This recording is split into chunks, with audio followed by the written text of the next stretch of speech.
you can fool the camera into, or rather, you can arrange the camera in such a way as to look up towards you or look down towards you, and that will make it look like you're variously kneeling or towering over somebody. And in terms of action, we have a sort of scuffle with, this isn't highlighted, fascinating, with Helena and Hermia and the two gents holding them back. So I'm not seeing, this is fun times, in the running order that I'm looking at, I'm not actually seeing actions marked. However, what we have is, if you imagine that the camera is the person you are interacting with, and the space is always forward for your interaction, for your physical interactions. So anything that wouldn't be to the face is to below camera. Anything that would be to the top of the head or to above the head would be reaching up above camera. And so if, as long as your hands or your weapon is in your own space, is visible completely in your own space, that means it's not in someone else's, which means if I wanted to, for instance, grab somebody and sort of shake them and do whatever, or I'd grab hold and keep hold, as you can see, my hands are reaching beyond the end, beyond visibility in camera. So relating to that, there's an amount of the men holding the women while the women try and fight. One is trying to attack the other, and the other one is trying to run away. As the gents reach forward and sideways, or do whatever kind of holds you feel are appropriate. In such a, thank you so much. Hang on, you've got a lion's tail on it. Oh, amazing. There's a There we donkey go. with a lion's tail. This is gorgeous. So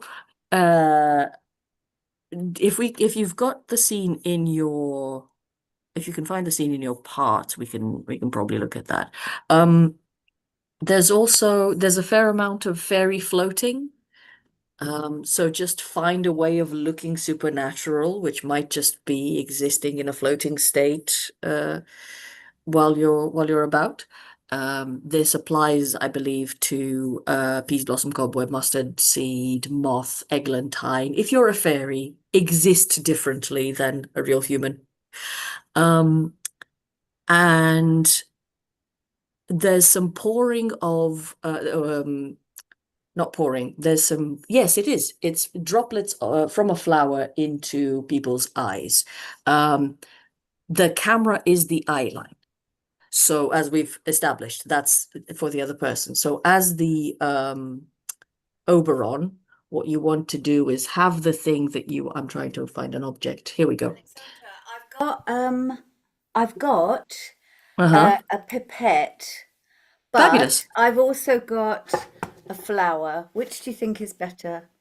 Doesn't matter. Either works. No, either works for Okay. you. Yeah, it's easier for me if I, The yeah. Thank you. Yep. The thing I was going to say is, what you Sorry. want to do is have the camera looking up towards you and just do your sprinkle, sprinkle, sprinkle right up against camera. Oh, I see. Um, Okay. yeah. Mm-hmm. Yeah. As the recipients of that, anybody who falls asleep, because there's a lot of falling asleep in this play, we want to rest our head forward in such a place where you can have an eye open, or maybe even both of them, to look down, as long as you can't, as long as you're still in frame mostly, but your eyes can't be seen to be open. Right? So find yourselves a comfortable position, because all the lovers and all the mechanicals are put to sleep at some point. No, not all the mechanicals, but a handful of people. It's just bottom out of the mechanicals, I think. Pardon? I think it's just bottom out of the mechanicals and all the lovers as well. So yes, and therefore, if you are a lover and you're being meddled with, if it's in your part and you can see it sort of, stir, if it's not in your part, if it isn't mentioned or it's not in the running order, your eyes can't be seen anyway. So Jane will be magicking magic in your eyes that we can't see. And so you have nothing to do. what else is there? Oh yes, and so we've discussed agitation and attempted violence. I do believe that none of the violence happens. It's all almost happening, and the holding in place and the whatever. And there was one more thing, which is yes. So in the mechanicals put on a play. We want to dramatically overact, of course. But if we have I am intentionally not going to choreograph the physical action that happens in that, so that you do whatever you feel like doing with commitment. That's the mechanicals doing their best. Okay? Yeah.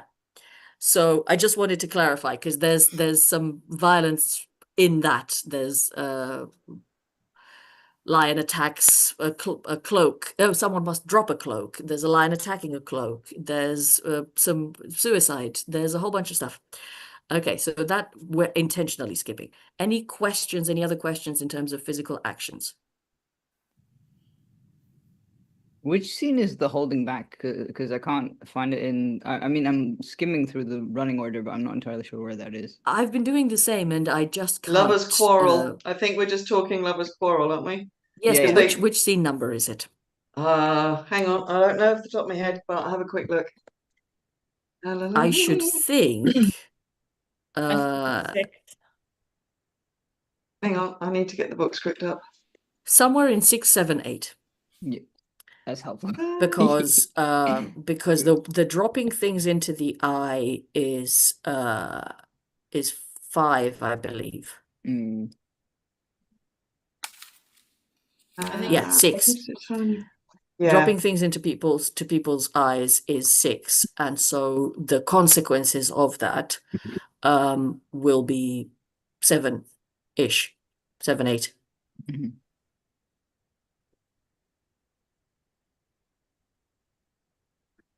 Oh, and when you are spectating, real quick, sorry, as the lovers and the important people, Theseus and Hippolyta, when you are spectating, when you go and sit to watch the play, please sit back. If you need to, sort of back and aside. If you have enough space, sort of give yourselves a nice good distance to camera, where you can still reach to obviously control your read your script, but so that we can tell the difference between this is a person watching and this is a person participating in the mechanicals as play. That making sense? Any other questions? Right at the Yes. end, Aegeus and oh, sorry, my head's gone. Sorry, the other guy that I'm doing Starveling. over on. Aegeus doesn't. Sorry, Jane. Aegeus doesn't speak.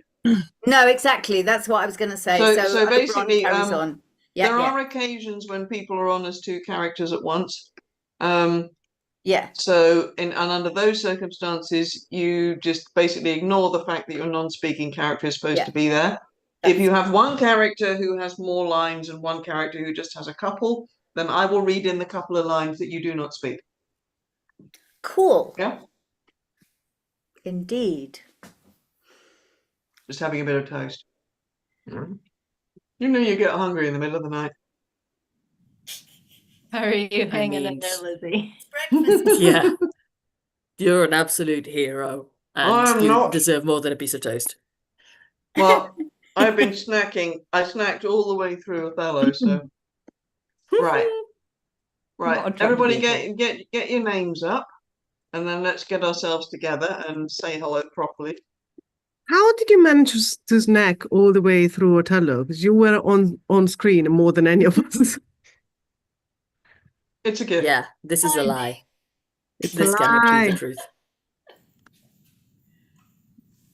No, seriously, I did. But We trust you. We trust you. I even made a cup of tea. Wow. I made coffee. I think that's what happens before when you this don't have the event. book script. Well, when you do have the book script, because you know how long something's gonna take. Oh yeah. Oh, I'm totally cheating because I'm playing off the book script. Oh, Right. that's not So cheating. let's do a real quick roll call. So we have Eric, who is Lysander, Peace, Blossom, and Snug. Except for the last scene, because I'll be talking to myself maybe. Well, that's the whole thing. Yeah. So once you go, once you need to come on as Snug, obviously you're going to have to exit as Lysander. I'll read in as Lysander. Okay, cool. That works. Only, I mean, you're basically being rude, and Yes. Theseus can just be rude anyway. Yeah, that works. Florendia, welcome, doing her first go, is Titania and Hippolyta. You've got one real tight turnaround as a result. Because so just be warned for that. If necessary, just take your camera off and give us feed in your lines while you're changing, but just sort of be into it. Does that make sense? Yeah, I Yep. think, yeah. Lovely. And we have Isla returning as Puck, our lovely little fairy girl. Jane, Aegeus, Oberon, and Starveling. You should be all right for that for turnarounds. I have struggled with the name, but I think I'm all right. Renaming is something I can police. I'm only doing Quince and Theseus in this one, so that's not too difficult. Valentina, Probably you are Alexander should be Demetrius and Quince. Cobweb. Oh, yes. Yes, you are. Alexandra is Philostrate and Bottom, I think. Yes, there we are. Bridget, you've got now. You can do Eglantine as Moth if you want to. I'm I kind mean, of it's just yeah, I was gonna combine those two and just kind that's of fine. There's no need for Eglantine to be anybody other than one of the others. Okay. And Hermia and Flute. Now, Hermia doesn't speak in the last scene, so once the play starts, so that's okay. Joelle, you are Helena, Mustard Seed, and Snout, so you get to do a bit of everything. Apart from the last scene, I completely love this play because it just goes team, team, team. You know, it's easier to double. And me filling in as Quince and Theseus, and anything else that gets forgotten, dropped, or needs to be picked up. Okay, so I appreciate your time and your patience, and I'm also going to say hello to those people who are watching us. If you haven't been part of the Promptathon for the last 8 hours and 8 minutes, you won't know what's going on, because this is us doing live what we normally do privately and doing our sort of setup, our coordination work, and we're making sure that props and everything are together. Valentina is showing us that we have just under 16 hours left to go. I kind of prefer looking at it that we've got 8 hours down. I don't know why. So she's counting down, I'm counting up. We're all good. You can buy us a coffee if you haven't already, because we're going to go around and do a check-in for who's where, because here in the UK, it is 4:15 in the morning, and it's getting to be time that we need a little caffeination. So that is me and Valentina. Thanks, Eric. Me, Valentina, and Jane, and Alexandra, and Isla are all in the UK. So for us, here in London, it's raining and it's pitch dark, and and it's boiling, flipping hot. And this is my air conditioning. If you haven't met it before. But we have Eric's come back and rejoined us, having had Othello off. So Eric, where are you and what time is it? I am in Cyprus and it's 6:17 in the morning. And daylight is just breaking through the window. Well, I mean, I can see daylight through your but curtains. Yeah. yeah. Florendia, where are you and what time is it for you? I am also in Cyprus. I'm in Larnaca, and it's also 6:17 in the morning, and I've had to close my blind because I cannot look outside. It's too sunny. Oh, seriously, pitch flipping black. I mean, this is a problem we have in Cyprus anyway, but yeah. Yeah. Yes, Uh, the sun. Mhm. So, Joelle, where are you and what time is it for you right now? I am in Brooklyn, New York, and it's 11:15 p.m. Mm. So, Also you're very dark behind, here. Cyprus is ahead. We're all over the place.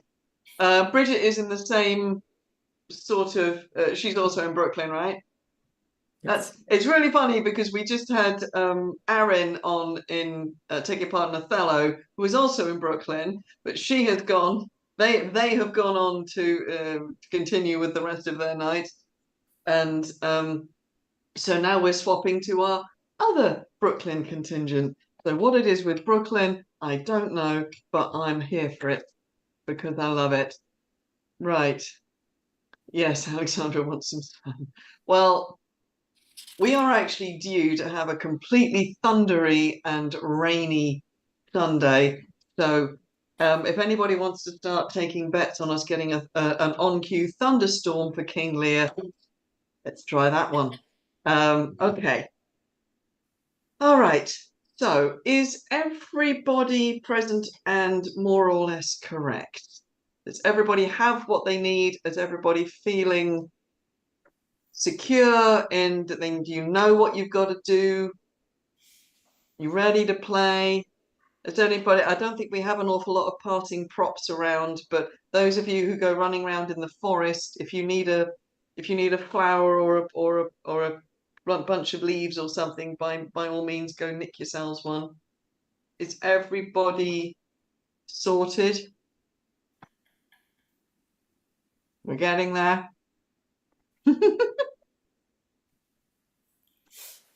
I'm just wondering what Alexandra had round your neck, round her neck. That's not your hair, is it? Or is that's No, because I haven't finished plaiting it since that's what Othello. I thought. Alexandra took her hair down to be Desdemona going to bed. And now we've got to sort of she's Yeah, got so she's got I something to keep her occupied for the next couple of hours anyway. So okay, yeah, kids. this is curtain holders, curtain I recognize them out of the props ties. bag. Okay, it is 4:20. Are we ready to have a Midsummer Night's Dream? Yeah? Okay, marvelous. Right. So, I can't remember what I've said, so I'm going to about repeat myself. I ask your forgiveness. If you are watching, if you haven't already, if you are able and if you want to, then please buy us a coffee via the support link. Or if somebody is on screen and you want to support them, all the money will go into our upcoming projects for this year and next year, which we were going to do everything we can to make sure everybody benefits from in some way. So that would be very much appreciated because I don't know how it is in the rest of the world, but in the UK right now, we could use a coffee because it's 4 a.m. and we've been up all night and we've got a ways to go yet. So that would be fabulous. Please do be voting for the audience choice play. I don't think the voting has changed since last we checked. And at the moment, Measure for Measure is winning. So if you don't want us doing that at 6 o'clock tomorrow evening, British summertime, please vote for something else. If you do, then obviously leave it. I think we're all good to go. Do I need to say anything else, Ballet? No, it's okay. We're Well, good. you know, Whether there are any intervals. we'll catch up with There is everything. one interval in this one because it's a comedy. This one I know is only one interval, I'm pretty sure. But basically you'll know if another one turns up because I'll tell you. Okay, so let's go everybody off screen for a moment.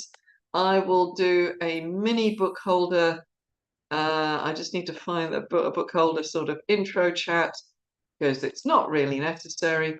But right, so we are off to Greece for this one, having just been in Venice and Cyprus, and God, I can't remember where we were for the first one. Oh, Pericles, all over the place.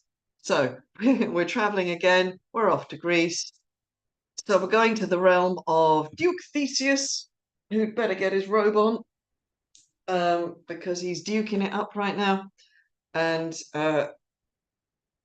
let's see about governing a little bit of this realm.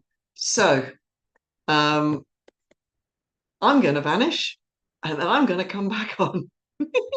See you guys.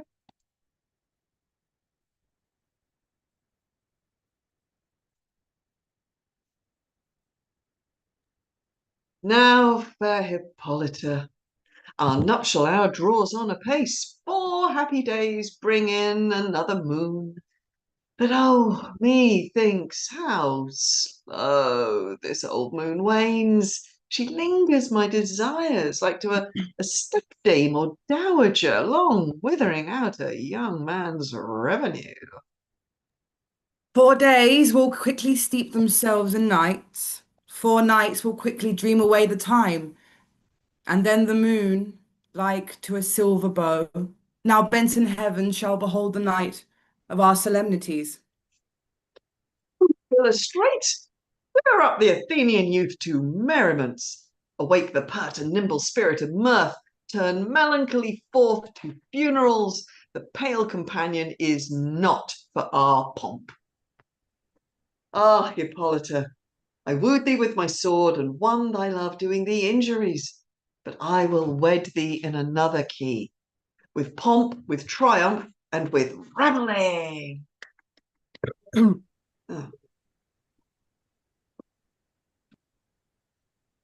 I'm sorry, Aegeus, I don't seem to be able to hear you. Happy be Theseus, our renowned duke. Ah, thanks, good Aegeus. What's the news with thee? Full of vexation I come, with complaint against my child, my daughter Hermia. Stand forth, Demetrius, my noble lord. This man hath my consent to marry her.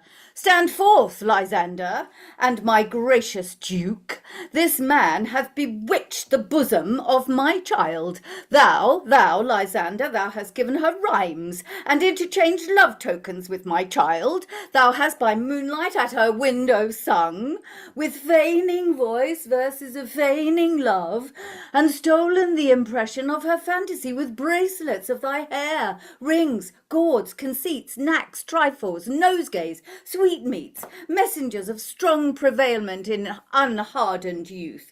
With cunning hast thou filched my daughter's heart, turned her obedience, which is due to me, to stubborn harshness. And my gracious duke, be it so she will not hear, before your grace, consent to marry with Demetrius, I beg the ancient privilege of Athens, as she is mine, I may dispose of her, which shall be either to this gentleman or to her death, according to our law, immediately provided in that case.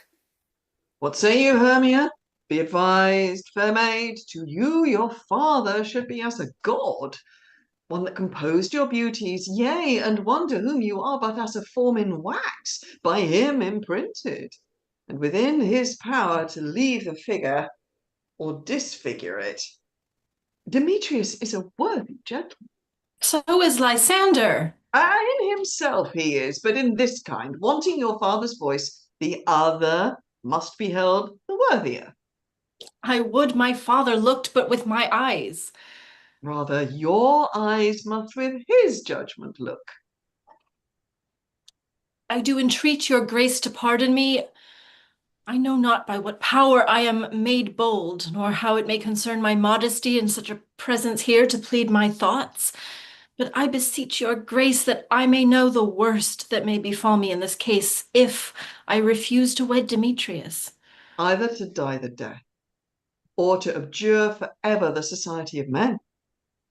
Therefore, fair Hermia, question your desires, know of your youth, examine well your blood, whether, if you yield not to your father's choice, you can endure the livery of a nun.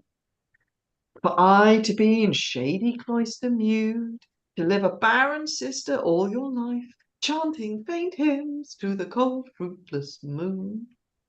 Thrice blessed they that master so their blood to undergo such maiden pilgrimage, but earthlier happy is the rose distilled than that which, withering on the virgin thorn, grows, lives, and dies in single blessedness. So will I grow, so live, so die, my lord, ere I will yield my virgin patent up unto his lordship, whose unwished yoke my soul consents not to give sovereignty. Time to pause. And by the next new moon, the sealing day betwixt my love and me, for everlasting bond of fellowship, upon that day either prepare to die for disobedience to your father's will, or else to wed Demetrius as he would, or on Diana's altar to protest for austerity and single life. Relent, sweet Hermia, and Lysander yield thy crazed title to my certain right. You have her father's love, Demetrius. Let me have Hermia's. Do you marry him? Scornful Lysander, true he hath my love, and what is mine my love shall render him, and she is mine, and all my right of her I do estate under Demetrius. I am, my lord, as well derived as he, as well possessed. My love is more than his. My fortunes every way as fairly ranked, if not with vantage, as Demetrius. And, which is more than all these boasts can be, I am beloved of beauteous Hermia. Why then should not I prosecute my right? Demetrius, I'll avouch it to his head, made love to neither's daughter, and Helena, and won her soul, and she, sweet lady, devoutly dotes in idolatry upon this spotted and inconstant man. I must confess that I have heard so much, and with Demetrius ought to have spoke thereof, but being over full of self-affairs, my mind did lose this. But Demetrius, come, and come Aegeus, you shall go with me. I have some private schooling for you both. For you, fair Hermia, look you arm yourself to fit your fancies to your father's will, or else the law of Athens yields you up, which by no means we may extenuate, to death or to a vow of single life. Come, my Hippolyta. What cheer, my love? Demetrius and Aegeus, go along. I must employ you on some business against our nuptial, and confer with you on something nearly that concerns yourself. With duty and desire we follow you. How now, my love? Why is your cheek so pale? How chance the roses there do fade so fast? Belike for want of rain, which I could well beteem them from the tempest of mine eyes. For aught that ever I could read, could ever hear by tale or history, the course of true love never did run smooth, but either it was different in blood. Oh, cross too high to be enthralled to love. Or else misgraft in respect of years. Oh, spite too old to be engaged too young. Or else it stood upon the choice of merit. Oh, hell, to choose love by another's eye. Or, if there were a sympathy in choice, war, death, or sickness did lay siege to it, making it momentary as a sound, swift as a shadow, short as any dream, brief as the lightning in the collied night, that in a spleen unfolds both heaven and earth, and ere a man hath power to say, behold, the jaws of darkness do devour it up. So quick, bright things come to confusion. If then true lovers have been ever crossed, it stands as an edict in destiny. Then let us teach our trial patience, because it is a customary cross, as due to love as thoughts and dreams and sighs, wishes and tears, poor fancy's followers. A good persuasion. Therefore hear me, Hermia. I have a widow aunt, a dowager of great revenue, and she hath no child. From Athens is her house removed 7 leagues, and she respects me as her only son. There, gentle Hermia, may I marry thee, and to that place the sharp Athenian law cannot pursue us. If thou lovest me, then steal forth thy father's house tomorrow night, and in the wood, a league without the town, where I did meet thee once with Helena, to do observance for a morn of May, there will I stay for thee. My good Lysander, I swear to thee by Cupid's strongest bow, by his best arrow with the golden head, by the simplicity of Venus' doves, by that which knitteth souls and prospers love, and by that fire which burned the Carthage queen when the false Troyan under sail was seen, by all the vows that ever men have broke, in number more than ever women spoke. In that same place thou hast appointed me, tomorrow truly will I meet with thee. Keep promise, love. Look, here comes Helena. Godspeed, fair Helena, whither away? Call you me fair? That fair again unsay. Demetrius loves you fair. Oh, happy fair. Your eyes are lodestars, your tongue sweet air, more tunable than lark or shepherd's ear. When wheat is green, when hawthorn buds appear, sickness is catching. Oh, were favor so. Your words I catch, fair Hermia, ere I go. My ear should catch your voice, my eye your eye, my tongue should catch your tongue's sweet melody. Were the world mine, Demetrius being baited, the rest I'll give to be to you translated, to teach me how you look and with what art you sway the motion of Demetrius's heart. I frown upon him, yet he loves me still. Oh, that your frowns would teach my smiles such skill. I give him curses, yet he gives me love. Oh, that my prayers could affect such affection more. The more I hate, the more he follows me. The more I love, the more he hateth me. His folly, Helena, is none of mine. None but your beauty, with that fault were mine. Take comfort. He no more shall see my face. Lysander and myself will fly this place. Before the time I did Lysander see, seemed Athens like a paradise to me. Oh, then what graces in my love do dwell, that he hath turned a heaven into hell. Helen, to you our minds we will unfold. Tomorrow night, when Phoebe doth behold her silver visage in the watery glass, decking with liquid pearl the bladed grass, a time that lovers' flights doth still conceal, through Athens' gates have we devised to steal.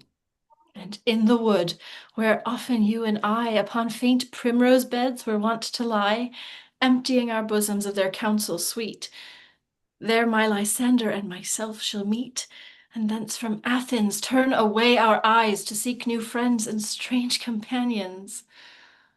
Farewell, sweet playfellow, pray thou for us, and good luck grant thee thy Demetrius. Keep word, Lysander, we must starve our sight from lovers' food till morrow deep midnight. I will, my Hermia. Helena, adieu. As you on him, Demetrius dotes on you. How happy some or other some can be. Through Athens I am thought as fair as she, but what of that? Demetrius thinks not so. He will not know what all, but he doth know, and he errs doting on Hermia's eyes. So I, admiring of his qualities, things base and vile, holding no dignity, love can transpose to form and dignity. Love looks not with the eyes, but with the mind, and therefore is winged Cupid painted blind. Nor hath love's mind of any judgment taste, wings and no eyes, figures, unheedy haste, and therefore is love said to be a child, because in choice he is often said beguiled, as waggish boys in game themselves forswear, so the boy love is perjured everywhere. For ere Demetrius looked on Hermia's eye, he hailed down oaths that he was only mine. And when his hail some heat from Hermia felt, so he dissolved, and shows of oaths did melt. I will go tell him of fair Hermia's flight. Then to the wood will he tomorrow night pursue her. And for his intelligence, if I have thanks, it is a dear experience. But herein mean I to enrich my pain, to have his sight thither and back again. Aisha, all our company here. You were best to call them generally man by man according to the script. Here is a scroll of every man's name who is for fit throughout Athens to play in our interlude before the Duke and the Duchess on his wedding day at night. First, good Peter Quince, say what the play treats on. Then read the names of the actors, and so grow to a point. Now, our play is the most lamentable comedy and most cruel death of Pyramus and Thisbe. Very good piece of work, I assure you, and a merry. Now, good Peter Quince, call forth your actors by the scroll. Master, spread yourselves. Answer as I call you. Nick Bottom, da Wimber. Ready. What part am I for? Name what part I am for and proceed. You, Nick Bottom, are set down for Pyramus. What is Pyramus? A lover or a tyrant? Oh, a lover that kills himself most gallantly for love. Oh, that will ask some tears in the true performing of it. If I do it, let the audience look to their eyes. I will move storms. I will condole in some measure. To the rest yet. My chief humour is for a tyrant. I could play Hercules rarely, or a part to tear a cat in, to make all split. The raging rocks and shivering shocks shall break the locks of prison gates, and Phoebus' scar shall shine from far, and make and mar the foolish fates. This was lofty. Now, name the rest of the players. This is Hercules' vein, a tyrant's vein, and a lover is more condoling. Francis Flute, Bellowsmender. Here, Peter Quince. You must take Thisbe on you. What is Thisbe? A wandering knight? 'Tis the lady that Pyramus must love. Nay, faith, let me not play a woman. I have a beard coming. Oh, that's all right. You shall play it in a mask and speak as you. Oh, and I'm hide my face. Let me play Thisbe too. I'll speak in a monstrous little voice. Thisne. Thisne. Ah, Pyramus, my lover dear. Thy Thisbe, dear, and lady dear. No. Huh? You must play Pyramus and flute you Thisbe. Well, proceed. Robin Starveling, the tailor. Robin Starveling, you must play Thisbe's mother. Tom Snout, the tinker. Tom Snout, you here? Here, Peter Quince. You, Pyramus' father, myself, Thisbe's father, Snug the joiner, you, the lion's part, and here I hope is a play fitted. Have you the lion's part written? Pray if you give it me, for I'm slow of study. You may do it extempore, for it's nothing but roaring. Let me play the lion too. I will roar that I will do any man's heart good to hear me. I will roar that I will make the Duke say, let him roar again.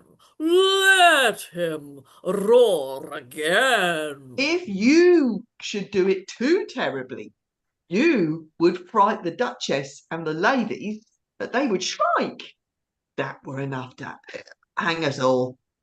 That would hang us every mother's son. I'll grant you, friends, if that you should frighten the ladies out of their wits, they would have no more discretion but to hang us. But I will aggravate my voice so that I will floor you as gently as any sucking dove.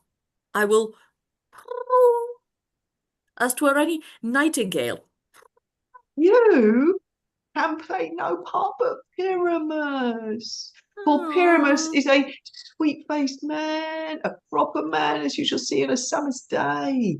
Most lovely, gentlemanlike man. Oh. Therefore, you must needs play Pyramus.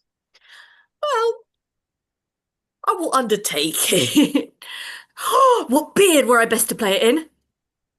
Why, whatever you will.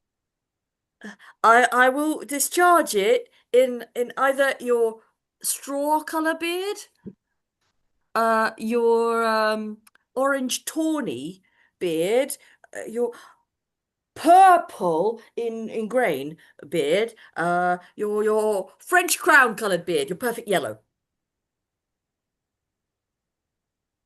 Some of your French crowns have no hair at all, and you will play barefaced. But masters, here are your parts, and I am to entreat you and desire you to come them by tomorrow night and meet me in the wood, a mile without the town, by moonlight, and there we will rehearse. For if we meet in the city, we will be dogged with company and our devices known. In the meantime, I will draw a bill of properties such as our play wants. I pray you, fail me not. We will meet, and there we may rehearse more obscenely and courageously.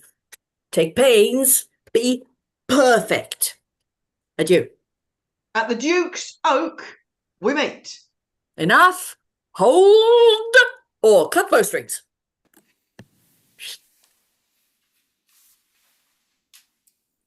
How now, spirit? Whither wander you? Over hill, over dale, through bush, through briar, over park, over pale, through flood, through fire, I do wander everywhere, swifter than the moon's sphere. And I serve the fairy queen to dew her orbs upon the green. The cowslips tall her pensioners be, in their gold coats spots you see. Those be rubies, fairy favors, in those freckles live their savors. I must go seek some dewdrops here, and hang a pearl in every cowslip's ear. Farewell, thou lob of spirits, I'll be gone. Our queen and all her elves come here anon. The king doth keep his revels here tonight. Take heed the queen not come within his sight. For Oberon is passing full felon wrath, because that she, as her attendant have, a lonely boy stolen from an Indian king. She never had so sweet a changeling. And jealous Oberon would have the child, king of his train, to trace the forest wilds. But she, perforce, withholds the loved boy, crowns him with flowers, and makes him all her joy. And now they never meet in grove nor green, by fountain clear or spangled starlight sheen. But they do swear that all their elves for fear creep into acorn cups and hide them there. Either I mistake your shape in making quite, or else you are that shrewd and knavish sprite called Robin Goodfellow. Are not you he that frights the maidens of the villagery, skim milk, and sometimes labour in the quern, and bootless make the breathless housewife churn, and sometimes make the drink to bear no barm, mislead night wanderers, laughing at their harm, those that hobgoblin call you, and sweet Puck? You do their work, and they shall have good luck. Are not you he? Thou speaks aright. I am the merry wanderer of the night. I jest to Oberon and make him smile. When I a fat and bean-fed horse beguile, neighing in the likeness of the silly foal, and sometimes lurk I in the gossip's bowl, in fairy likeness of a roasted crab, when she drinks against her lip I bob, and on her weathered dellet pour the ale, the wisest aunt telling the saddest tale. Sometimes for 3 foot mistaketh me, then I slip from her bum, down topples she, and Taylor cries and falls into a cough, and then the whole choir hold their hips and laugh, and waxen in their mirth and knees and swear, a merry hour was never wasted there.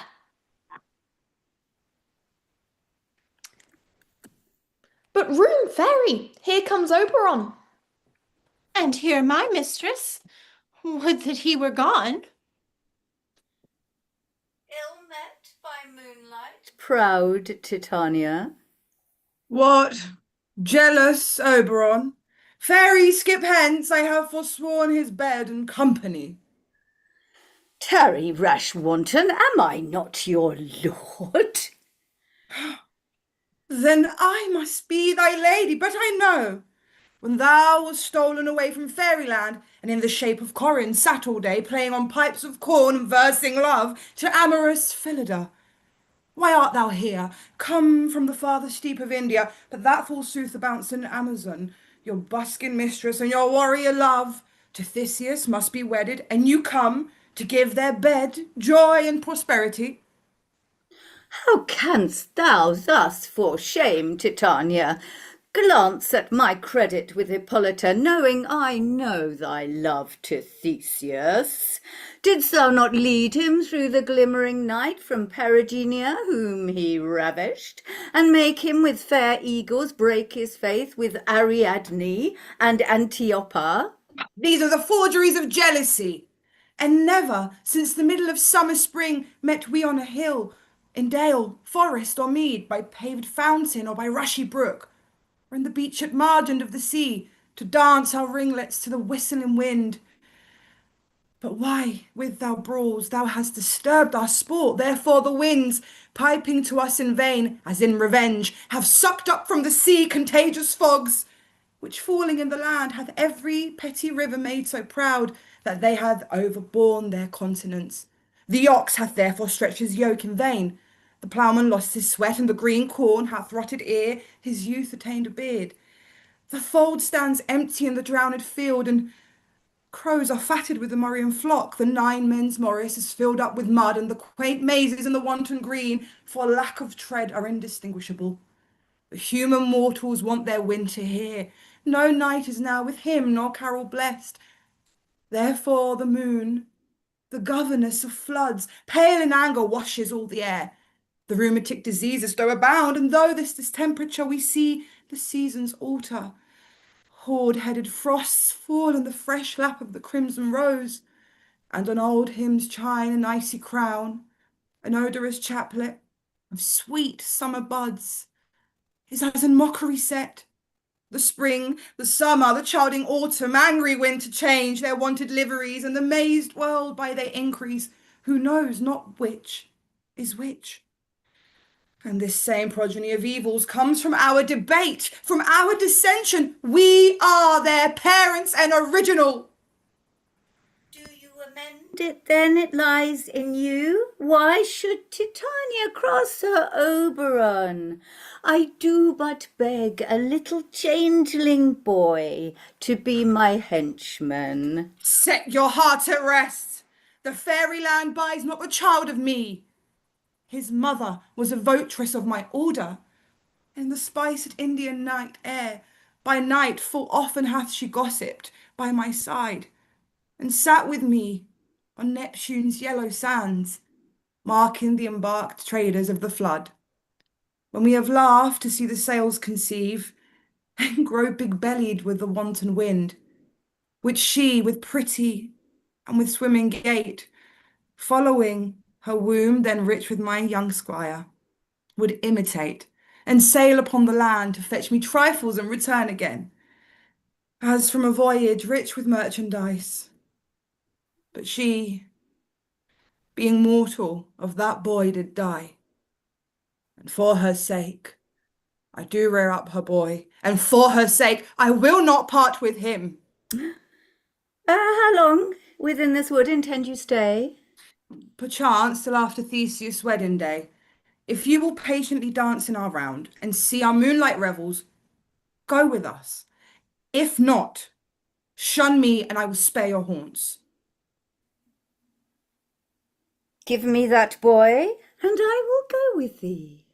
Not for thy fairy kingdom. Fairies, away! We shall chide downright if I longer stay. Well, go thy way, thou shalt not from this grove till I torment thee for this injury.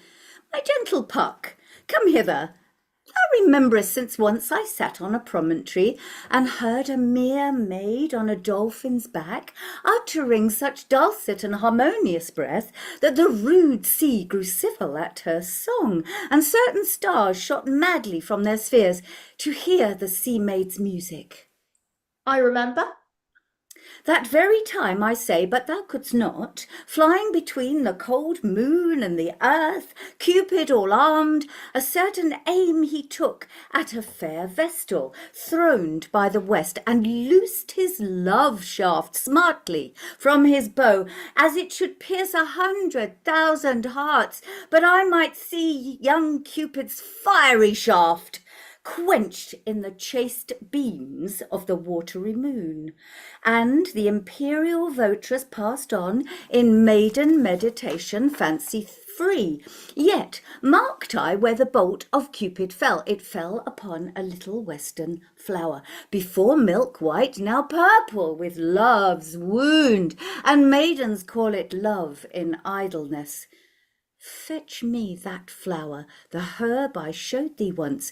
The juice of it on sleeping eyelids laid will make or man or woman madly dote upon the next live creature that it sees. Fetch me this herb, and be thou here again ere the Leviathan can swim a league. I'll put a girdle about the earth in 40 minutes. Having once this juice, I'll watch Titania when she is asleep and drop the liquor of it in her eyes. The next thing when she waking looks upon, be it on a lion, bear, or wolf, or bull, or meddling monkey, or busy ape, she shall pursue it with the soul of love. And ere I take this charm off from her sight, as I can take it with another herb, I'll make her render up her page to me. But who comes here? I am invisible, and I will overhear their conference.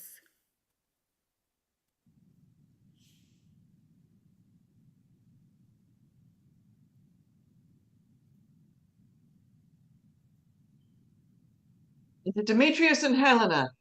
Exit Puck. We'll see you in a minute.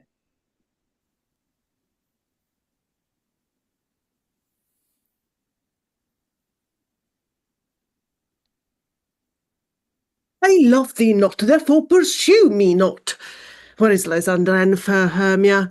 The one I'll stay, the other stayeth me. Thou toldest me they were stolen into this wood, and here I am, and wood within this wood, because I cannot meet my Hermia. Hence, get thee gone, and follow me no more. You draw me, you hard-hearted adamant, and yet you draw not iron, for my heart is true as steel. Leave you your power to draw, and I shall have no power to follow you. Twice you? Do I speak you fair, or rather do I not, in plainest truth, tell you I do not, nor I cannot love you? And even for that do I love thee even more. I am your spaniel, and Demetrius, the more you beat me, I will fawn on you. But use me as your spaniel, spurn me, strike me, neglect me, lose me. Only give me leave, unworthy as I am, to follow you. What worser place can I beg in your love, and yet a place of high respect with me, than to be used as you do your dog? Tempt not too much the hatred of my spirit, for I am sick when I do look on you. And I am sick when I look not on you. You do impeach your modesty too much, to leave the city and commit yourself into the hands of one that loves you not, to trust the opportunity of night and the ill counsel of a desert place with the rich worth of your virginity. Your virtue is my privilege, but that is not night when I do see your face. Therefore I think that I am not in the night, nor doth this wood lack worlds of company, for in you my respect are all the world. And how can it be said when I am alone, when all the world is here to look at me? Run from thee and hide me in the brakes, and leave thee to the mercy of wild beasts. The wildest hath not such a heart as you. Run when you will, the story shall be changed. Apollo flies and Daphne holds the chase. The dove pursues the griffin. The mild hind makes speed to chase the tiger. Bootless speed when cowardice pursues and valor flies.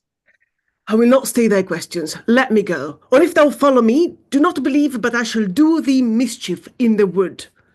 Aye, in the temple, in the town and field, you do me mischief. Fie, Demetrius. Your wrongs do set a scandal on my sex. We cannot fight for love as men may do. We should be wooed, and we're not made to woo. I follow thee and make a heaven of hell, to die upon the hand I love so well.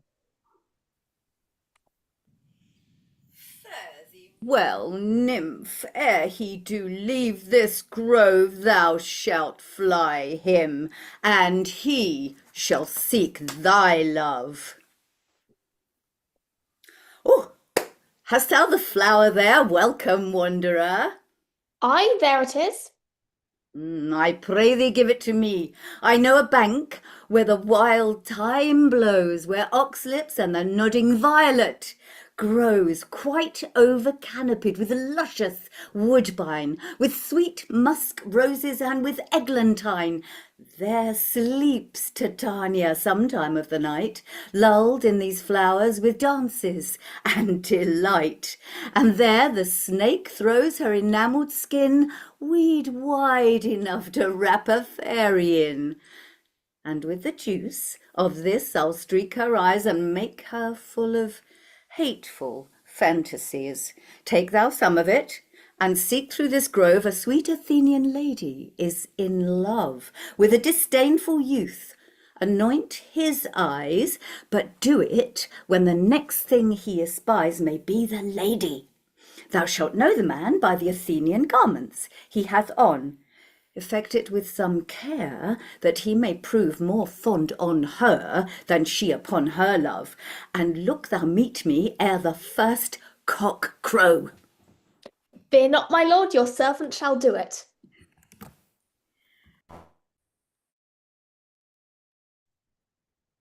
Come now, a roundel and a fairy song.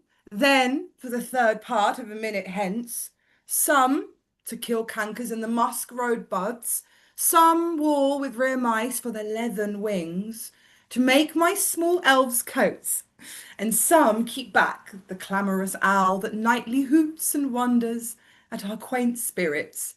Sing me now asleep, then to your offices, and let me rest. You spotted snakes with double tongue, thorny hedgehogs, be not seen.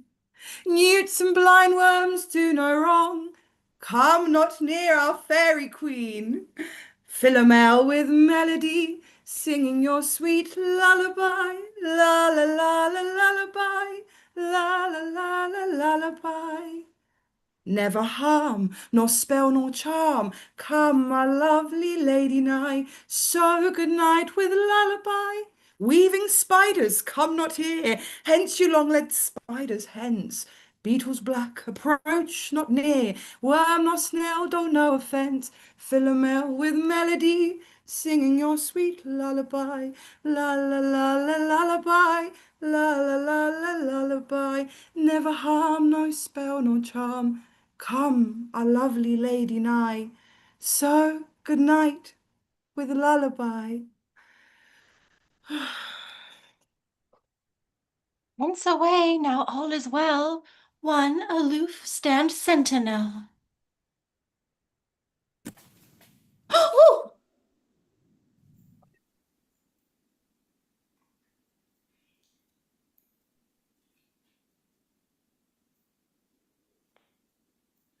What thou seest, when thou dost wake, do it for thy true love take. Love and languish for his sake, be it ounce or cat or bear, pard or boar with bristled hair. In thy eye that shall appear, when thou wakest, it is thy dear. Wake when some vile thing is near.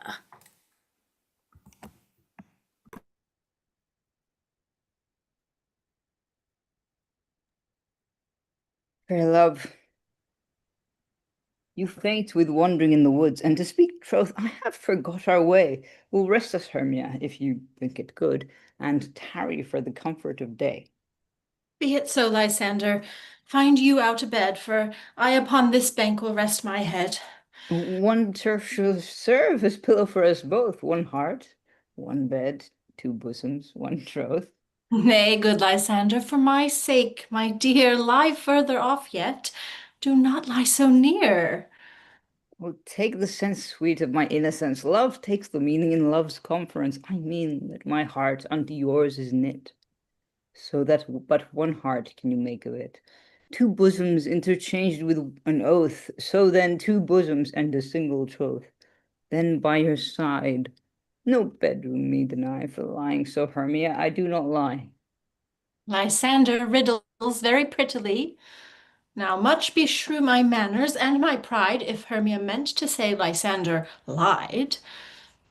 But, gentle friend, for love and courtesy, lie further off in human modesty. Such separation as may well be said becomes a virtuous bachelor and a maid. So far be distant.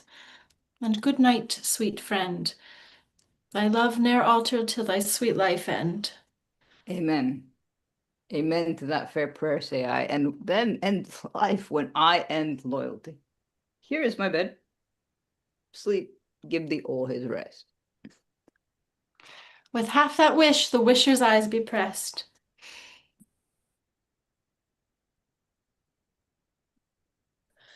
Through the forest have I gone, but Athenian find I none, on whose eyes I might approve this flower force and stirring love. Nigh and silence! Who is here? Weeds of Athenians, of Athens he doth wear. This is he, my master said, despised the Athenian maid. And here the maiden sleeping sound on the dank and dirty ground. Ah, pretty soul, she durst not lie near this lack-love, this kill curtsey. Child, upon the eyes I throw all the power this charm doth owe. When thou wakest, let love forbid sleep his seat on thy eyelid. So awake when I am gone, for now I must now to Oberon.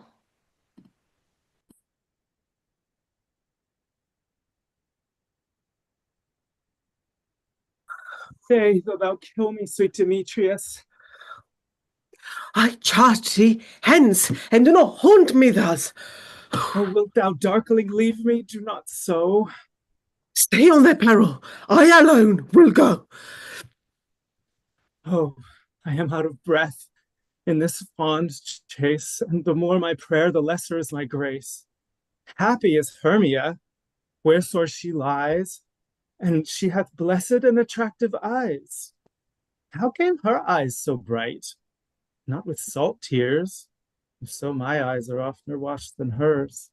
No, no, I am ugly as a bear, for beasts that meet me run away for fear. Therefore no marvel, though Demetrius do as a monster fly my presence thus. What wicked and dissembling glass of mine made me compare with Hermia's fiery eye? But who is here? Lysander on the ground? Dead or asleep? I see no blood, no wound.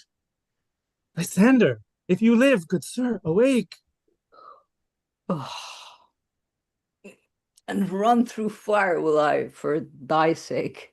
Transparent Helena, nature shews her art, that through thy bosom makes me see thy heart. Where is Demetrius?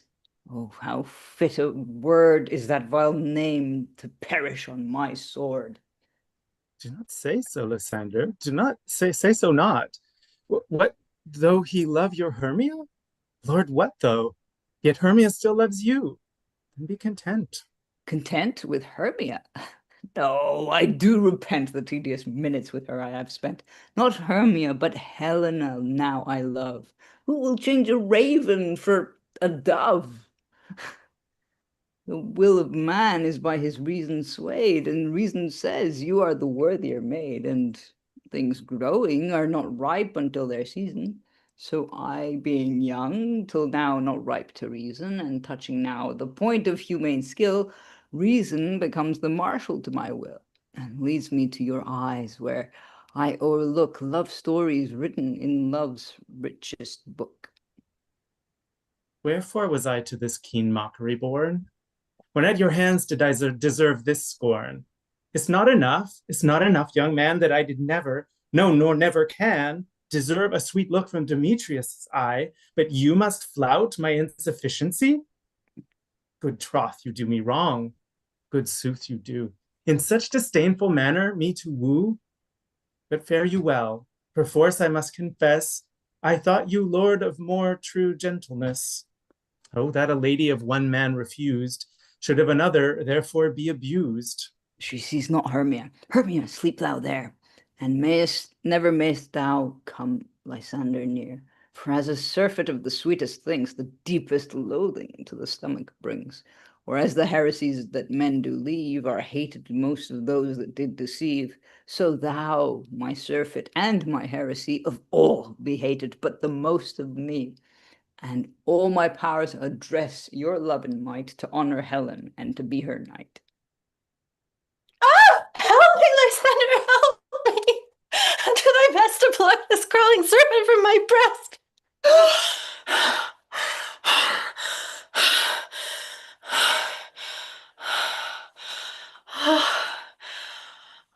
Ay me, for pity. What a dream was here. Lysander, look, how I do quake with fear.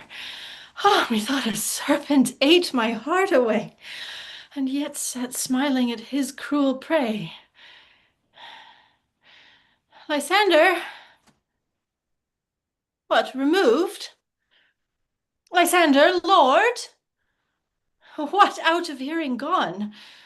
No sound, no word. Alack, where are you?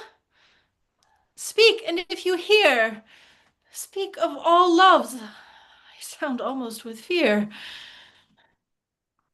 No, then I well perceive you are not nigh. Either death or you I'll find immediately.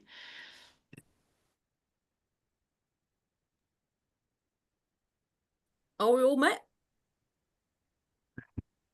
Pat, Pat. And here's a marvellous convenient place for our rehearsal. This green plot shall be our stage, this awful break, our tiring house, and we will do it in action, as we will do it before the Duke. Peter Quince, What says thou, Bollybottom? there are things in this comedy of Pyramus and Thisbe that will never please. First, Pyramus must draw a sword to kill himself, which the ladies cannot abide. How answer you that? Burlaken, a parlous fear. Leave the killing out when all is done. Not a whit. I have a device to make all well. Write me a prologue. And let the prologue seem to say, we will do no harm with our swords, and that Pyramus is not killed indeed, and for the better assurance, tell them that I, Pyramus, am not Pyramus, but Bottom the Weaver. This will put them out of a fit. Well, well, we will have such a prologue, and it shall be written in 8 and 6. No, make it 2 more. Let it be written in 8 and 8. Will not the ladies be afraid of the lion? I fear it, I promise you. Masters, you ought to consider with yourselves to bring in, God shield us, a lion among ladies is the most dreadful thing. For there is not a more fearful wild fowl than your lion living, and we ought to look to it. Therefore, another prologue must tell he is not a lion. Oh, Nay, you must name his name.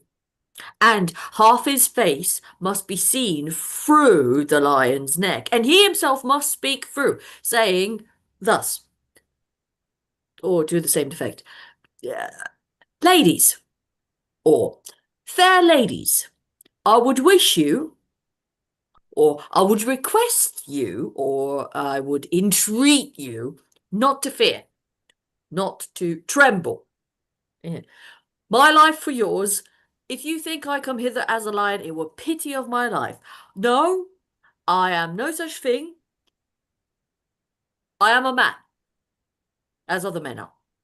And there, indeed, let him name his name and tell him plainly, he is Snuggler Joyner. Well, it shall be so. But there is two hard things.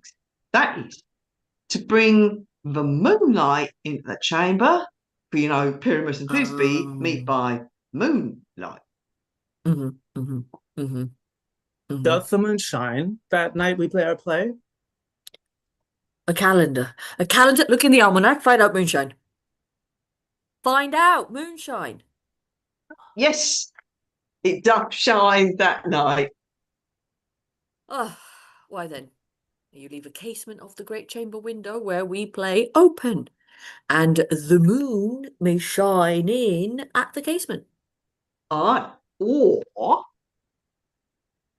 else one must come in with a bush of thorns and a lanthorn and say he comes to disfigure or to present the person of moonshine. Then there is another hard thing. We must have a wall in the great chamber. For Pyramus and Thisbe, says the story, did talk through the chink of a wall. You can never bring in a wall. What say you, Bottom? Some man or other must present wall. And let him have some plaster or some loam or some rough cast about him to signify wall. Or let him hold his fingers thus, and through that cranny shall Pyramus and Thisbe whisper. If that may be, then all is well. Come, sit down, every mother's son, and rehearse your parts. Pyramus, you begin. When you have spoken your speech, enter into that break. So everyone according to his cue. What hempen homespuns have we swaggering here, so near the cradle of the fairy queen? What? A play toward? I'll be an auditor. And an actor too, perhaps, if I see cause.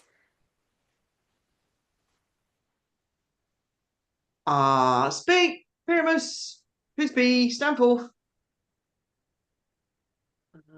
Come on. Thisbe, the flowers of odious savours sweet. Odors. Odors savours sweet. So hath thy breath, my dearest Thisbe. Dear, but hark, a voice. Stay thou but here a while, and by I will to thee appear.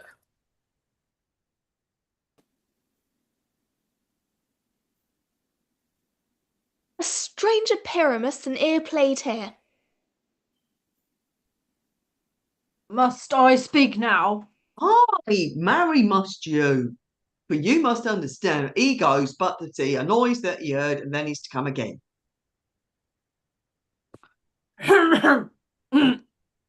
Most radiant Pyramus, most lily-white of hue, of colour like the red rose on triumphant briar, most brisky juvenile, and eke most lovely dew, as true as truest horse that yet would never tire. I'll meet ye, Pyramus, at Ninny's tomb. Ninus tomb. Man, why, you must not speak that yet, that you answer to Pyramus. You speak all your part at once, cues and all. Pyramus, enter. Your cue is past, it is never tire. Oh, as truest horse that yet would never tire. If I were fair, Thisbe, why were only thine? Oh, monstrous. Oh, strange. We are haunted. Brave masters, Fly, masters, help! I'll follow you. I'll lead you about around, through bog, through bush, through brake, through byre. Sometimes a horse I'll be, sometimes a hound, a hog, a headless spear, sometimes a fire, and neigh and bark and grunt and roar and burn like horse, hound, hog, bear, fire at every turn. Why do they run away? This is a knavery of them to make me afeard. Oh, Autumn, thou art changed. What do I see on thee? What do you see? You see an ass head of your own, do you? Bless thee, Bottom. Bless thee, thou art translated. I see their knavery. This is to make an ass of me, to fright me if they could. But I will not stir from this place, do what they can. I will walk up and down here, and I will sing that they shall hear I am not afraid. The whistlecocks are black of hue, with orange tawny bill. The throstle with his note so true, the wren and little quill. What angel wakes me from my flowery bed?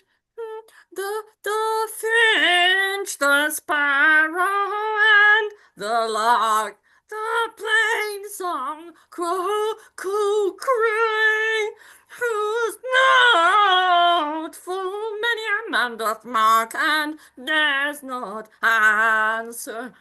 Nay! For indeed, who would set his wit to be to so foolish a bird? Who would give a bird the lie, though he cry cuckoo?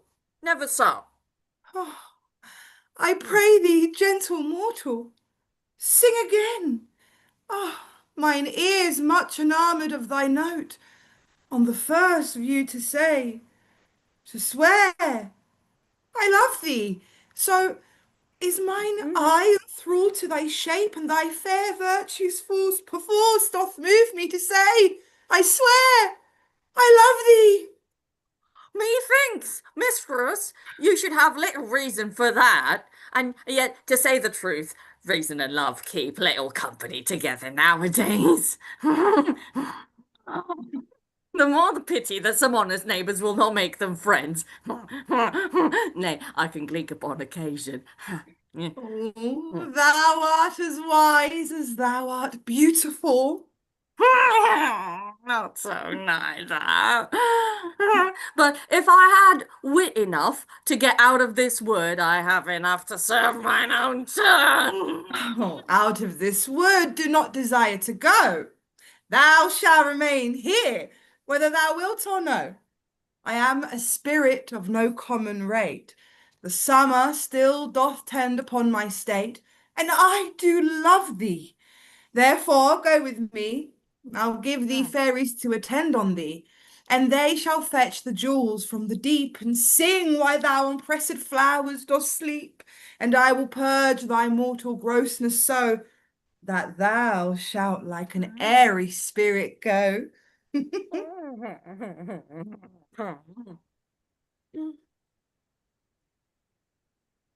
Where shall we go? Ready? Be kind and courteous to this gentleman. Hop in his walks and gambol in his eyes. Feed him with apricots and dewberries, with purple grapes, green figs and mulberries.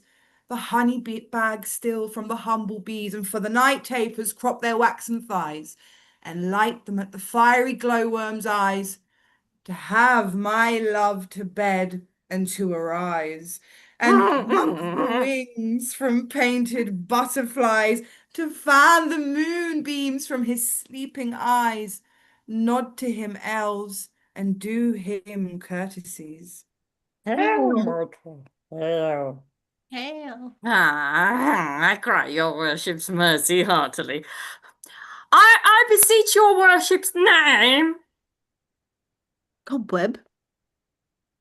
I shall desire you of more acquaintance, good Master Cobweb. If I cut my finger, I shall make bold with you.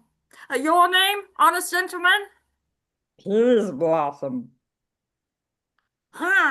For you commend me to Mistress Squash, your mother, and to Master Peas Cod, your father. Good Master Peas Blossom. I shall desire of you more acquaintance too. Your name, I beseech you, sir? Mustard seed. Good Master Mustard Seed. I know your patience well. That same cowardly, giant-like ox beef hath devoured many a gentleman of your house. I promise you, your kindred hath made my eyes water ere now. I desire you more acquaintance, good Master Mustard Seed. Oh, come, wait upon him, lead him to my bower. The moon, methinks, looks with a watery eye, and when she weeps, weep every little flower, lamenting some enforced chastity. Tie up my lover's tongue, bring him silently. And off they go. Right. So this is our interval for Midsummer Night's Dream. So the cast can have a little break. I must say, it feels like we started Midsummer Night's Dream about 5 minutes ago. So I think the sleeplessness is starting to get to me because my perceptions of time are getting very, very odd. So excuse me while I have a slurp of water. But so all of you currently take yourselves a little break, grab a glass of water, whatever it is that you need. I don't know, the weather's changed now. I have the grey light of dawn and I have rain on the roof. So it's still really blanking hot, but it's a little bit it's promising thunder, so that's going to be fun. So how are we doing? Valentina, can you tell me is there anything on the stream, any questions, any comments that we can pick up or reply to? No, I mean, I would like to say Salmon Bolland has been with us since the beginning and is still going. Yay! Keep getting the claps. Well done. Thank you, Simon. Good to have you along. Yes. No, nothing, no questions, nothing crazy. Okay. Somebody just give us money for a coffee. Thank you very much. Yes, thank That's you. needed. Definitely needing a coffee right now. About 5 minutes ago, I suddenly started to feel a bit dizzy, and it's like, okay, here comes the lack of sleep. But don't worry, we're going to be fine. Plus, I am sitting down, so can't fall over. I've got water, I've got tea, I've got an open packet of biscuits. We've got plenty of blood sugar sort of stacking up here, so it's all going to be fine. Oh. So this is good. How is our vote going? Is it still measure for measure? It's still measure for now. Okay, still I measure would for say measure. this, like it's not that far off between all of them. So there's time to change or to keep it going. I mean, I would say if you really want to see measure for measure, please vote for it because you never know. There's still a few Well, hours.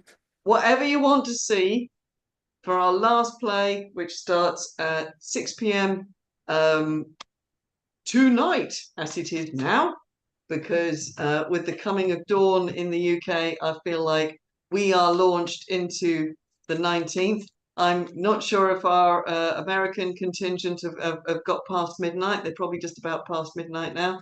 So we're all in July 19th now. So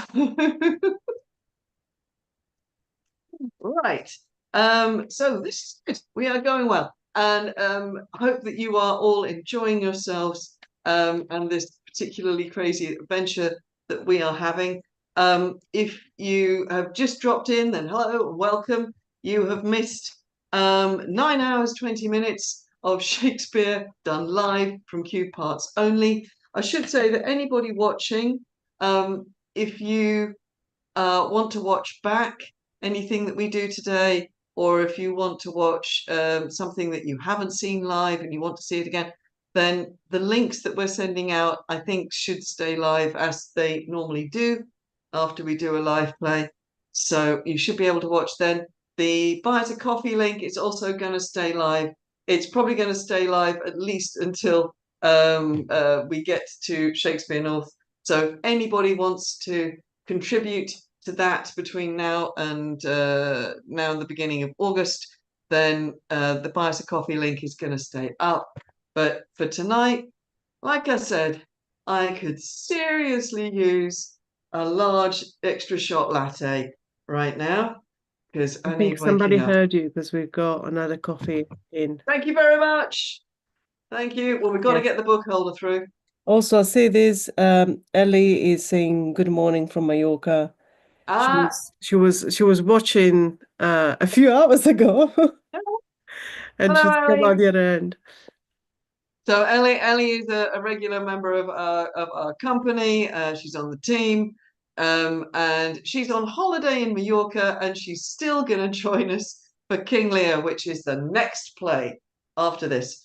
So yes, if you stumbled across this and you don't know what's going on next, this is Midsummer Night's Dream, which we're halfway through and we're about to pick up again. So company, if you'd like to get yourselves back in the groove. So we've got to go half of Midsummer Night's Dream. Then we're doing King Lear. We're doing Much Ado About Nothing. We're doing Romeo and Juliet. And then we're doing whatever you guys vote for the last one out of the 4 choices that you have. So please do vote if you haven't. Or if you've changed your mind, please vote again. That's absolutely fine. And it will be... Sorry, getting the giggles.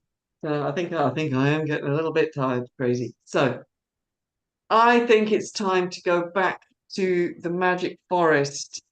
Can I just check? Do we have Oberon and Robin Goodfellow, young Master Puck? Yes. Are you? Hello. You are both there. This is marvelous. Just checking we're there. So we haven't really changed. Nothing's moved. Everybody's in the forest. Everything is basically going a bit wrong, which is exactly what you want at this point. I always say this is one of my favorite ever scenes is coming up, which is spoiler, the lovers' quarrel.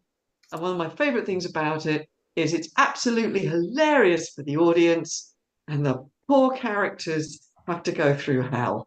So what does that say about writing and comedy and human nature? I don't know. Okay, so we are about to relaunch. So as ever, as soon as I am gone, the stage is yours. Let's go back to Athens.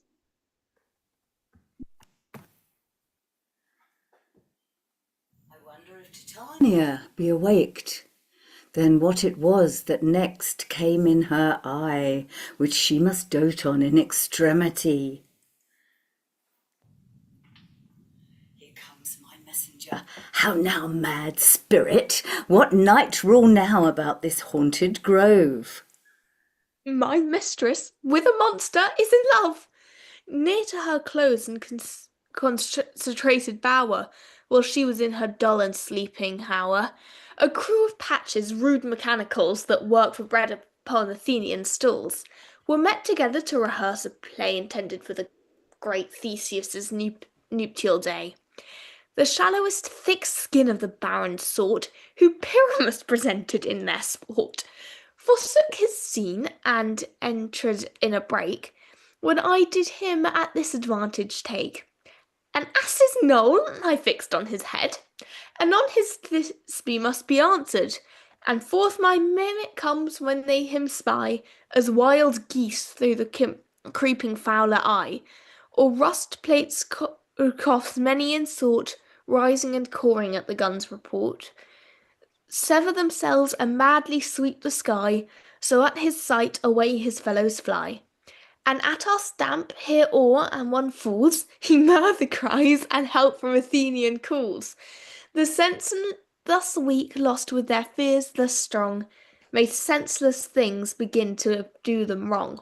For briars and thorns at their apparel snatch, some sleeves, some hats from yield as all things catch. I led them on this distracted fear, and left sweet Pyramus translated there. When in that moment, so it came to pass, Titania awoke, and straightway loved an ass. This falls out better than I could devise.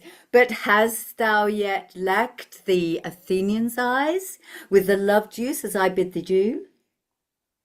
I took him sleeping, that is finished too, and the Athenian woman by his side, then walked of force she must be eyed. Stand close. This is the same Athenian. This is the woman, but not this the man. Why rebuke you him that loves you so? Lay breath so bitter on your bitter foe. Now I but chide, but I should use thee worse. For thou, I fear, hast given me cause to curse.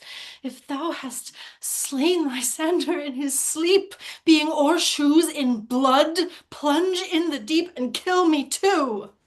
The sun was not so true unto the day as he to me.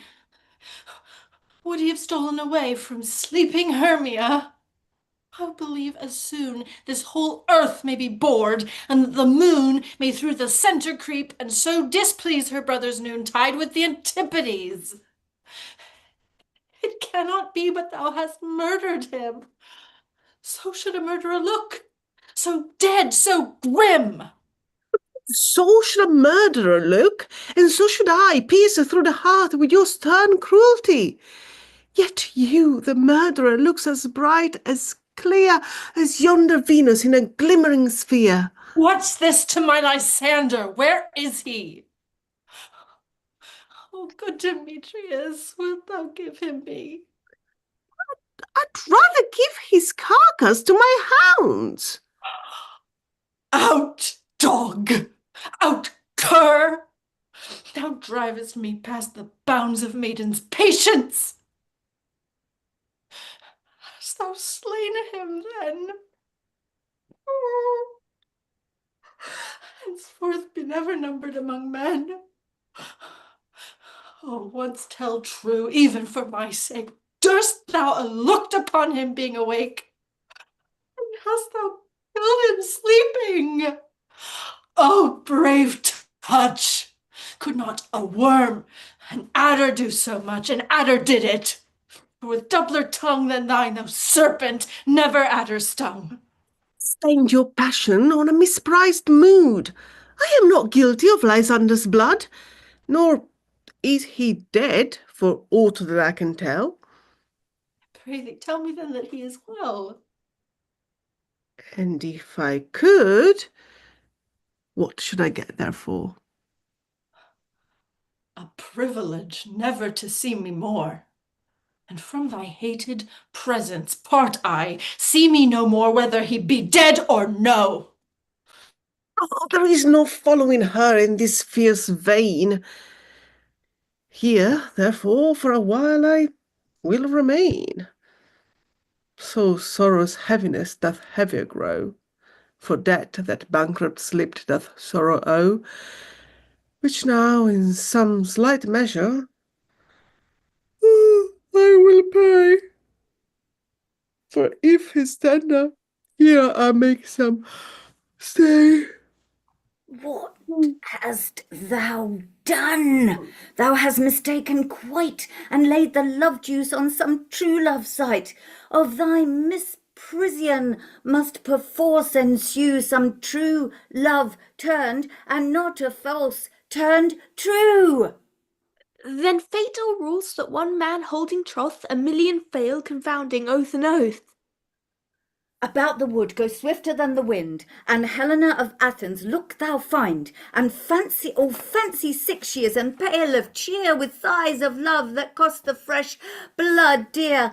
By some illusion. See thou bring her here. I'll charm his eyes against she does appear. I go, look how I go, swifter than an arrow from Tartar's bow.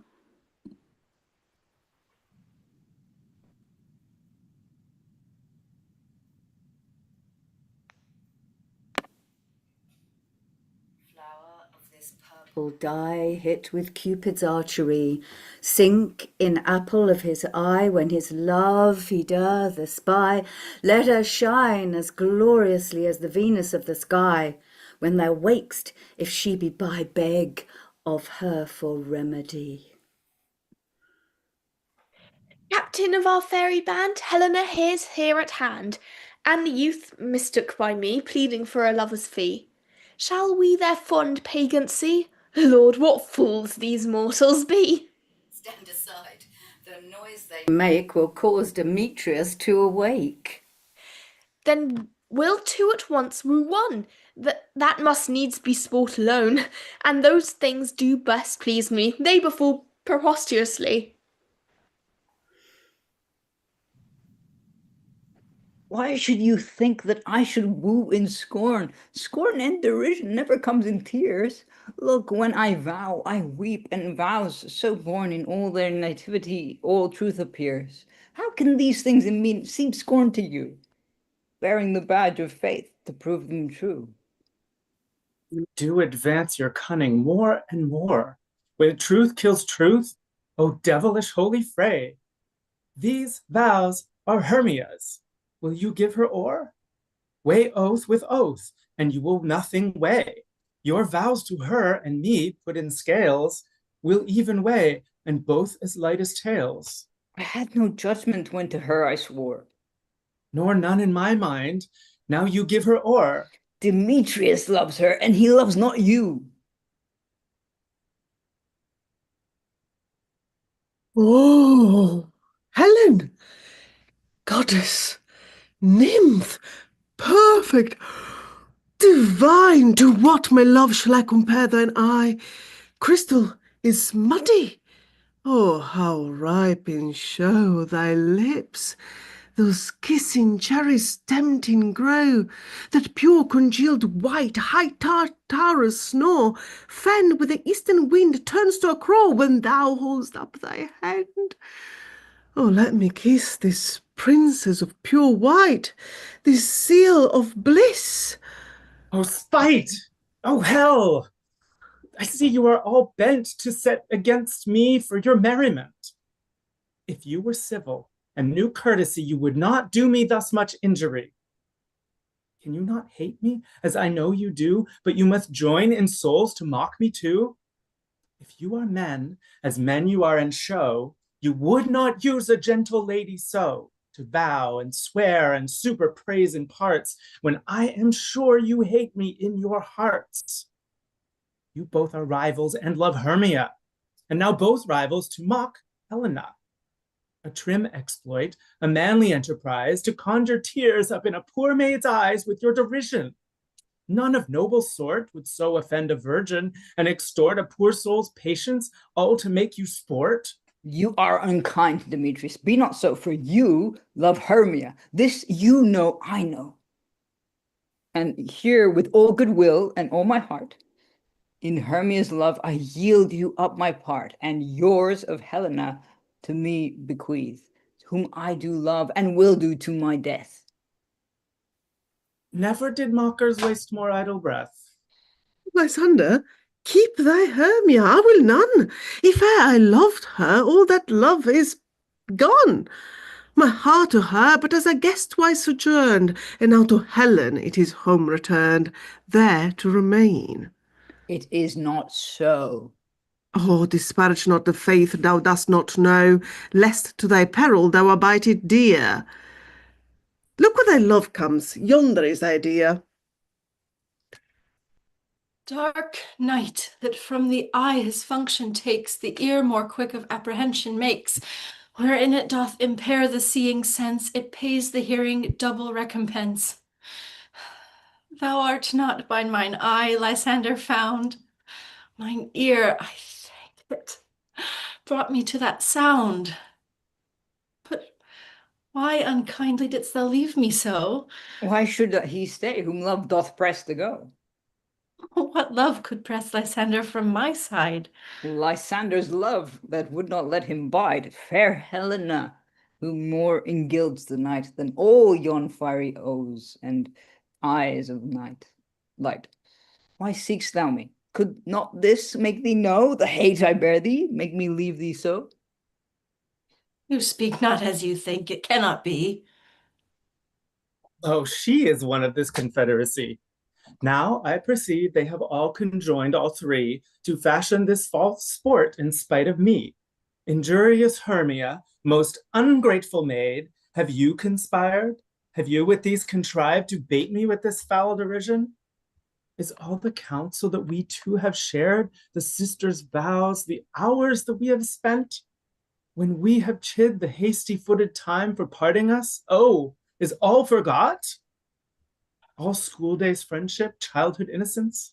We, Hermia, like two artificial gods, have with our needles created both one flower, both on one sampler, sitting on one cushion, both warbling of one song, both in one key, as if our hands, our sides, voices, and minds had been incorporate.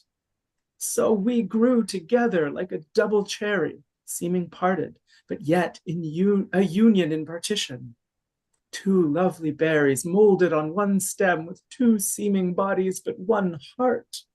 Two of the first life coats and heraldry, due but to one and crowned with one crest.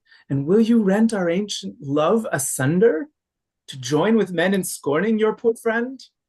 'Tis not friendly, 'tis not maidenly. Our sex, as well as I, may chide you for it, though I alone do feel the injury. I am amazed at your passionate words. I scorn you not. It seems that you scorn me. Have you not set Lysander, as in scorn, to follow me and praise my eyes and face? And made your other love, Demetrius, who even but now did spurn me with his foot, to call me goddess, nymph, divine, and rare, precious, celestial? Wherefore speaks he this to her he hates? And wherefore doth Lysander deny your love, so rich within his soul, and tender me, forsooth, affection, but by your setting on, by your consent? What though I be not so in grace as you, so hung upon with love, so fortunate, but miserable most to love unloved, that you should pity rather than despise? I understand not what you mean by this. I do persevere, counterfeit and looks, make mouths upon me when I turn my back, wink at each other, hold the sweet jest up. This sport well carried shall be chronicled. If you have any pity, grace, or manners, you would not make me such an argument. Fare you well. 'Tis partly mine own fault, which death or absence soon shall remedy. Stay, gentle Helena, hear my excuse, my love, my life, my soul, fair Helena. Oh, excellent. Sweet, do not scorn her so. Oh, if she cannot entreat, I can compel. Thou canst compel no more than she entreat. Thy threats have no more strength than her weak praise. Helen, I love thee, by my life I do. I swear that which I will lose for thee, to prove him false that says I love thee not. I say I love thee more than he can do. If thou say so, withdraw and prove it too. Quick, come. Lysander, where to tends all this? Away, you thistle husk.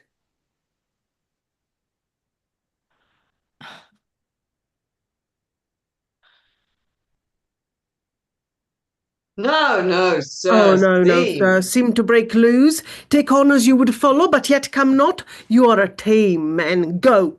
Hang off, thou cat, thou burr, vile thing, let loose, or I will shake thee from me like a serpent. Why are you grown so rude? What change is this sweet love? Thy love, out, rabid rodent, out. Thou out, loathed medicine, oh, hated poison, hence. Do you not jest? Yes, sooth, and so do you. Demetrius, I will keep my word with thee. I would I had your bond, for I perceive a weak bond holds you. I'll not trust your word. What, should I hurt her, strike her, kill her dead? Although I hate her, I'll not harm her so. What? Can you do me greater harm than hate? Hate me? Wherefore?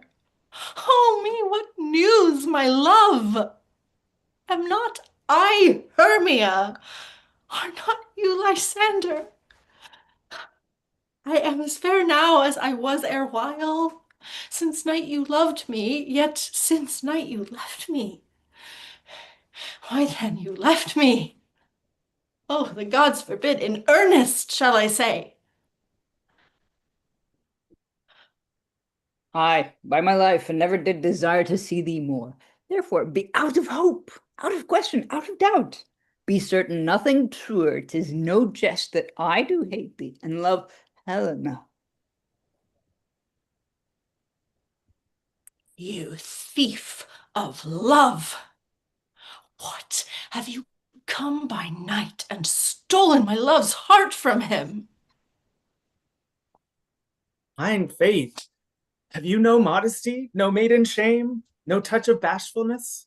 What, will you tear impatient answers from my gentle tongue? Fie, fie, you counterfeit, you puppet, you! Now I perceive that she hath made compare between our statures. She hath urged her height, and with her personage, her tall personage, her height, forsooth she hath prevailed with him. And are you grown so high in his esteem because I am so dwarfish and so low? How low am I, thou painted maypole? Speak! How low am I? I am not yet so low but that my nails can reach unto thine eyes. I pray you, though you mock me, gentlemen, do not let her not hurt me. I was never cursed. I have no gift at all in shrewishness. I am a right maid for my cowardice. Let her not strike me. You perhaps may think, because she is something lower than myself, that I can match her. Lower? Hark again! Oh, good Hermia, do not so bitter with me. I evermore did love you, Hermia. Did you ever keep your counsels? And never wronged you, save that in love to Demetrius I told him of your stealth unto this wood. He followed you, for love I followed him, but he hath chid me hence, and threatened me to strike me, spurn me, nay, to kill me too. And now, so you will let me quiet go to Athens, will I bear my folly back, and follow you no further. Let me go. You see how simple and how fond I am. And get you gone. Who is't that hinders you? A foolish heart that I leave here behind. What with Lysander? With Demetrius. Be not afraid, she shall not harm thee, Helena. Oh, no, sir, she shall not, though you take her part. Oh, when she's angry, she is keen and shrewd. She was a vixen when she went to school, and though she be but little, she is fierce. Little again. Nothing but low and little. Why will you suffer her to flout me thus? Let me come to her. Oh, get gone, you dwarf, you minimus of hindering not grass maid, you weed, you acorn. Oh, you're two officials in her behalf that scorns your services. Let her alone. Speak not of Helena. Take not her part. For if thou dost intend never so little show of love to her, thou shalt abide it. Now she holds me not. No, now follow if thou durst try whose right of mine or thine is most in Helena. Follow? Nay, I'll go with thee cheek by jowl. You, mistress, all this coil is long of you. Nay, go not back. I will not trust you, I. No longer stay in your cursed company. Your hands than mine are quicker for a fray. My legs are longer, though, to run away. I am amazed and know not what to say. This is thy negligence. Still thou makest, or else committ'st thy knavery willingly. Believe me, King of Shadows, I mistook. Did not you tell me I should know the man by the Athenian garments he hath on? And so far blameless proves my enterprise. I have noted in Athenian eyes, and so far I am glad it did so sort. As this is their jangling, I esteem a sport. Thou seest these lovers seek a place to fight. Hie therefore, Robin, overcast the night. The starry welkin cover thou anon with drooping fog as black as Acheron, and lead these testy rivals so astray as one come not within another's way. Like to Lysander, sometime frame thy tongue, then stir Demetrius up with bitter wrong, and sometime rail thou like Demetrius, and from each other look thou lead them thus, till o'er their brows death counterfeiting sleep, with leaden legs and battle wings does creep. Then crush this herb into Lysander's eye, whose liquor has this virtuous property, to take from thence all error with his might, and make his eyeballs roll with wonted sight. When they next awake, all this derision shall seem like a dream and fruitless vision, and back to Athens shall the lovers wend with league, whose date till death shall never end. Whilst I in this affair do thee employ, I'll to my queen and beg her Indian boy, and then I will her charmed eye release from monsters' view, and all things shall be peace. My fairy lord, this must be done with haste, for night swift dragons cut the clouds full fast, and yonder shines Aurora's harbinger, at whose approach ghosts wandering here and there troop home to the churchyards, damned spirits, all that in the crossways and clouds have burial, already to their wormy beds have gone, for fear least day should look upon their shames upon. They wilfully themselves exile from light, and must for a consort with black-browed night. But we are spirits of another sort. I with the morning's love have oft made sport, and like a forester the groves may tread, even till the eastern gate, all fiery red, opening on Neptune with fair blessed beams, turns into yellow gold his salt green streams. But notwithstanding haste make no delay, we may effect this business ere day. Up and down, I will lead them up and down. I am feared in field and town. Goblin, lead them up and down. Oh, here comes one. Where art thou, proud Demetrius? Speak thou now. Here, villain, drawn and ready, where art thou? I will be with thee straight. Follow me then to plainer ground. Lysander, speak again. Thou run away, thou coward, art thou fled? Speak in some bush. Where dost thou hold thy head? Thou coward, thou art bragging to stars, telling the bushes that thou look'st for wars, and wilt not come? Come, recreant, come, thou child. I'll whip thee with a rod. He is defiled that draws a sword on thee. Yeah, art thou there? Follow my voice, we'll try no manhood here. He goes before me and still dares me on. When I come where he calls, then he's gone. The villain is much lighter heeled than I. I followed fast, but faster did he flee. That fallen am I, in dark, uneven way, and here will rest me. Come thou, gentle day, for if but once thou shew me thy grey light, I'll find Demetrius and revenge this spite. Ho,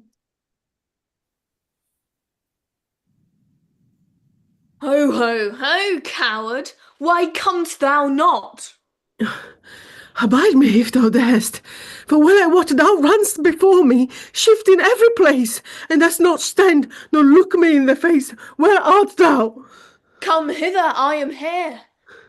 Nay, then thou mockest me. Thou shalt by this decree, if ever I thy face by daylight see. Now go thy way. Faintness constrains me to measure out my length on this cold bed.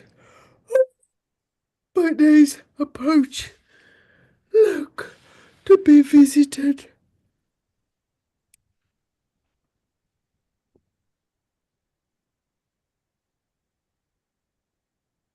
Oh, weary night. Oh, long and tedious night. Abate thy hours. Shine comforts from the east, that I may back to Athens by daylight. From these my poor company detest. But sleep, that sometimes shuts up sorrow's eye, steal from me a while mine from mine own company. Yet but three, come one more. Two of both kinds makes up four.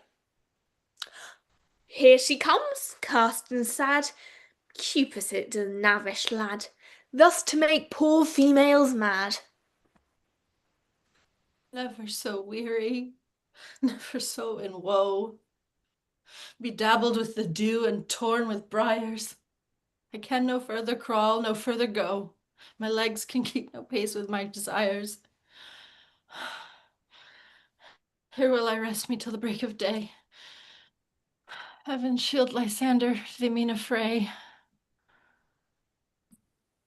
On the ground sleep sound, I'll apply your ear gentle love of remedy. When thou walk'st, thou talk, true delight in the sight of thy former lady's eyes.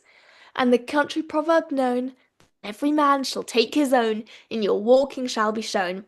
Jack shall have Jill, naught shall go ill, the man shall have his mare again, and all shall be well.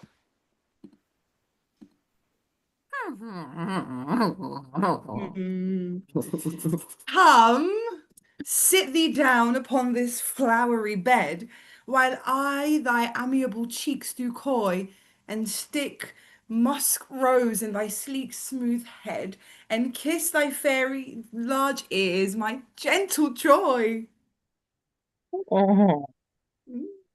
Where's Peas Blossom? Peas Ready. Blossom, Ready. scratch my head, Peas Blossom. Where's Monsieur Cobweb? Ready? Monsieur Cobweb? Good, Monsieur. Good Monsieur. Get your weapons in your hand and kill me a red-hipped humblebee on the top of a thistle. And good Monsieur, bring me the honey bag. Do not fret yourself too much in the action, Monsieur. And good Monsieur, have a care the honey bag break not. I would be loath to have you overflown with a honey bag. Senior. Where's Monsieur? Mustard seed.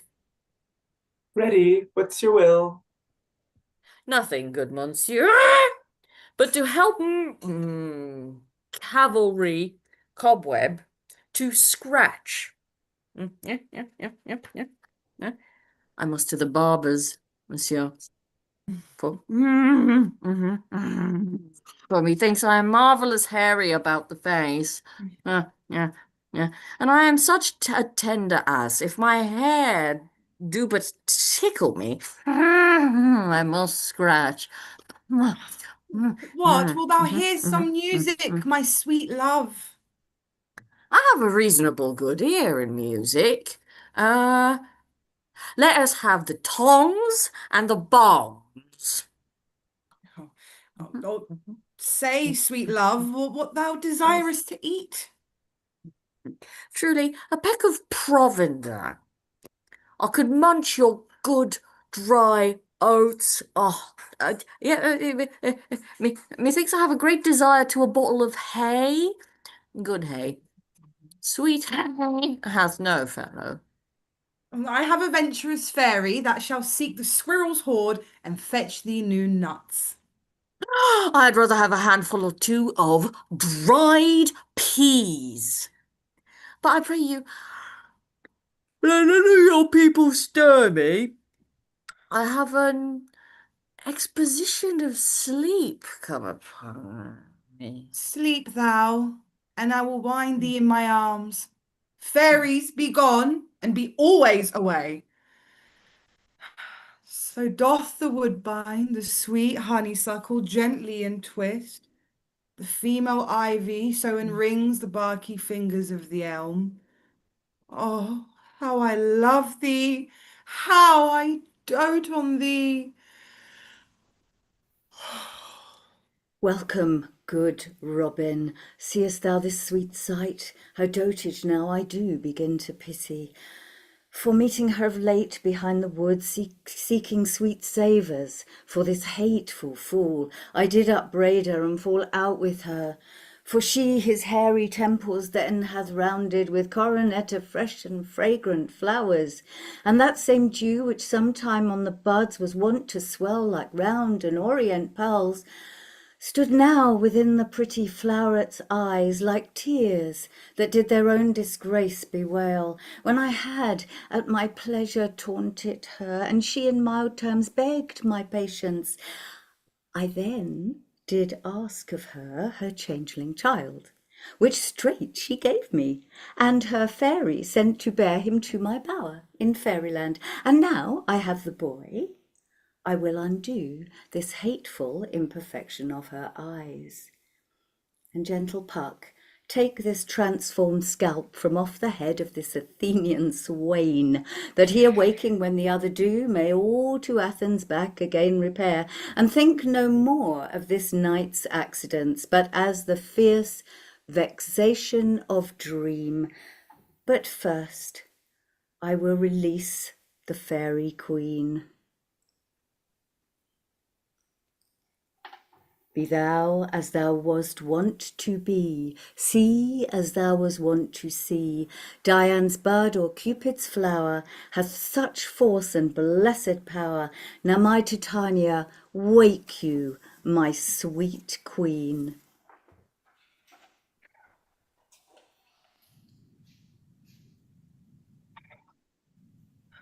My Oberon! Oh, what visions I have seen! Methought I was enamoured of an ass. There lies your love. How came these things to pass? Oh, how mine eyes doth loathe this visage now. Silence a while, Robin, take off his head. Titania, music call, and strike more dead than common sleep of all these five the sense. Music, ho, music! Such as charmeth sleep.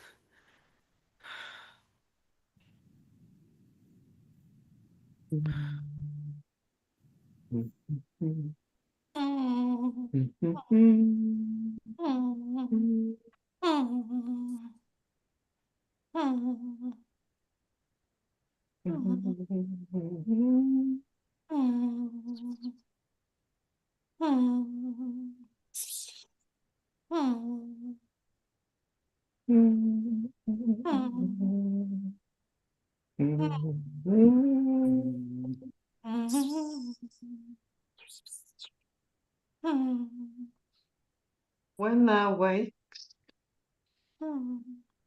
When thou with wakes with thine own fool's eyes peep. Sound music, come, my queen, take hands with me, and rock the ground whereon these sleepers be. Now thou and I new in amity, and will tomorrow midnight solemnly dance in Duke Theseus's house triumphantly, and bless it to all fair posterity. There shall the pairs of faithful lovers be wedded with Theseus in all jollity. Fairy king, attend and mark, I do hear the morning lark. Then, my queen, in silence sad, trip we after the night shade. We the globe can compass soon, swifter than the wandering moon. Come, my lord, and in our flight, tell me how it came this night that I sleeping here was found with these mortals on the ground.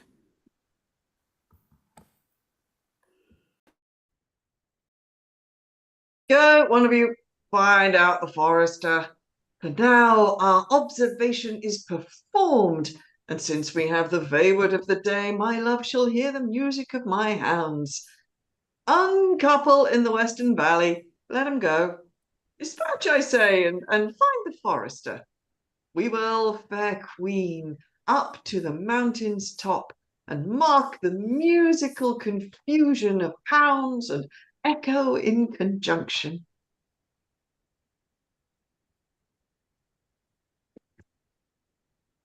Fair Hippolyta, I was with Hercules and Cadmus once, when in a wood of Crete they bayed the bear. With hounds of Sparta, never did I hear such gallant chiding, for besides the groves, the skies, the fountains, every region near, seemed all one mutual cry. I never heard so musical a discord, such sweet thunder. my hounds are bred out of the Spartan kind, so flued, so sounded, and their heads are hung with ears that sweep away the morning dew, crooked knees and dewlap like Thessalian bulls, slow in pursuit, matched in mouth like bells, each under each. A cry more tunable was never hallowed to, nor cheered with horn in Crete or Sparta, nor in Thessaly. Judge when you hear. But soft. What nymphs are these? My lord, this is my daughter here asleep, and this Lysander, this Demetrius is, this Helena, old Nida's Helena. I wonder of this being here together. No doubt they rose up early to observe the rite of May, and hearing our intent, came here in grace of our solemnity. Speak, Aegeus. Is not this the day that Hermia should give answer of her choice? It is, my lord. Good morrow, friends. Woo. St. Valentine is past. Can these wood birds but a couple now? Pardon, my lord. I pray you all stand up. I know you two are rival enemies. How comes this gentle concord in the world, that hatred is so far from jealousy, to sleep by hate and fear no enmity? My lord, I shall reply amazedly, half asleep, half waking, but as yet I swear I cannot truly say how I came here. But as I think, for truly would I speak, and now I do bethink me, so it is. I came with Hermia hither. Our intent was to be gone from Athens, where we might be without the peril of the Athenian law. Enough, my lord, you have enough. I beg the law upon his head. They would have stolen away, they would, Demetrius, thereby to have defeated you and me, you of your wife and me, of my consent that she should be your wife. My lord, fair Helen told me of their stealth, of their purpose hither to this wood, and I in fury hither followed them. Fair Helena in fancy followed me, but my good lord, I wot not by what power, but by some power it is. My love to Hermia melted as the snow. Seems to me now as the remembrance of an idle god, which in my childhood I did dote upon, and all the faith, the virtue of my heart. The object and pleasure of mine eye is only Helena. To her, my lord, was I betrothed, ere I see Hermia, but like a sickness did I loathe this food, but as in health, come to my natural taste, now do I wish it, love it, long for it, and will forevermore be true to it.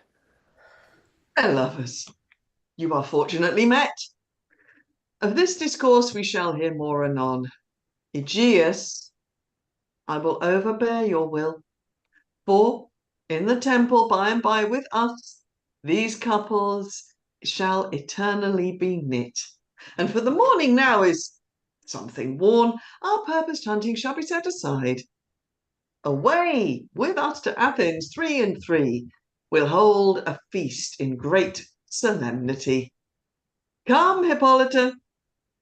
And he bid us follow to the temple.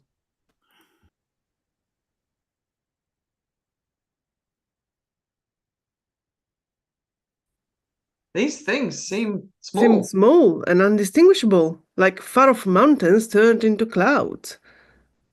Thinks I see these things with parted eye when everything seems double. So methinks. And I have found Demetrius like a jewel, mine own and not mine own. Well, it seems to me that yet we sleep, we dream. Do not you think the Duke was here and bid us follow him? Yea, and my father. And Hippolyta. And he bid us follow to the temple. Why, then we are awake. Let's follow him, and by the way, let us recount our dreams. Yeah, when my cue comes, call me, and I will answer. My next is most fair Pyramus.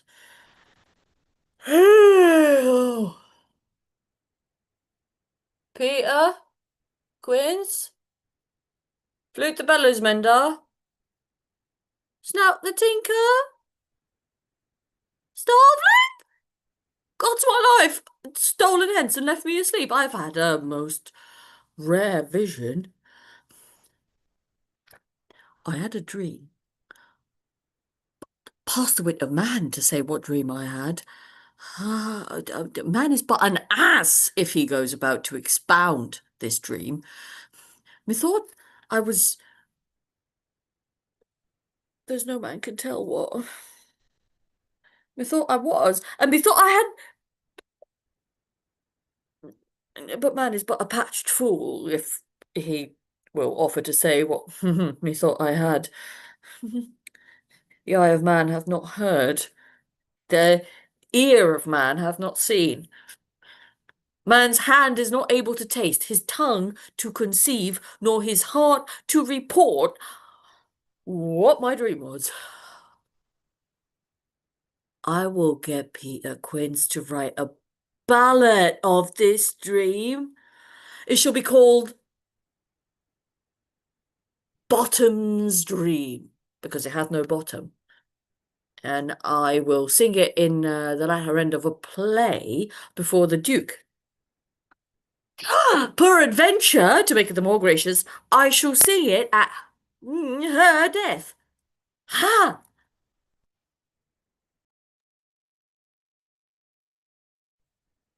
Have you sent to Bottom's house?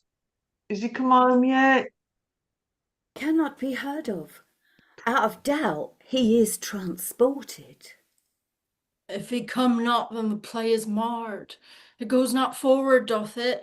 Nah, it's not possible. You have not a man in all Athens able to discharge Pyramus, but he. No, we have simply the best wit of any handicraft man in Athens. Yea, and the best person too. And he is a very paramour for a sweet voice. You must say paragon. A paramour is, God bless us, a thing of note. Masters, the Duke's come from the temple, and there's 2 or 3 lords more married. If our sport had gone forward, we had all been made men. Oh, sweet bully bottom. Thus hath he lost 6pence a day during his life. He could not have scaped 6pence a day, and the Duke had not given him 6pence a day for playing Pyramus, I'll be hanged. He would have deserved it. 6pence a day in Pyramus or nothing. Where are these lads? Where are these arts? It's courageous. Hey, almost happy hour. Masters, I am to discourse wonders, but ask me not what. For if I tell you, I am no true Athenian.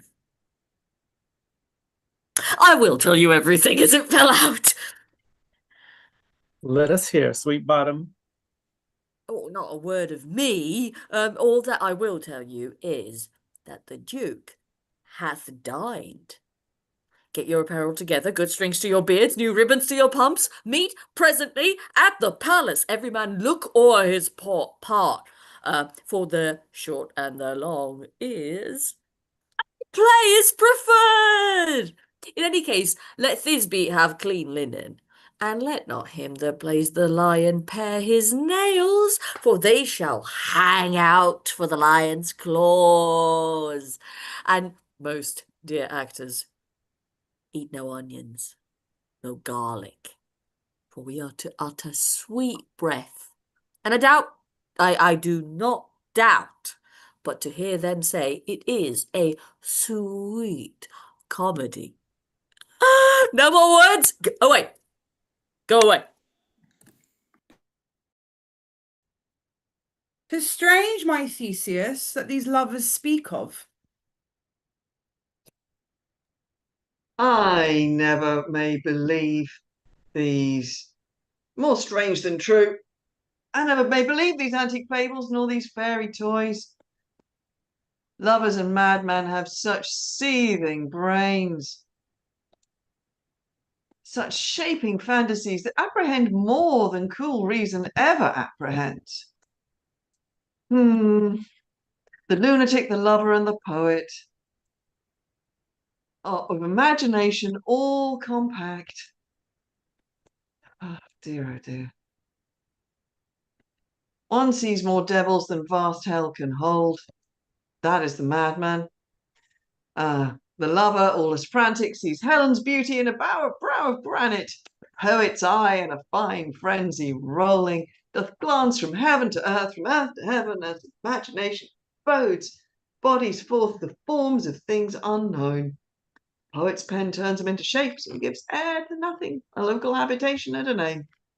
Such tricks hath strong imagination, that if it would but apprehend some joy, it comprehends some bringer of that joy, or in the night imagining some fear, how easy is a bush supposed to bear. But all the story of the night told over, and all their minds transfigured so together, more witnesseth than fancy's images, and grows to something of great constancy, but howsoever strange and admirable. Well, here come the lovers, full of joy and mirth. Joy, gentle friends, joy and fresh days of love accompany your hearts. Come now, what masks, what dances shall we have to wear away this long age of 3 hours between our after supper and bedtime? Where's our usual manager of mirth? What revels are in hand? Is there no play to ease the anguish of a torturing hour? Call, illustrate. Here, mighty Theseus. Say, what abridgment have you for this evening? What mask, what music? How shall we beguile the lazy time, if not with some delight? There is a brief. How many sports are rife? Make choice of which your highness will see first. The battle with the centaurs, to be sung by an Athenian eunuch to the harp. Well, none of that. That have I told my love, in glory of my kinsman Hercules. The riot of the tipsy Bacchanal, tearing the Thracian singer in their rage. That is an old device, and it was played when I from Thebes came last a conqueror. The thrice three muses mourning for the death of learning, late deceased in beggary. This is some satire, keen and critical, not sorting with a nuptial ceremony. Tedious, brief scene of young Pyramus and his love Thisbe. Very tragical mirth. Merry and tragical? Tedious and brief? That is hot ice and wondrous strange snow. How shall we find the concord of this discord? A play there is, my lord, some 10 words long, which is as brief as I have known a play. But by 10 words, my lord, it is too long, which makes it tedious, for in all the play there is not one word apt, one player fitted. And tragical, my noble lord, it is, for Pyramus therein doth kill himself, which when I saw rehearsed, I must confess, made mine eyes water, but more merry tears, the passion of loud laughter never shed. What are they that do play it? Hard-handed men that work in Athens here, which never laboured in their minds till now. And now have toiled their unbreathed memories with this same play against your nuptial. And we will hear it. No, my noble lord, it is not for you. I have heard it over, and it is nothing, nothing in the world, unless you can find sport in their intents, extremely stretched and conned with cruel pain to do you service. We'll hear that play. For never anything can be amiss when simpleness and duty tender it. Go, bring them in, and take your places, ladies. I love not to see wretchedness so charged, and duty in his service perishing. Why, gentle sweet, you shall see no such thing. He says they can do nothing in this kind. The kind are we to give them thanks for nothing. Our sport shall be to take what they mistake, and what poor duty cannot do, noble respect takes in might, not merit.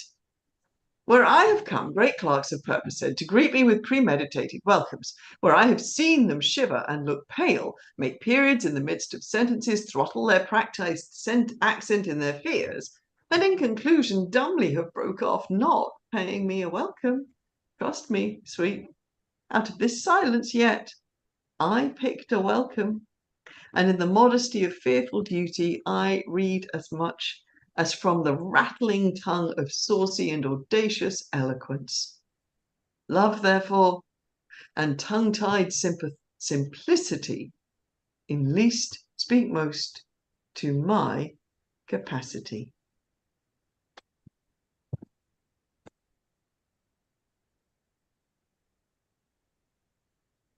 I believe. Philostrate, I'm having trouble hearing you. Ah, so please your grace, the prologue is addressed. If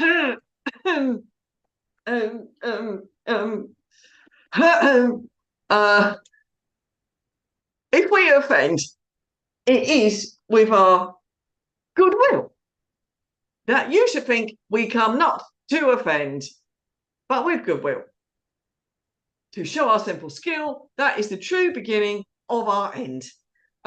Consider then, we come but in despite. We do not come as minding to content you, our true intent is. All for your delight, we are not here. You should here repent you, the actors are at hand, and by their show you shall know all that you are like to know. This fellow does not stand upon points. He hath read his prologue like a rough colt, he knows not the stop. A good moral, my lord, it is not enough to speak, but to speak true. Indeed, he hath played on his prologue like a child on a recorder, a sound, not in government. Speech was like a tangled chain, nothing impaired, but disordered. Who's next?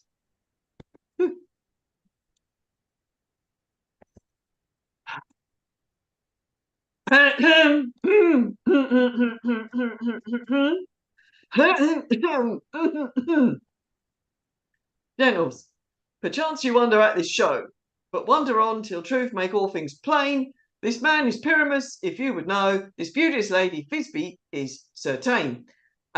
This man with lime and rough cast doth present wall, that vile wall which did these lovers sunder, and through wall's chink or souls they are content to whisper. At the which let no man wonder. This man with lanthorn, dog, and brush of thorn preventeth moonshine. For if you know, by moonshine did these lovers think no scorn to meet at Nina's tomb there to woo this grisly beast, which lion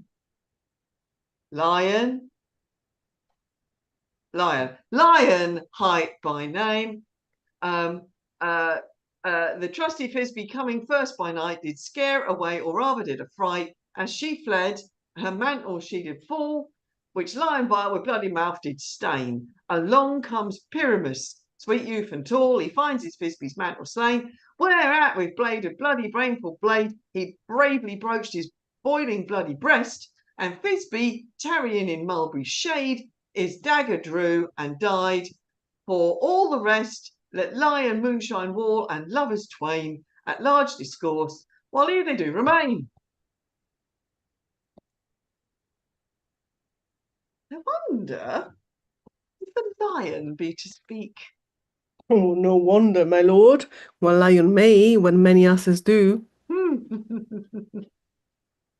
In this same interlude, it doth befall that I once note by name present a wall, and such a wall as I would have you think that had it in a crannied hole or chink, through which the lovers Pyramus and Thisbe did whisper often very secretly.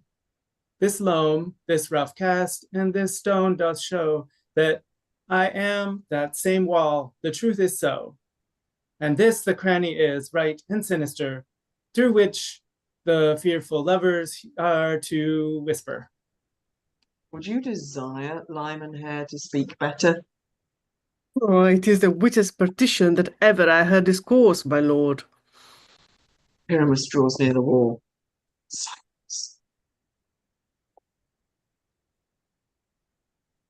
Oh, grim locked night. Oh, night with hue so black.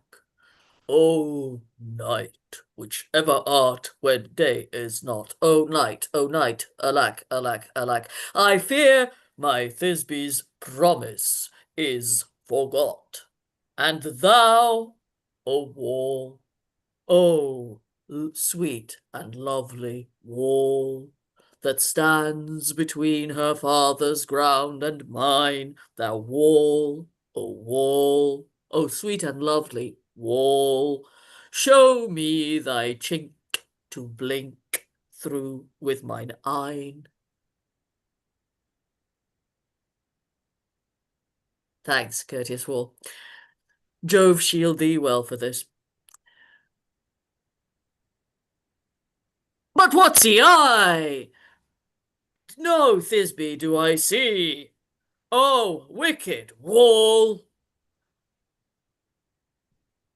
Through whom I see no bliss, cursed be thy stones for thus deceiving me.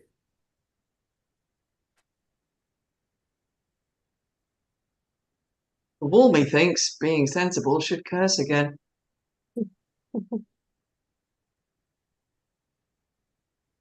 No, in truth, he should not.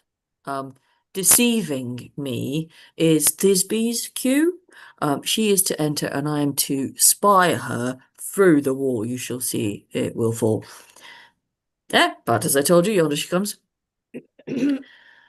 O wall, full often hast thou heard my moans for parting my fair Pyramus and me. My cherry lips have often kissed thy stones with lime and hair knit up in thee. I see a voice! Now will I to the chink to spy, and I can hear my Thisbe's face.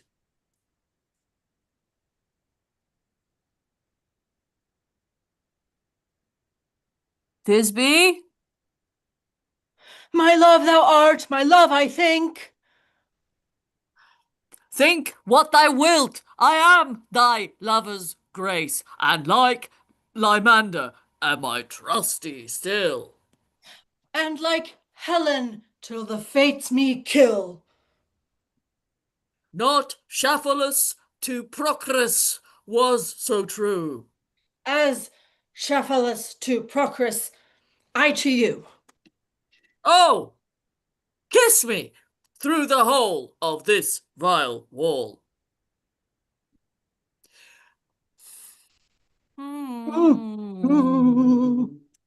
I kiss the wall's hole, not your lips at all. Wilt thou at Ninny's tomb meet me straightway? Tide life, tide death, I come without delay. Thus have I wall my part discharged, so, and being done, thus wall away doth go. Now is the mural down between the two neighbours.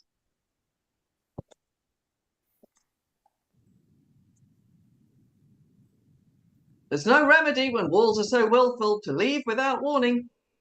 This is the silliest stuff that I heard. Best in this kind are but shadows, and the worst are no worse if imagination amend them. It must be your imagination then, and not theirs. If we imagine no worse of them than they of themselves, they may pass for excellent men.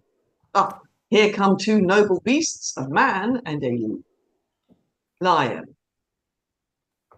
You, ladies, you gentle hearts do fear, whose gentle hearts do fear the smallest monstrous mouse that creeps on floor, may now, perchance, both quake and tremble here when lion rough in wildest rage doth roar, and know that I once snug the joint around.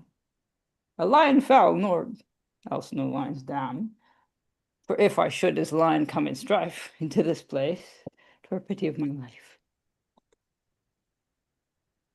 A very gentle beast and of good conscience. Oh, the very best at a beast, my lord, that e'er I saw. The lion is a very fox for his valour, and a goose for his discretion. Not so, my lord, for his valour cannot carry his discretion, and the fox carries the goose. His discretion, I'm sure, cannot carry his valour, for the goose carries not the fox.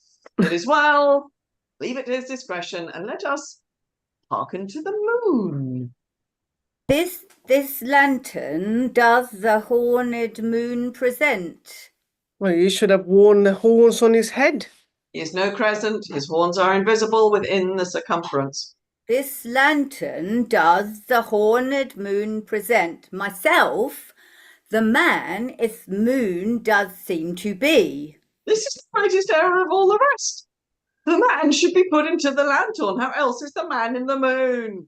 Well, he does not come there for the candle, for you see, it is already in snuffle. I am wary of this moon. Would he would change? It appears by the small light of his discretion that he is on the wane, but yet in courtesy and all reason we must stay the time. Proceed, moon. All that I have to say is to tell you that the lantern is the moon. I, the man in the moon, this, my thorn bush, and this, my dog. My dog. Why, all these should be in the lanthorn, for they are in the moon. But silence, here comes Thisbe. This is old Ninny's tomb. Where is my love? Oh, roar! My lord lion. Well, Thisbe. Oh, well shone, moon. Truly the moon shines with a good grace. House lion. And then come Pyramus.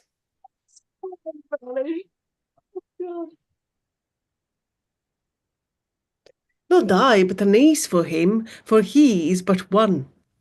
Ah, well, and so the lion vanished. Sweet moon, I thank thee for thy sunny beams. I thank thee, moon, for shining now so bright. For by thy gracious golden glittering beams I trust to taste of truest Thisbe's sight. But stay, oh spite, but mark, poor knight, what dreadful dole is here. eyes do you see? How can it be? Oh, dainty duck. Oh dear. Thy mantle good, what, stained with blood? Approach your furies fell. Oh, fates, come, come, cut, thread, and thrum, quail, crush, conclude, and quell. Passion and the death of a dear friend would go near to make a man look sad. Beshrew my heart, but I pity the man. Oh, wherefore, nature, didst thou lions frame, since lion wild hath here deflowered my dear, which is, no, which was the fairest dame that lived, that loved, that liked, that looked with cheers. Come, tears, confound, out soared and wound the pap of Pyramus. I that left pap, where heart doth hop. Thus die I. Thus.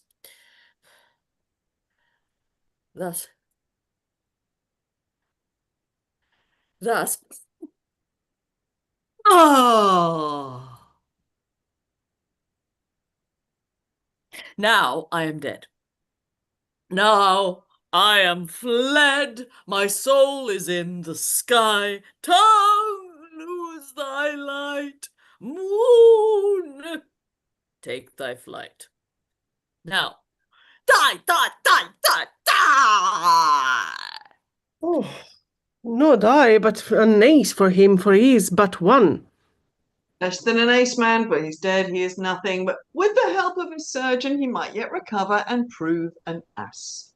How chance moonshine is gone before. The Thisbe comes back and finds her lover. She will find him by starlight. Here she comes, and her passion ends the play. Methinks you should not use a long one for such a Pyramus. I hope she will be brief. A moth will turn the balance. Which Pyramus, which Thisbe is the better? She hath spied him already with those sweet eyes. And thus she means videlicet. Asleep, my love? What? Dead, my dove? O Pyramus, arise. Speak, speak, quite dumb. Dead, dead. A tomb must cover thy sweet eyes. These lily lips, this cherry nose, these yellow cowslip cheeks are gone, are gone. Lovers make moan. His eyes were green as leeks. O sisters three, come, come to me with hands as pale as milk. Lay them in gore, since you have shore with shears his thread of silk. Tongue, not a word. Come, trusty sword, come blade my breast imbrue. And farewell, friends, thus Thisbe ends. Adieu, adieu, adieu. Moonshine and Lion are left to bury the dead. Aye, and Wall too.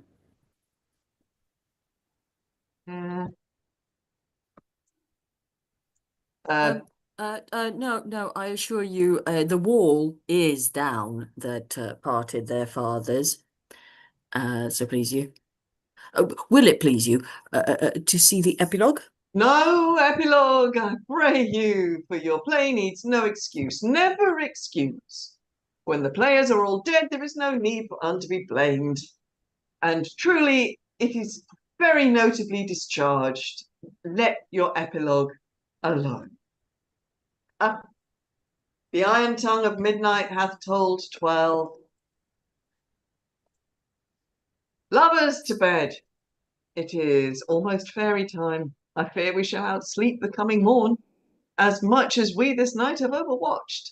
This palpable gross play hath well beguiled the heavy gate of night. Sweet friends, to bed. Fortnight, hold we this solemnity in nightly revels and new jollity.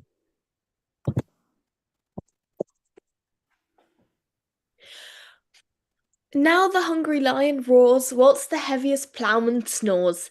All with weary task foredone, now the wasted brands do glow, whilst the screech owl screeching loud puts the wretch that lies in woe. In remembrance of a shroud now it is the time of night, that the graves all gaping wide, every one lets forth his sprite. In the churchway paths to glide, and we fairies that do run by the triple Hecate's team.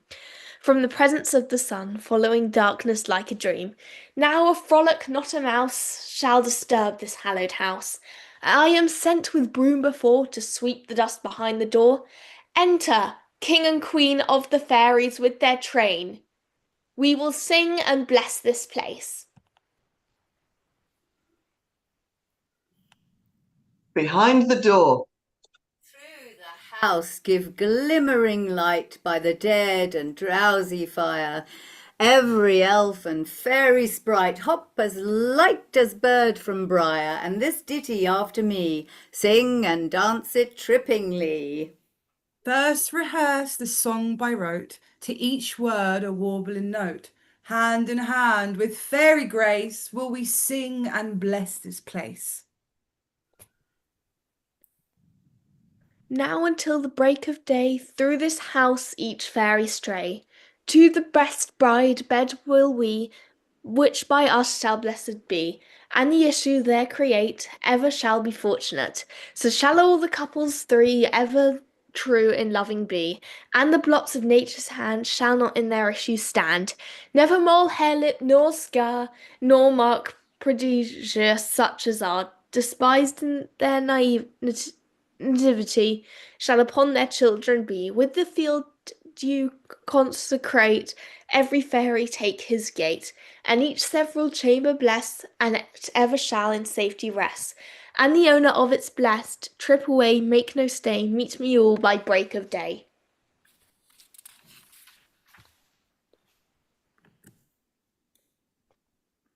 If we shadows have offended, think but this, and all is mended, that you have but slumbered here while these visions did appear, and this weak and idle theme no more yielding but a dream. Gentles, do not reprehend, if you pardon, we will mend. And, as I am an honest puck, if we have unearned luck, now to scrape the serpent's tongue we will make an amends ere long, else the puck a liar call, so good night unto you all. Give me your hands if we be friends, and Robin shall restore amends.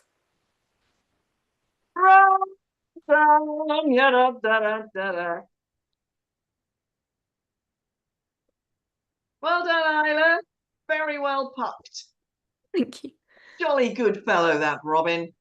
Yes, okay, all right. I'm just gonna go, lion. I'm sorry, this is my little lion. He wanted to come along and play. Right, that was brilliant. You're amazing. You're all nuts. I love that. That seemed to me to pass so quickly. I don't know if it was you or if it's just my perception of time, but that was really, really lovely. Did we have fun? We have fun? Yes, we had fun. God, if you don't have fun during Midsummer Night's Dream, what on earth is wrong with the world? Okay. So, those of you who we and the performers are staying on this link, and we are going straight into preparation for Othello. If you are watching, then please, if you're coming up to watch Othello, then Othello, King Lear. Oh dear, it's King Lear. We've done Othello. God, we're not doing that again. Not tonight. King Lear. So we're moving straight on to Lear as the storm breaks over my head. So if you're actors, if you're staying on for Lear, then please stay here. Otherwise, hop off I think Bridget and Joelle, we're seeing you again. And Florendia, you're back for, yep. So if you need to hop off, please take time. And anybody who is staying for LEAR, please, if you need to take 10 minutes, please do that. I might have to hop offline just for a little bit to sort myself out and do things like clean my teeth because it's now the morning. So, right. We are going straight on into LEAR prep. I see Aliki has joined us. So I'm just going to take 10 minutes, just briefly, and then I will be back on. We are in good time, actually. It's 6:45.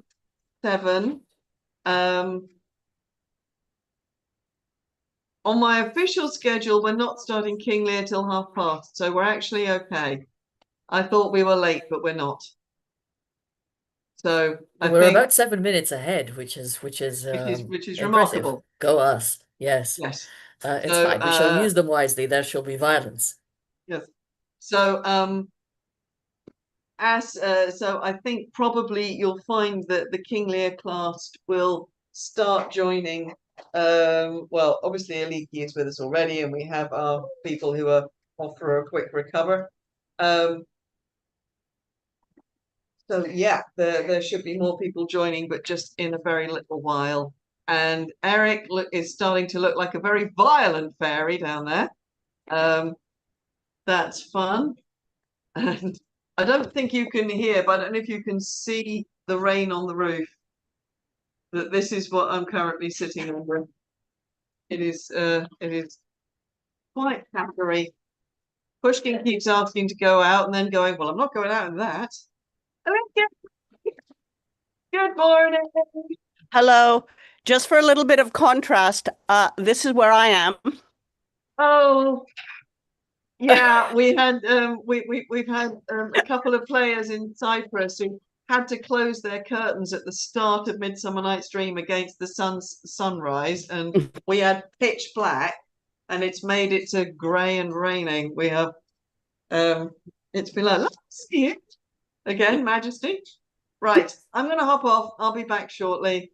So anybody who's watching, we are going into preparation for King Lear. This is secret hidden actor time that we are now doing publicly. You can keep on voting for the actor's choice, the audience choice play, by the way. And please do, if you are so inclined and so able, buy us a coffee, because I'm really starting to need some. So I will see you all in just a bit. Let's give Lizzie a second to get an actual coffee, because bless her, she's been working. She's been doing half the parts. Oh my and God. you haven't. Yeah. Well, yes, bless you. So as the rest of us not to have to. So talk about athletes of the heart, I guys. mean that you have, Alexandra. You're working too. Right, I'm back in a minute. Stop. Okay, so I just need to open the thing that is the document that says who's playing what, so that we have a bloody clue as to what we're doing here. But that's the running order, which is not the thing I want. Okay, but we definitely have a little bit of violence with Edmund and Edgar. So, Eric, you're Edgar. Who's Edmund? I got no clue. Okay, that's fine. We shall attempt to find this. Give us a second. Why is this not doing what I wanted to? There it is. It's It was a tomorrow. different tab. Yay. What? It's tomorrow. It's Edmund. tomorrow. I mean, no, it's Tamara playing the Edmund. Okay, cool. That's fine. We also have, let me just see. Is there any, there isn't violence with you, Aliki, but you had some physical action queries or some Q query things. I'm in the middle of an extended family delight, and I've barely had time to look at anything. So this is going to Okay. be fun. Yeah. I've got things in between I can get props in, but I've got no idea what, basically, other than having seen the play a few times. Great. That's where the rest of us are too. So you're Cool. doing great. You're in a great place. Do be aware both Eric and Aliki that there is, I mean, it's not nudity, but there is the taking off of clothes. Well, yeah, there's Um, like enter naked with a blanket. I'm like, Yeah. okay, I can do that. Yep, have fun with that. And then Lear is disrobing during a speech. The the yeah, I don't think that there's physical action that you haven't already done in some shape or form, Maliki. So I feel like, Yeah. if you were to sort of be reading an encounter and suddenly a kneeling and suddenly a kick or something, I'm Yeah. sure you can cover that. I think so. Yeah. Let's just I allow seem to let remember there's a Olga bit in. where either Edgar or someone else leads Lear into like the Yeah. stage or something. But Yeah, so this is hand holding. Yeah. This is effectively just hand holding. Yeah. And yeah, if you reach out as the person leading, if you've got your hand reached upward so that your elbow is kind of able to bend, and as the person being led, you're reaching down. Hello and welcome. Sorry, Olga is playing Oh yeah, Gloucester. a huge bit of violence. Yeah. Yeah, you've got So, some serious stuff. but Olga, you also get led. Because Edgar actually leads Gloucester more than he leads Lear. Yeah. So yes, so Olga, you just caught us saying we're in those sort of sections. It's a matter of, as the person being led, you just reach out so that it's basically hand holding as the action. Yeah. And then you just stay with your hand extended, and you can, sort of reposition as you need to, but it needs to stay extended and in contact, as it were, for the duration of Oh, right. whatever's going on Okay. as The movement. bigger problem there is that I have to be blindfolded. Yeah, If blind. you okay, audience, stick your fingers in your ears. Olga, if you grab a piece of relatively thin cloth Here. and place it against your eyes, you should be able to see through it. Well, yes, I was thinking about this bloody napkin. Yeah, that Somehow works. to arrange around my head. Yeah, I Uh-huh. can sort of see something. Another option, Olga, is if you place it quite high so that you can see underneath it, and then you tilt your head towards the camera. Yeah, right. So that is So it hidden. looks like, You can see quite well. Yeah. That's what I did for Gloucester. So that it's doing basically this Well, as a sort of piece of as a Or covering. you can. I don't know. Can you see my eyes if I'm doing this? No, No. we can't. At all. No. Okay, so Another option is dark glasses. If they're really black, you can. well, but if they are real black, I can't see the screen. No, I mean real black to. I well, know. No, I don't have I don't have a pair that are Forget it. Yeah. one way So- transparent. So it will probably be this. Yeah, if this works for you, this is I fine. don't know. It And works. if At the moment, it Well- works. So okay, I think also a guy who's had his eyes out has a lot of reasons to be fiddling with this. yeah. exactly. And also, Olga, you may find that actually you can fold it in two or more and see if you can still see through that, because then it won't be wrapped around. I tried that. If I fold it, I don't see anything. Okay, well then, I have another option for you, Olga, Yeah. which is stockings. Genuinely, I because know, you'll be yeah. able to see through it, and it looks Unfortunately, I like a band. No, I'm afraid I don't have any at hand, and it's too hot no. to be putting Okay, something fair enough. under this so awful on my head. So, okay. Well, it wouldn't be on your head, it would just be across your eyes. So this is what I'm saying, is that anything that exists already in a lengthy kind of shape and quite a thin material, anything yeah.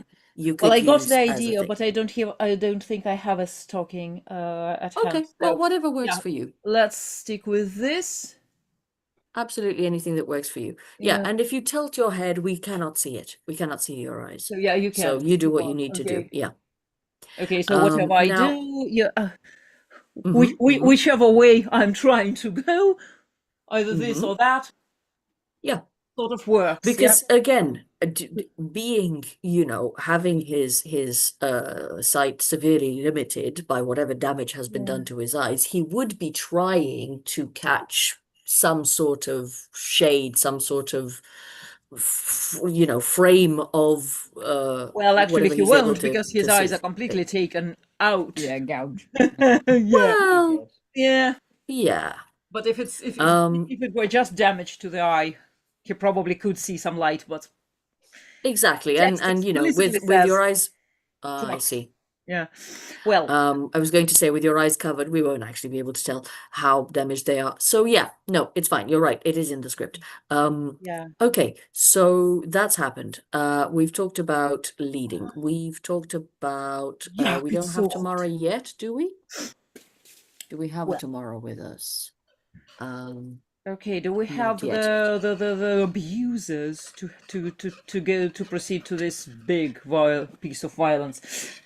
Do we have So my is abusers it? here? Yeah, this is what I'm trying to identify. That's Cornwall, and I always confuse which one of them it is. It's Regan, not Goneril, Regan, I think. right? Yeah. If I remember anything, I'm not quite sure. Okay, what else do I need? I need a torch. Okay. Let me Because grab. they also ought to have a servant, and that person gets killed.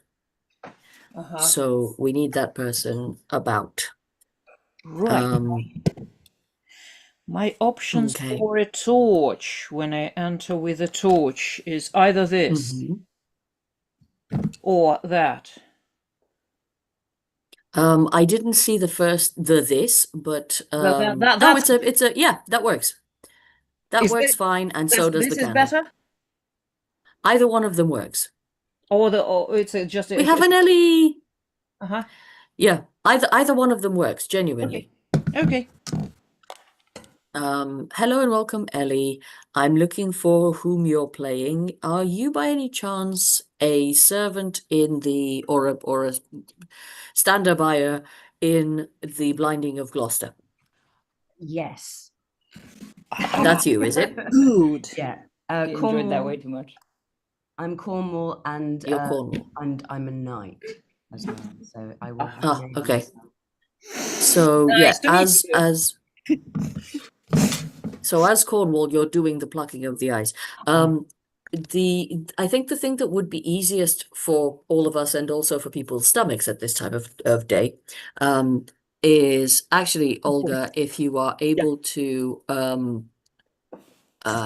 incline the camera away from your eyes while the violence is happening. How do you mean Yeah. So have a situation where you're brought in quite sort of upright, whatever they place him, they manhandle him a bit, and then you go and the camera stays looking up. Okay. And screaming and I just scream. hands. Yep. Okay. And you can hands. also exactly sorry, I'll reposition this. So screaming and hands, and it's rather than up and away, Olga, they're towards camera. The hands are towards camera. The hands towards camera. Okay. Yeah. Because Ellie, what I would love for you to do is the opposite of that. So what I would love for you to do is angle the camera up, but stay in it so that you're working down. Okay. Into that. Does that make sense? Is that like that? Like that? No, the other way around. The other way around. So like I had it. if you didn't have a virtual background, we would be looking at you and the ceiling. Yeah. Okay. So that you're working downwards into camera and you're coming you're sort of visibly higher than him. Something. Yeah. And then it's your standard generic manipulation actions. It's visible hands and awfulness. If you can get them gory or have something that you're visibly pulling at, great, fantastic. If not, the miming is enough. Okay. This Unfortunately, stops, talks. virtual backgrounds don't Yeah, really. no, I'm gonna take off my background because it's gonna annoy. Yeah. Right.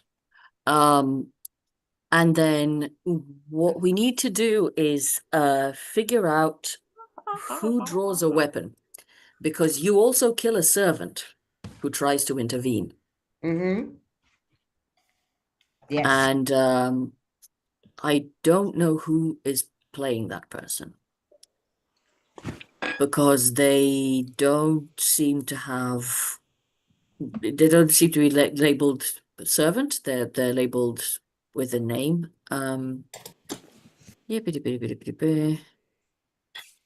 So please excuse me as I try to figure this out. This is quite a late scene. Sorry, just one sec.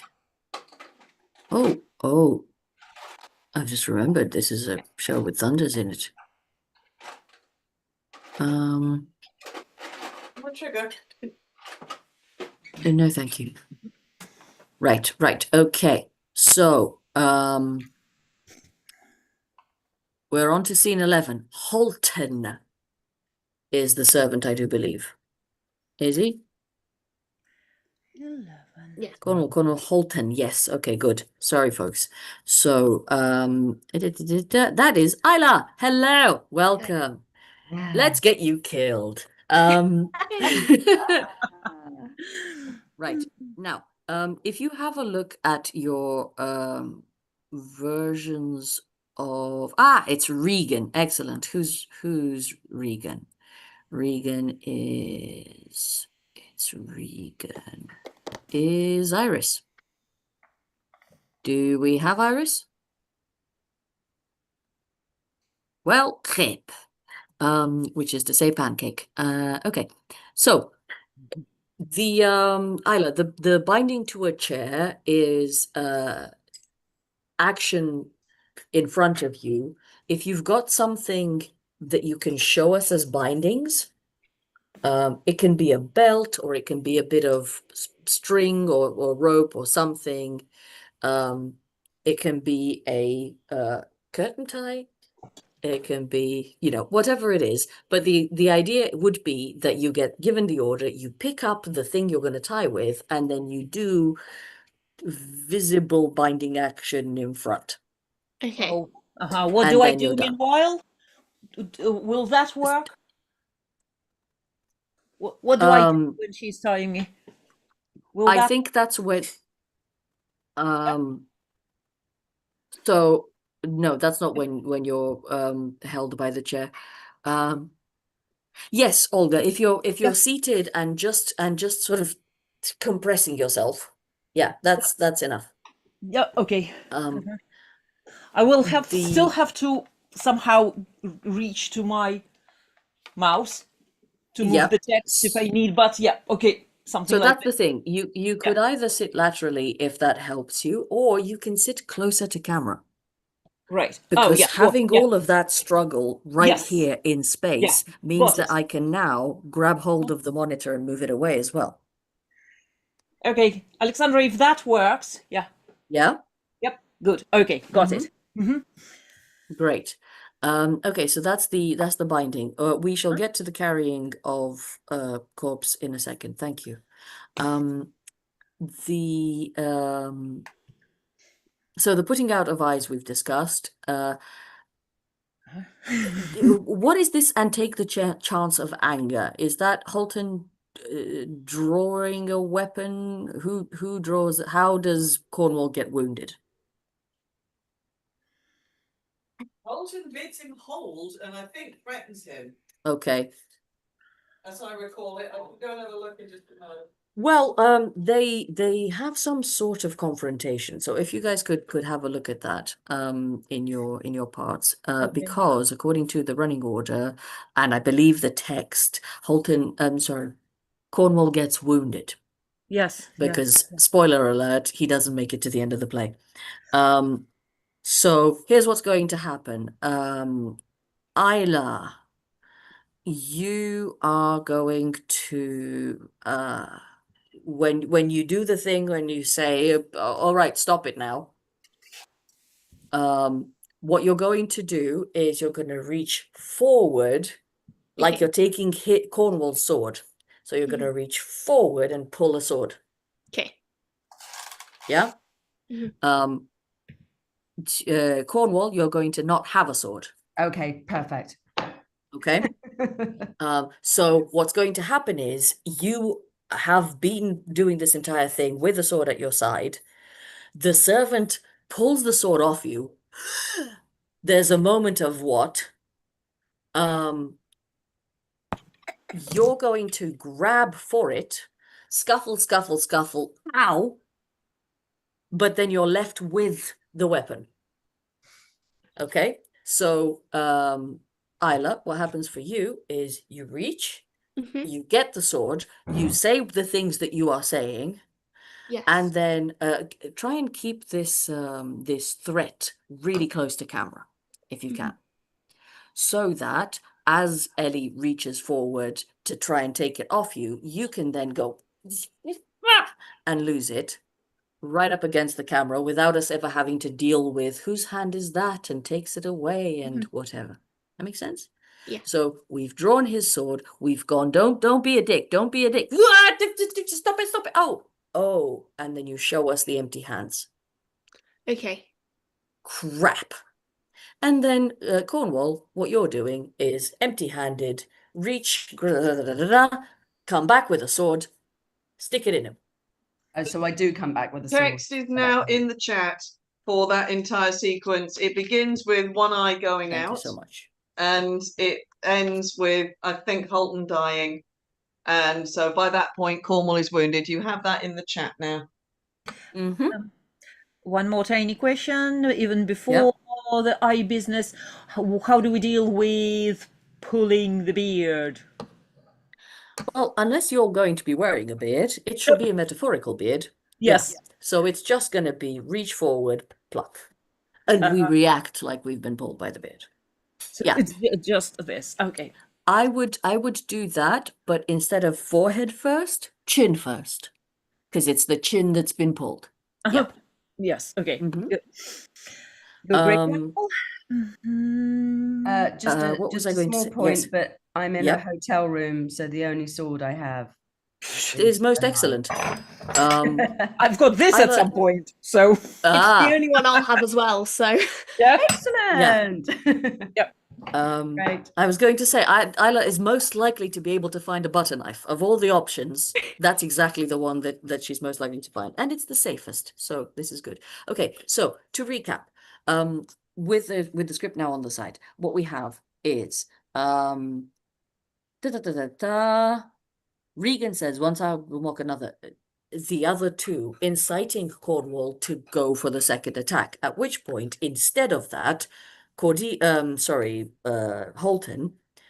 you do the, so this is, if you see vengeance, just before you say your line, hold your hand.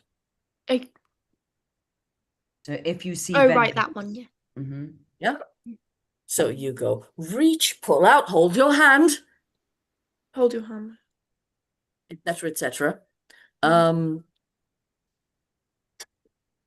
now you wait. Nay, then come on and take the chance of anger. Yes. So, come on and take the chance of anger. Cornwall, you go for him. Yeah. Chance of anger. Wah! Right? So prepare for the fact as you're saying, nay, then come on and take the chance of anger. You're like, listen, I'm armed. You're in trouble. I can get really close. Oh no, he's taken it. Is this making sense? Yeah. Grand. As soon as Ellie has taken the sword, no, hang on 1 second. So it's struggle, struggle, struggle. Ellie, you're not recovering it. You are struggling with it and getting stabbed, and then pull it out of yourself. Right? Because then Regan says, you've just caused yourself a massive injury here. And Regan is like, give me that. I'll finish this job. Fuck you, guy. Okay. And Isla, just to make life super simple, your guy has never killed anybody, was not planning on killing anybody, was making this threat without actually intending to do any killing. And then in this struggle, you come back empty-handed and go, shit, I've killed a guy. Well, he's gonna die now. So your fellow is not preparing to do more battle, right? He thought he'd solved his problems, and then that's happening. So that what's going to occur is Regan is going to go, give me that, stab you. Reaction, suffer, say words, die. Yay. Okay? Grand. It's the fun bit, Isla. We all love a good stab. Yeah. You get stabbed in the stomach. It's an easy response because it's the sort of kind of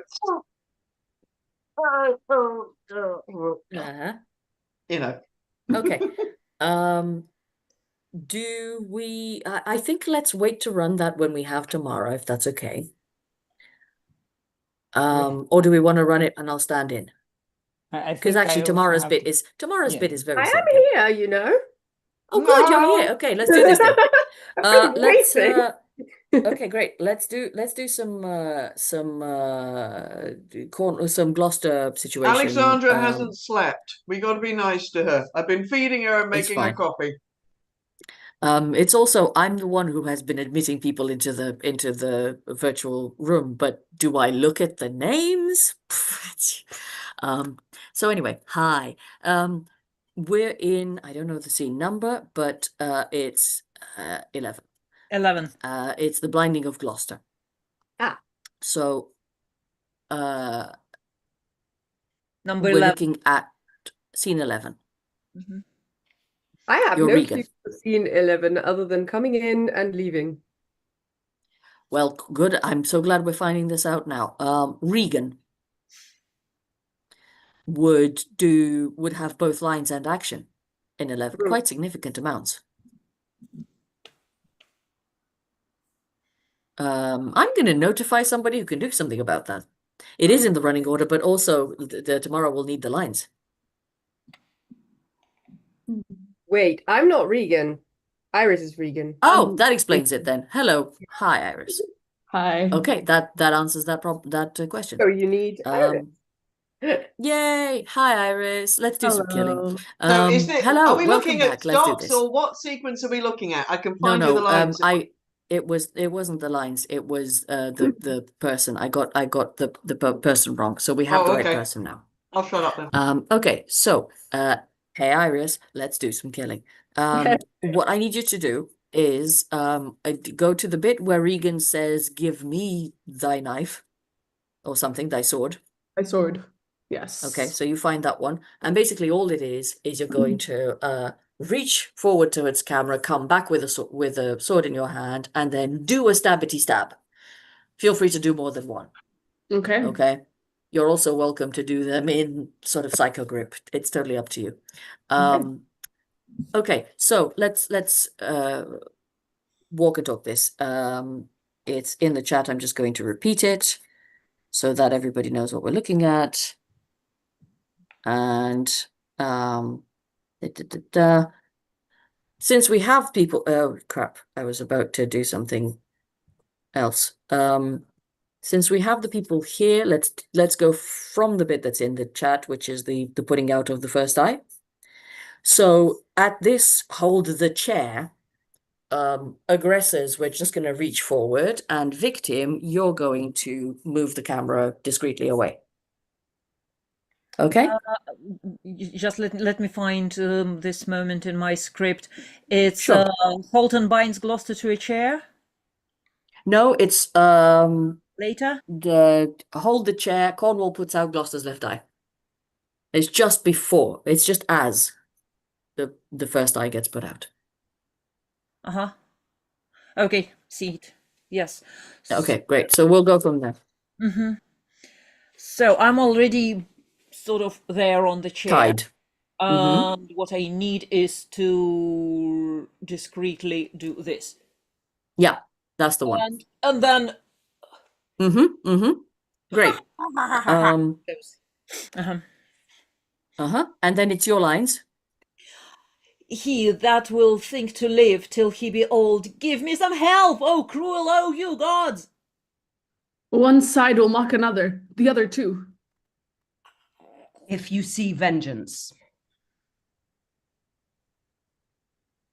Happening? Someone interrupted. Hold your hand, my lord. Uh-huh. I have served you ever since I was a child, but better service have I never done you than now to bid you hold. Cool. Let me hold you there for 1 second. Ellie, you're not going to get to your fingers have it all the way down there.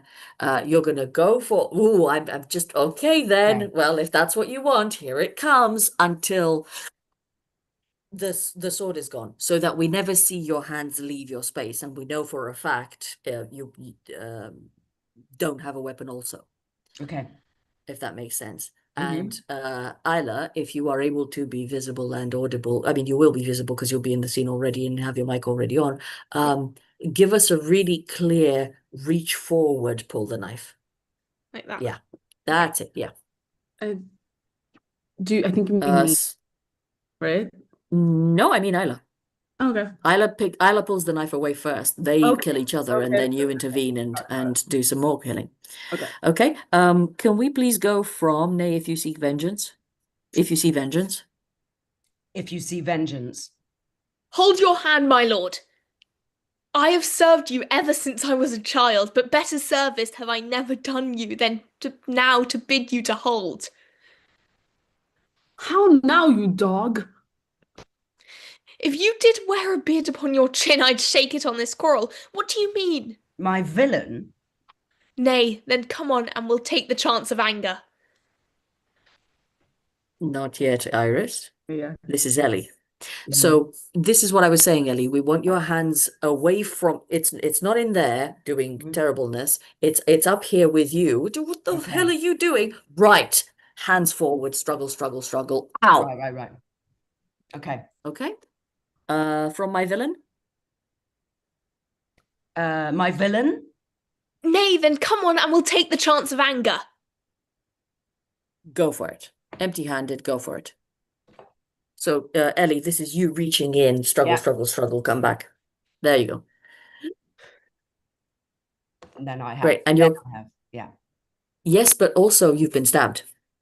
So, if I play this sideways, the logic of what we're doing here is one person has gone, don't be stupid, stop doing terribleness.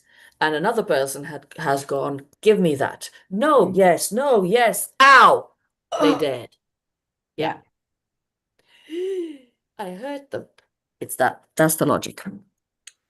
Okay.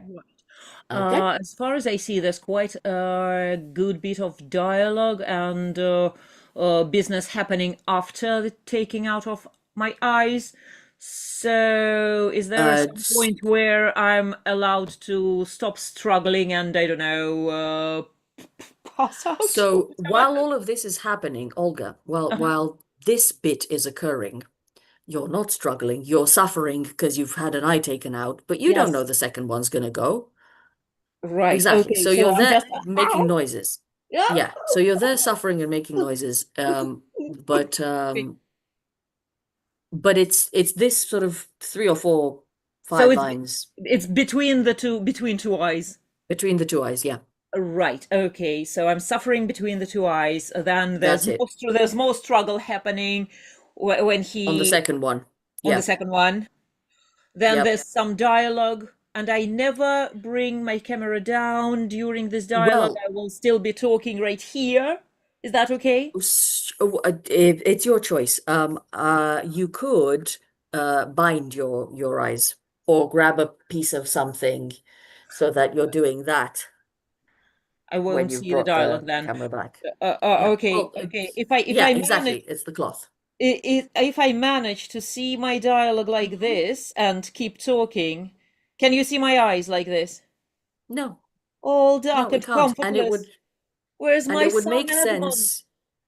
So we can't see your eyes, and it would make sense that you would be struggling with it, so that you could be sort of looking through and fixing it and whatever you need to do. Uh-huh. And also looking Okay. for looking underneath. So you could be doing that. Ow, ow, oh my goodness, look at all my Right. lines. Okay. That's where Yeah. my lines Yeah. are. Because I'm not sure Oh I'll. no, I'm Yeah. suffering so much.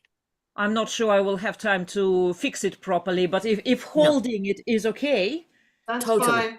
yeah. Absolutely fine. If And that's looking if under that, it is also great. yeah. Olga, I don't Yes. know if this helps, but I Uh-huh. remember that a leaky as Lear at Gloucester used sunglasses.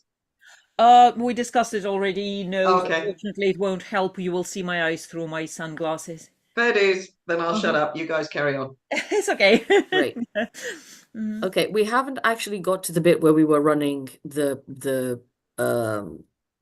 bit that happens after Cornwall has recovered himself with a weapon in his body. So having ow to that, immediately pull that out of yourself. Yeah.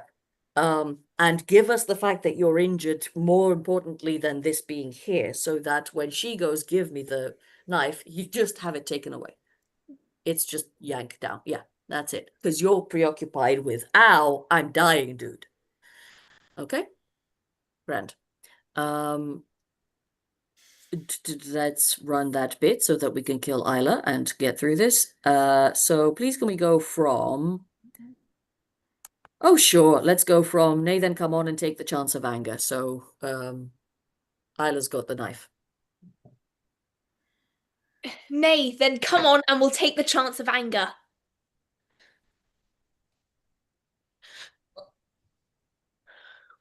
Give me thy sword. A peasants don't stand up thus.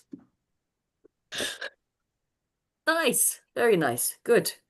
Isla, you can give us noises.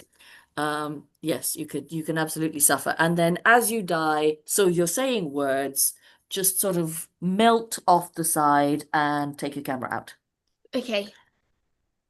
Okay? Yeah, that's the one. Good, great, wonderful. I'm loving the energy of the murder there, Iris. Okay. Could we resolve if we have an aliki to hand, let me resolve the carrying of the dead body. Do we have an aliki? Yeah, I'm here. Great, fantastic. If you carry the corpse with your arms in front of you, either below so that you can still manipulate the computer, or above if you are sort of sufficient in what you're doing. I would sort of do like a roundedness there. It's basically what we've done as a hug, but your arms are below. Yeah. I'm just Your very hands, sorry. Yeah. Okay. It'll have to be like really cheated. Absolutely. So here's the thing. As you are close to camera, yeah, as long as we get the sense of the shape of your arms, I don't need to see what the rest of this is doing. Okay. Right. And for you, Isla, all we need you to do is the stuff that we've been playing as sleeping so far, except turned upwards.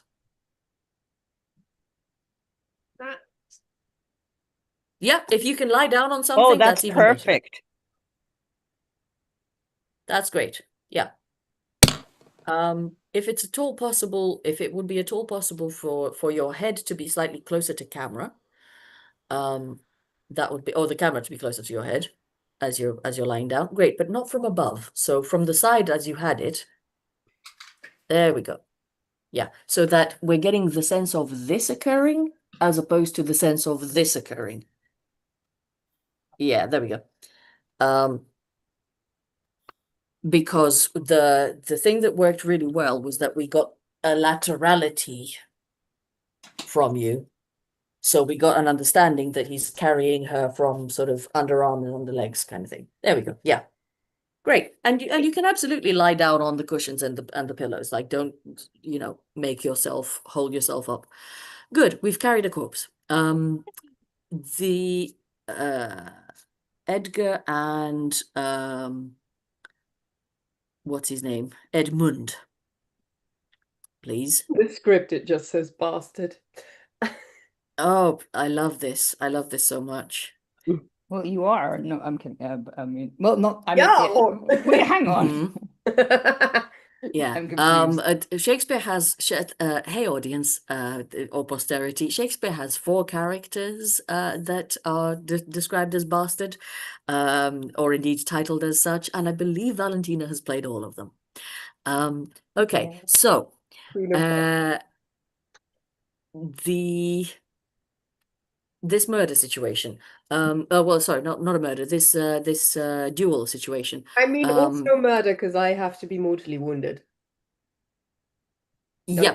So all that's going to happen, Tamara, is you, as the person who knows what they're doing, are prepared yourself and sort of, you know, ready to take the subterfuge, and then you get your ass handed to you, effectively, because you're preparing to do a judicial duel. And Eric, with whatever you've got there, you are going in with empty hand, with pommel, with So no slices, sword. with no, with the Oh, sword. okay, yeah. But so you've got a Yeah, sword and a free hand. I do.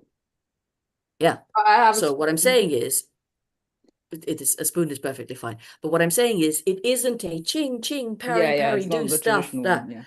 Yeah, that's what Edmund is expecting, and you're in there being like, okay, so slash and then punch and then whack you with the pommel, and then I'm going to stab you a little bit, and oh, look, you're dead. Isn't that convenient? Yeah.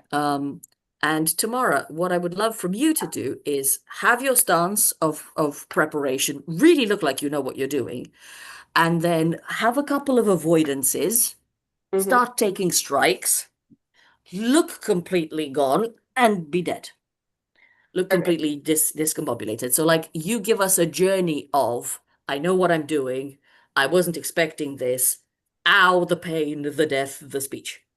Quick question, where do you die? Because like I have a lot of speechifying, but I don't really know. I'm going with it's a gut wound and it's horrible, but I can still get my affairs in order.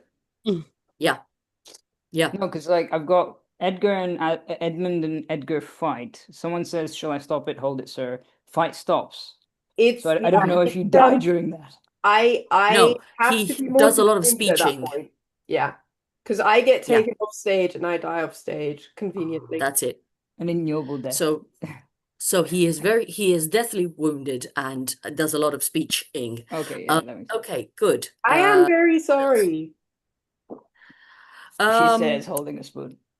Generic violence, because all the violence that we're doing is, as you will have noticed, rather generic. We have Lear grabbing somebody's ear.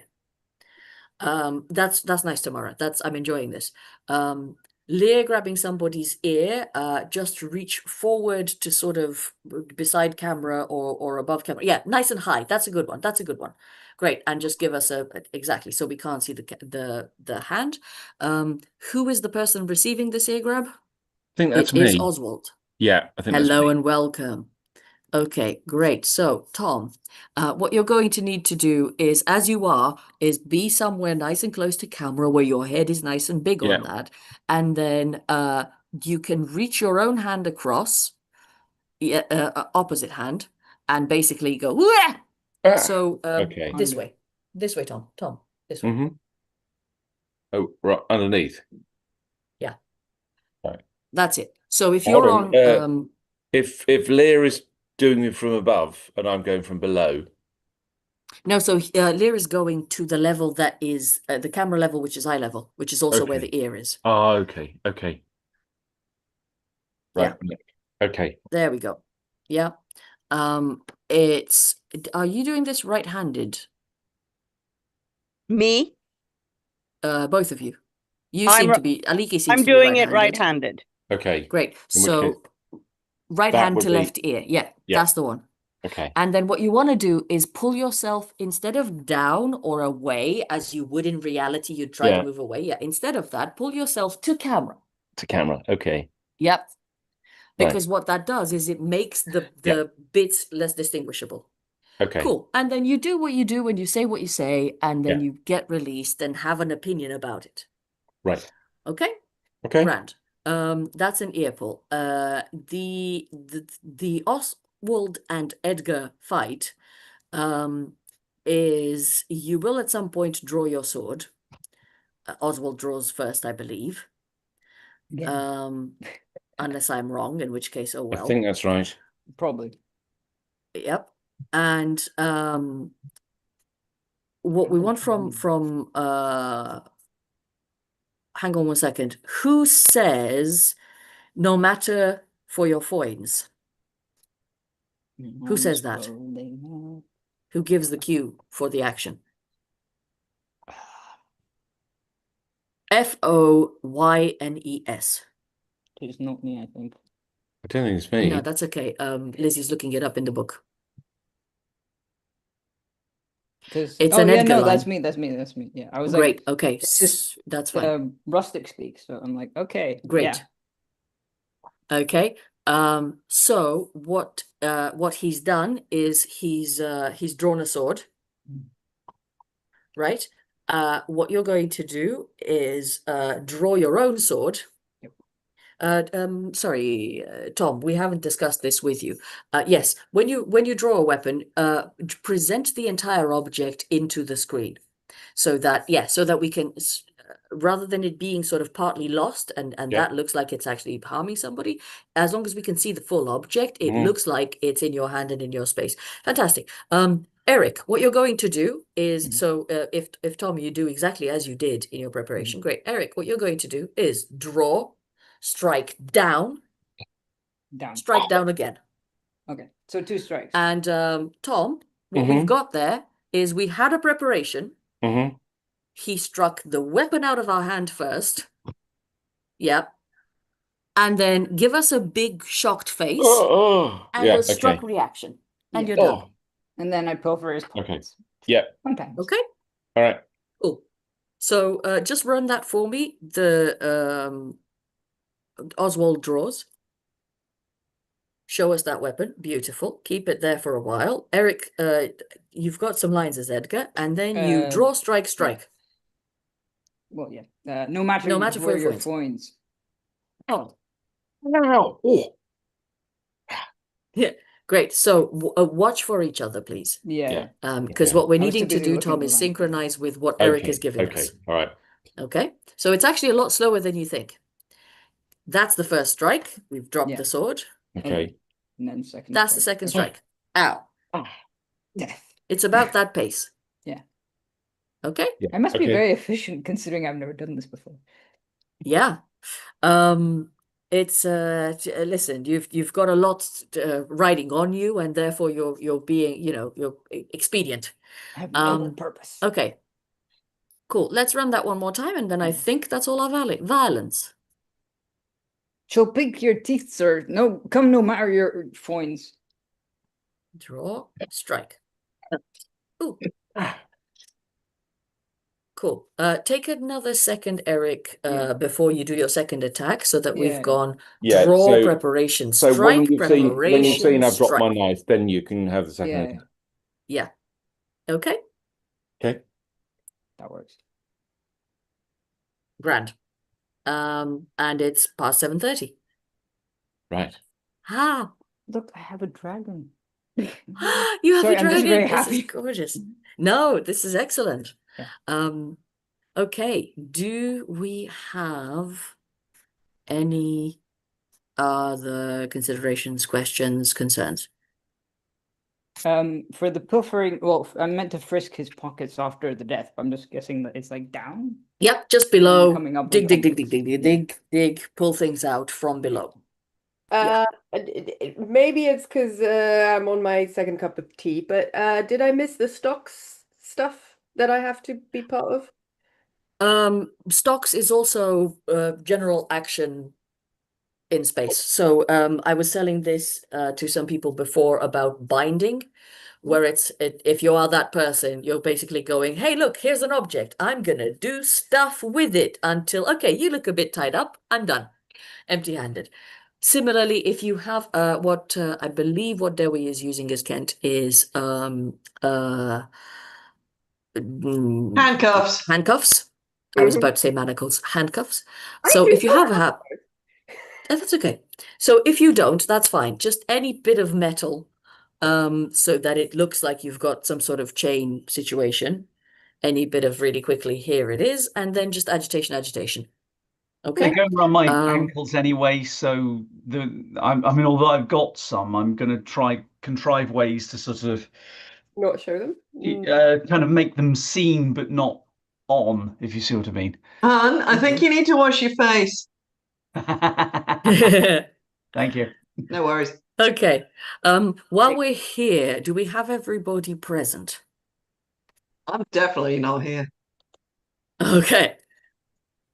Tamara has just left, and Lizzie's definitely not here, so it's fine. We're here. I just want to check. Sorry, just so for what I prop wanted to things. Hang on, yeah. we have a question. No, it's just I meant to pass to get two purses from Gloucester or the same purse. I don't know. Yeah, I'm just informing Olga so that she knows. Yes, so this is the thing I was going to say next. If we have everybody, just a quick reminder, all props passes are, here is an object in my space, and then I send it forward. I receive an object from your space. Here it is in mine. Isn't that fascinating? And we can, you know, it doesn't have to be that simple, but whatever excuse there is to present the thing in space. Everyone will have some sort of letter.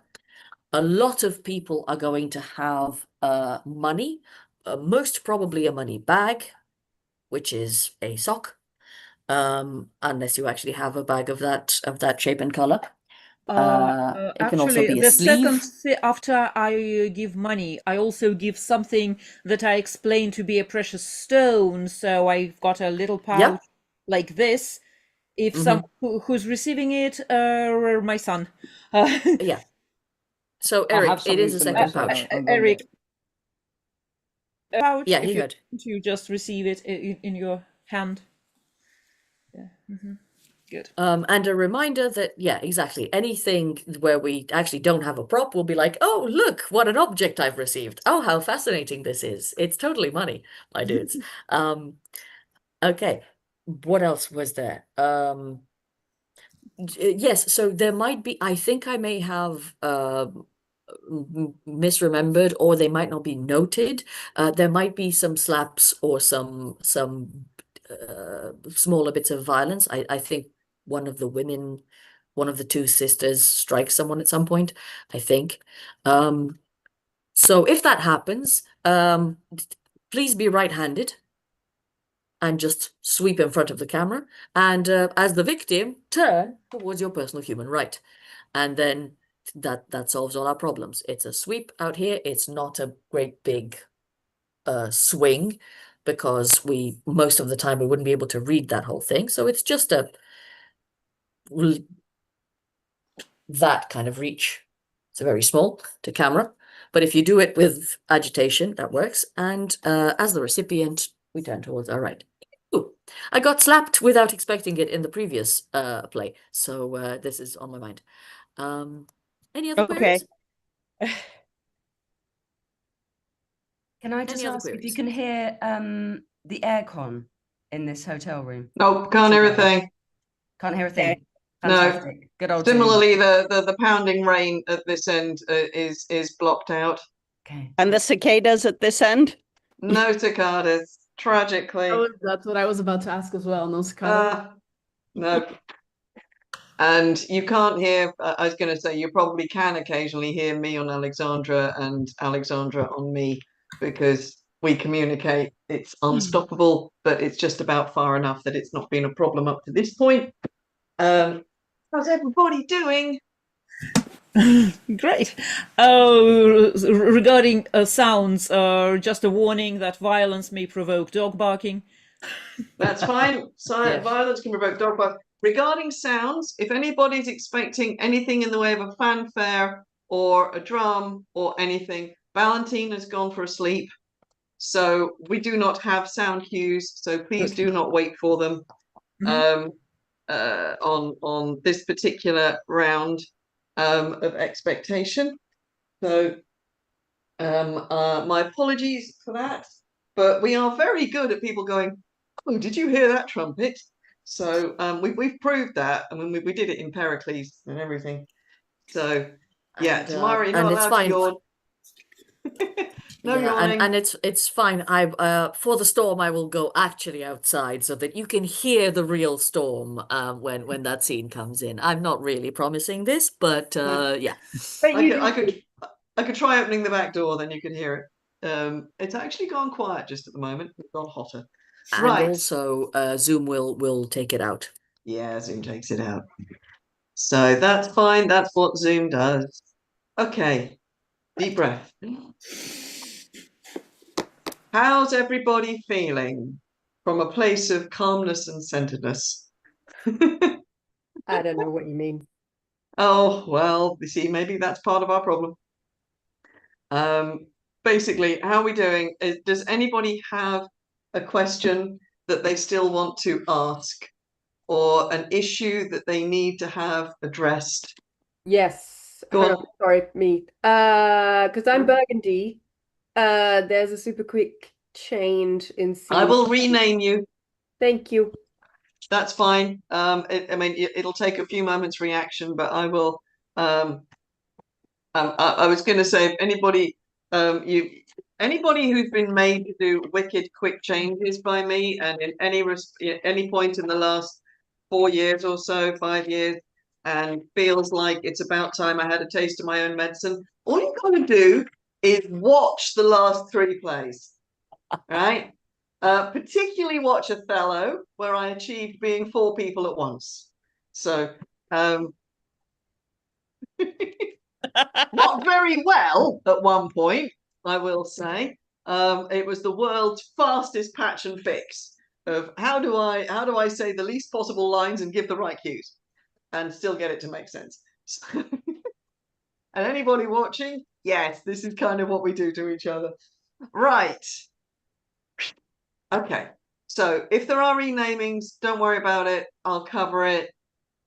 Ellie, it is possible you may not make it till the end of the show, and if you don't, then I will be taken over for you.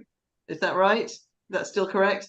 Yeah. Let's see how the time goes. How the timing works out. That's fine. You are officially on holiday in the Mediterranean and have chosen to do this. Hang on, I just need to faff with my laptop angle slightly. Is everybody else? Are we good? Do we feel we're good to go? I have a question. We haven't seen a Pushkin. I feel this is a detriment to our. She spent parts of the night asleep in here or asking me for food. She spent other parts of the night asleep in the bedroom. At the moment, she has gone for her morning sleep, and morning sleep today is in the cupboard under the stairs. And there is a very specific routine for morning sleep. She will re-emerge probably around, sometime between, I don't know, 11 and 12, unless it's a particularly good morning sleep, in which case, So, yes, anybody who doesn't know, Pushkin is Zoe's and my cat, who is very much looked after by Alexandra as well.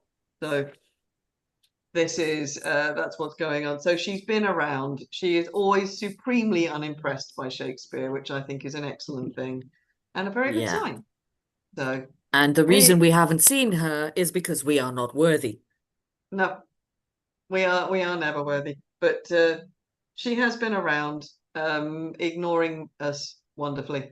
So you've been ignored, Eric. You've been suitably ignored. It's good for the sun. Yeah. Right. Everybody feeling ready? Everybody feeling happy? Marvelous. Right. There is at least one interval in this. There might be 2. I'm not sure. I haven't had a chance to look at the book script. However, I will do my usual thing of calling it when, what's coming next when we get to the end of a scene, because this is how I talk to them. I tell them when a scene is coming up, unless I've been distracted by something, in which case it comes a little bit late. But basically, don't wait for me.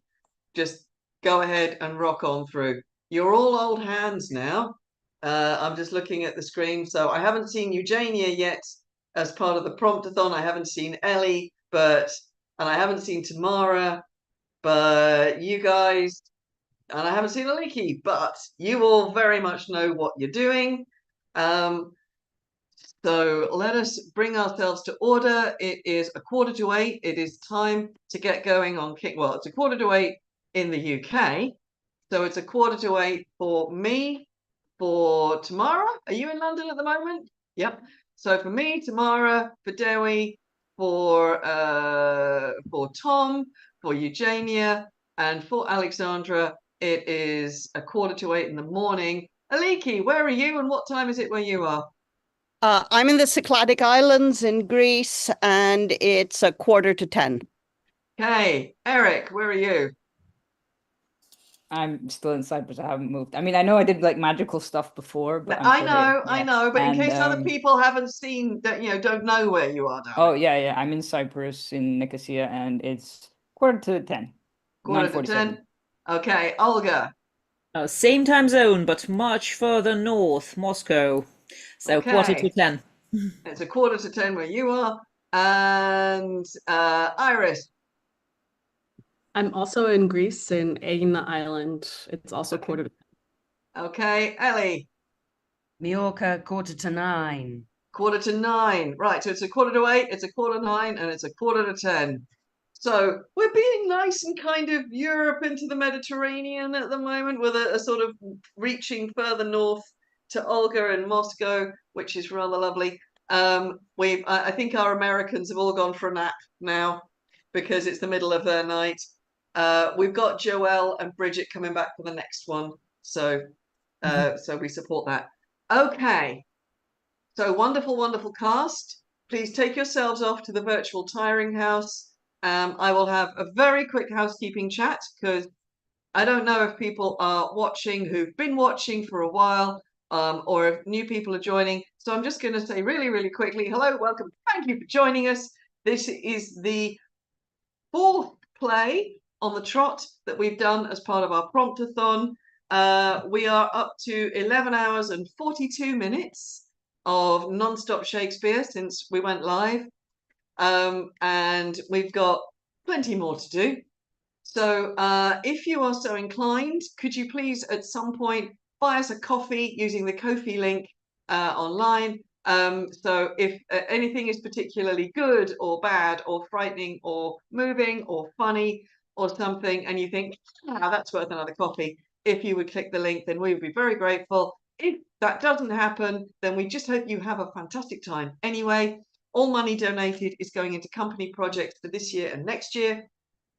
And we're going to try and make sure that everybody, so the UK-based company and the international company, somehow or other, we're putting together projects at the moment, will benefit. So it's going to go for everybody. And there is the last play that we're going to do, starting at 6 o'clock tonight, British summertime, is to be elected by you lot. There is a poll running on the various feeds. Valentina is not with us for this play because she's gone for a well-deserved nap. So I'm going to be doing my best, which is not anywhere near as good as hers, at keeping an eye on the messages that are at least on the Facebook feed. And if I can, I'm going to try and do YouTube as well. But I guess I don't rely on it. So sorry if I miss anything. But we will catch up once we get to the next play. But yes, so please, if you want to vote, please vote. I understand that at the moment, Measure for Measure is still winning. So if you definitely want that, vote for it. If you definitely want something else, vote for that. As You Like It is currently second, followed by Antony and Cleopatra and Julius Caesar. So yeah, there we are. So we just had a little bit of Midsummer Night's Magic. We're going back into the world of big, nasty, messed up tragedy. Here in the UK, we have thunderstorms going on, which is very appropriate because we're going to the ancient kingdom of King Lear. King Lear. And King Lear has been a decent king as far as we know, but he's got towards the end of his reign and he's starting to feel a bit tired. And everybody is wondering, a bit what he's going to do. He's called a big meeting, and to this meeting come 2 of his advisors and a young man he's not met before. So can Kent and Gloucester and Edmond, brackets bastard. I'm sorry for that, Tamara. I didn't write it. Blame Shakespeare. Could you pop your mics on and tell me if you're ready? Ready. Ready. Marvelous. Right. So I'm actually not officially turning up in this one. So if I do, I will just be covering. Fingers crossed. So as soon as I'm gone, the stage is empty. Let's go for King Lear. I thought the king had more affected the Duke of Albany than Cornwall. It did always seem so to us, but now, in the division of the kingdom, it appears not which of the duke he values most, for qualities are so weighed that curiosity neither can make choice of either moiety. Is not this your son, my lord? His breeding, sir, hath been at my charge. I have so often blushed to acknowledge him, that now I'm blazed to it. I cannot conceive you. Sir, this young fellow's mother could, whereupon she grew round-wombed, and had indeed, sir, a son for her cradle, ere she had a husband for her bed. Do you smell a fault? I cannot wish the fault undone, the issue of it being so proper. But I have a son, sir, by order of law, some year elder than this, who yet is no dear in my account, though this knave came something saucily to the world before he was sent for. Yet was his mother fair, there was good sport in his making, and the whoreson must be acknowledged. Do you know this noble gentleman, Edmund? No, my lord. My lord of Kent. Remember him hereafter as my honourable friend. My services to your lordship. I must love you and sue to know you better. Sir, I shall study deserving. He hath been out 9 years, and away he shall again. The king is coming.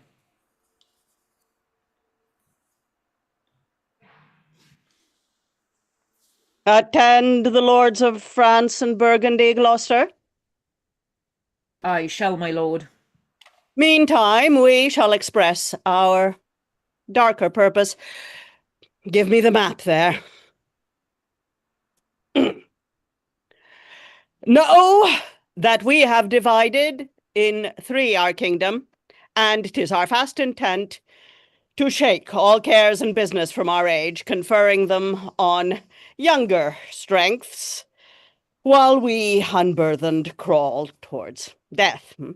Our son of Cornwall, and you are no less loving son of Albany. We have this hour a constant will to publish our daughter's several dowers, that future strife may be prevented now.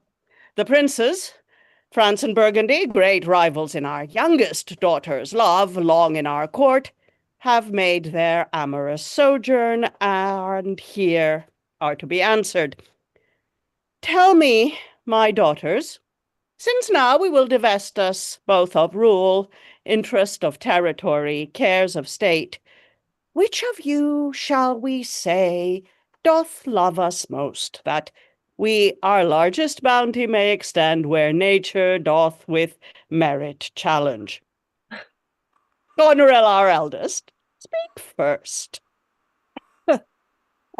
Sir, I love you more than word can wheel the matter, deeper than eyesight, space and liberty, beyond what can be valued, rich or rare, no less than life, with grace, health, beauty, honour, as much as child e'er loved, or father found, a love that makes breath poor and speech unable, beyond all manner of so much I love you. What shall Cordelia speak? Love and be silent. Of all these bounds, from this line to this, with shadowy forests and with champaigns rich with plenteous rivers and wide-skirted meads, we make thee lady to thine, and Albany's issues be this perpetual. What sayest our second daughter?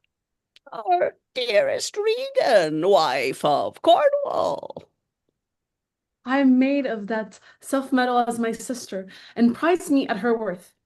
In my true heart, I find she names my very deed of love.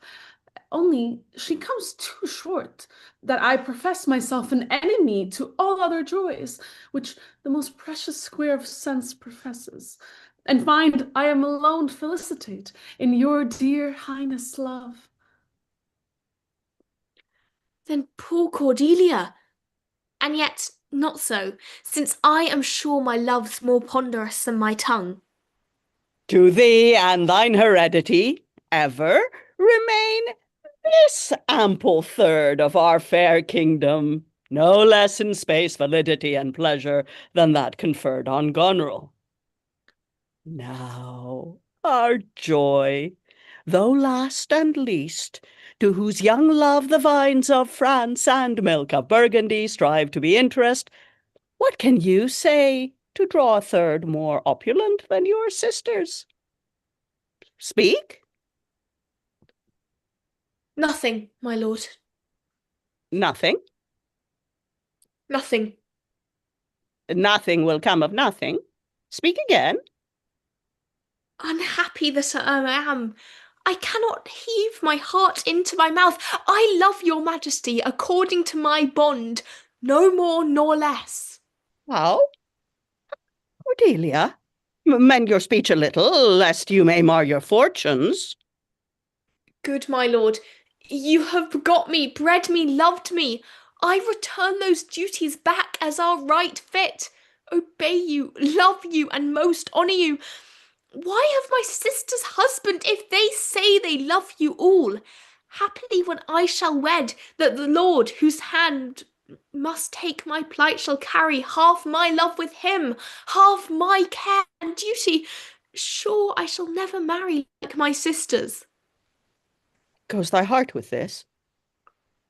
Ay, my good lord. So young and so untender? So young, my lord, and true. Let it be so.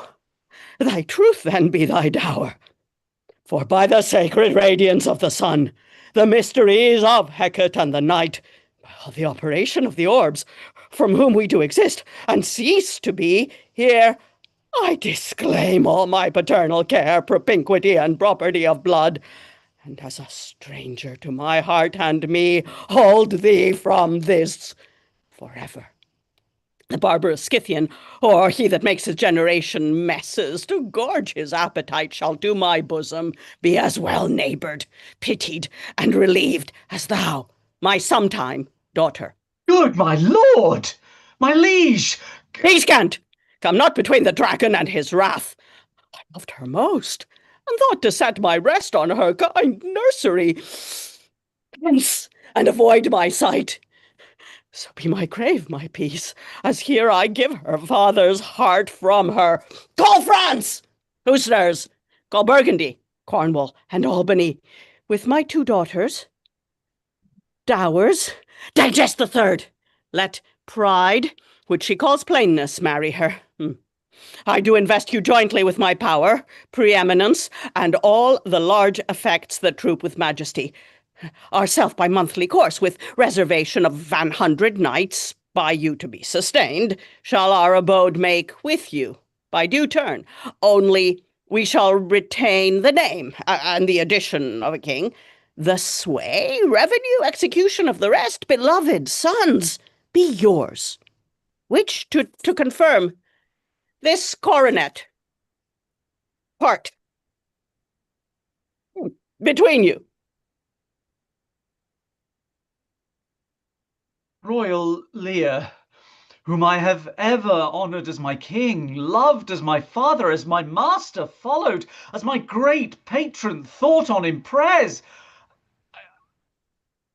The bow is bent and drawn. Make from the shaft. Let it fall rather. Though the fork invade the region of my heart, be Kent unmannerly. When Lear is mad, what wouldst thou do, old man? Think'st thou that duty shall have dread to speak when power to flattery bows? To plainness honours bound. When majesty falls to folly, reserve thy state, and in thy best consideration check this hideous rashness. Answer my life, my judgment. Thy youngest daughter does not love thee least, nor are those empty-hearted whose low sounds reverb no hollowness. Can my life no more? My life I never held but as pawn to wage against thine enemies. Ne'er fear to lose it, thy safety being motive. Out of my sight! See better, Lear, and let me still remain the true blank of thine eye. Now by Apollo! Now by Apollo, king, thou swear'st thy gods in vain! Oh, vassal! Miscreant! Dear sir, forbear! Kill thy physician, and thy fee bestow upon the foul disease. Revoke thy gift, or whilst I can vent clamour from my throat, I'll tell thee thou dost evil. Hear me, recreant, on thine allegiance. Hear me, that thou hast sought to make us break our vows, which we durst never yet, and with strained pride to come betwixt our sentences and our power, which nor our nature nor our place can bear. Our potency make good, take thy reward. 5 days we do allot thee for provision to shield thee from disasters of the world, and on the 6th to turn thy hated back upon our kingdom. If on the 10th day following thy banished trunk be found in our dominions, the moment is thy death. Away! By Jupiter, this shall not be revoked! Fare thee well, king. Sith thus thou wilt appear, freedom lives hence, and banishment is here. The gods to their dear shelter take thee, maid, that justly thinks and hath most rightly said. And your large speeches may your deeds approve, that good effects may spring from words of love. Thus Kent, O princes, bids you all adieu. He'll shape his old course in a country new.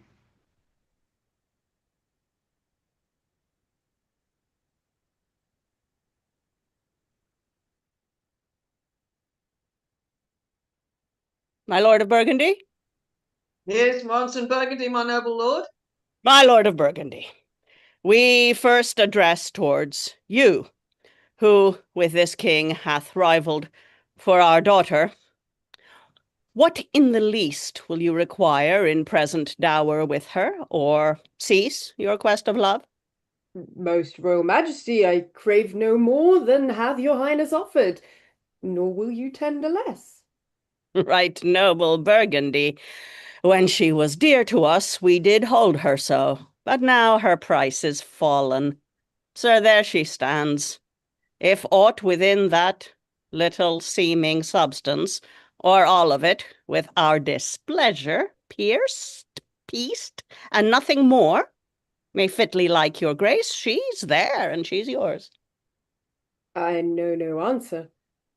Will you, with those infirmities she owes, unfriended, new adopted to our hate, dowered with our curse, and strangered with our oath, take her or leave her?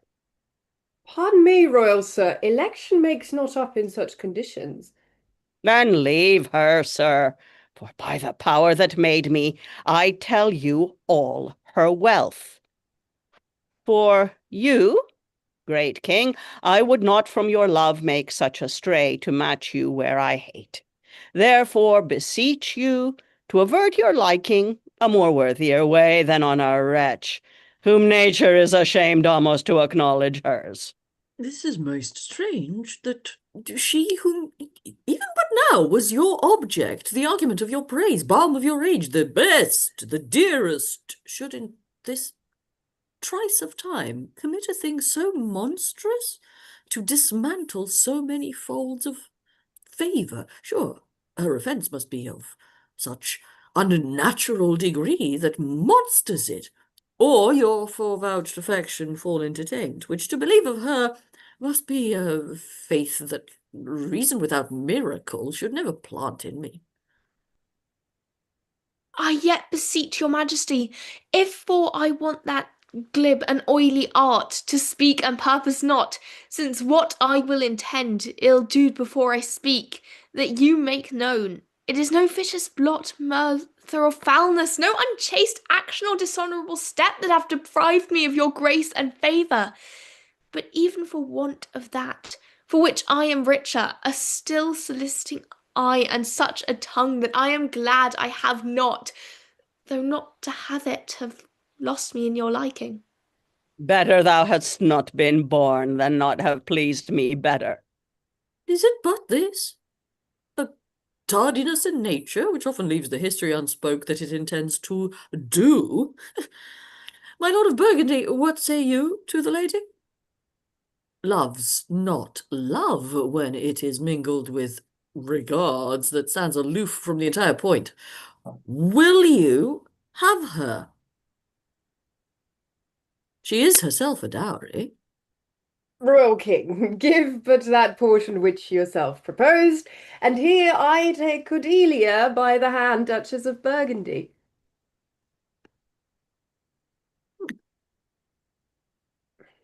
Nothing. I have sworn. I am firm. I am sorry then you have so lost a father that you must lose a husband. Peace be with Burgundy, since that respects and fortunes are his love, I shall not be his wife. Fairest Cordelia, that art most rich being poor, most choice forsaken, and most loved despised. Thee and thy virtues here I seize upon. Be it lawful I take up what's cast away. Gods, 'tis strange that from their coldest neglect my love should kindle to inflamed respect. Thy dowerless daughter, king, thrown to my chance, is queen of us, of ours, and our fair France. Not all the dukes of waterish Burgundy can buy this unprized, precious maid of me. Bid them farewell, Cordelia. Though unkind, thou losest here a better where to find. Thou hast her, France. Let her be thine, for we have no such daughter, nor shall ever see that face of hers again. Therefore be gone, without our grace, our love, our benison. Come, noble Burgundy. Bid farewell to your sisters. The jewels of our father with washed eyes, Cordelia leaves you, I know you what you are, and like a sister am I most loth to call your faults as they are named. Love well our father, to your profound bosoms I commit him. But yet, alas, stood I within his grace, I would prefer him to a better place. So farewell to you both. Prescribe us not our duty. Let your study be to content your lord, who hath received you as fortune's alms. You have obedience scanted, and well are worth the want that you have wanted. Time shall unfold what plighted cunning hides. Who covers faults at last with some shame derides. Well, may you prosper. Well, may you prosper. How, my fair Cordelia. Sister, it is not little I have to say of what most nearly appertains to us both. I think our father will hence tonight. That's most certain. And with you, next month, with us. You see how full of changes he ages. The observation we have made of it hath been little. He always loved our sister most, and with what poor judgment he hath now cast her off appears too grossly. 'Tis the infirmity of his age, yet he hath ever but slenderly known himself. The best and soundest of his time hath been but rash. Then must we look from his age to receive not alone the imperfections of long and graft condition, but therewithal the unruly waywardness that infirm and choleric years bring with them. Such inconstant starts are we like to have known from him, as this of Kent's banishment. There is further compliment of leave-taking between France and him. Pray you, let us sit together. If our father carry authority with such disposition as he bears, this last surrender of his will but offend us. We shall further think of it. We must do something, and in the heat.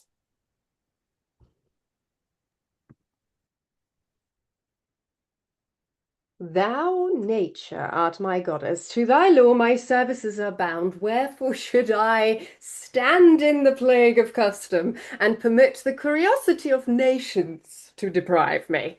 For that I am some 12 or 14, moonshine's lag of a brother. Why bastard? Wherefore base? When my dimensions are as well compact, my mind as generous, and my shape as true as honest madam's issue.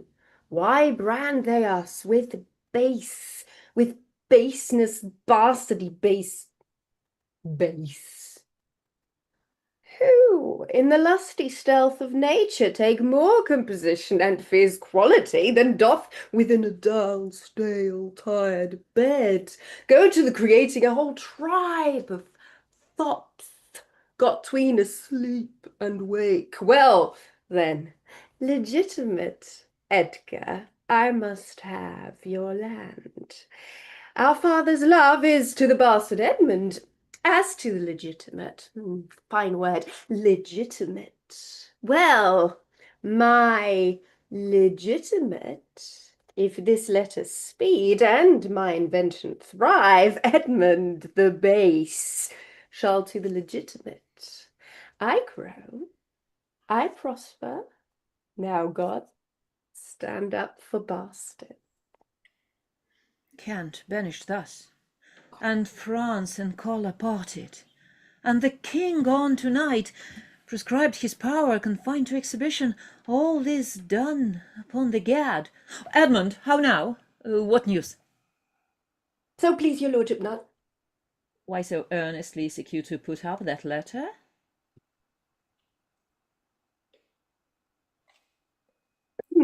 I know no news, my lord. What paper were you reading? Nothing, my lord. No? What need then that terrible dispatch of it unto your pocket? The quality of nothing had not such need to hide itself. Let's see. Come, if it be nothing, I shall no need spectacles. I beseech you, sir, pardon me, it is a letter from my brother that I have not all read, and for so much as I have perused, I find it not fit for you looking. Give me the letter, sir. I shall offend either to detain or give it.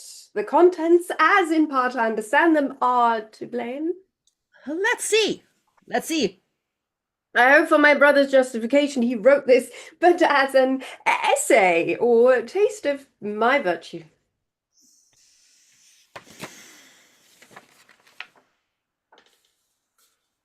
This policy and reverence of age make the world bitter to the best of our times, keeps our fortunes from us, till our oldness cannot relish them.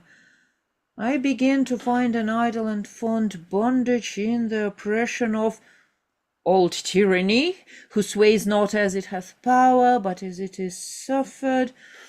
Come to me that of this I may speak more. If our father was asleep till I waked him, you should enjoy half his revenue forever, and leave the loved of your brother Edgar. Conspiracy. Sleep till I wake him, you should enjoy half his revenue. My son Edgar, had he a hand to write this? A heart, a brain to breed this? When came you to this? Who brought it? It was not brought me, my lord. There's the cunning of it. I found it thrown in at the casement of my closet. You know the character to be your brother's? If the matter were good, my lord, I durst swear it were his, but in respect of that I would fair think it were not. It is his. It is his hand, my lord. But I hope his heart is not in the contents? Has he never before sounded you in this business? Never, my lord. But I have heard him oft maintain it to be fit that sons at perfect age and fathers declined, the father should be as ward to the son, and the son manage his revenue. Oh, villain, villain, his very opinion in the latter. Poor villain, unnatural, detested, brutish villain, worse than brutish. Go, sirrah, seek him. I'll apprehend him. Abominable villain, where is he? I do not well know, my lord. If it will please you to suspend your indignation against my brother till you can derive from him better testimony of his intent, you should run a certain course, where, if you violently proceed against him, mistaking his purpose, it would make a great gap in your own honour, and shake in pieces the heart of his... I dare pawn down my life for him, that he hath writ this to feel my affection to your honour, and to no other pretence of danger. Think you so? If your honour judge it meet, I will place you where you shall hear us confer of this, and by an oracular assurance have your satisfaction, and that without any further delay, then this very evening. He cannot be such a monster. Edmund, seek him out. Wind me unto him, I pray you. Frame the business after your own wisdom. I would unstate myself to be in due resolution. I will seek him, sir, presently. Convey the business as I shall find means, and acquaint you with all. These late eclipses and the sun and moon portend no good to us. Though the wisdom of nature can reason it thus and thus, yet nature finds itself scourging by the sequent effects. Love cools, friendships fall off, brothers divide. In cities, mutinies. In countries, discord. In palaces, treason, and the bond cracked twixt son and father. This villain of mine comes under the prediction. There's son against father. The king falls from bias of nature. There's father against child. We have seen the best of our time.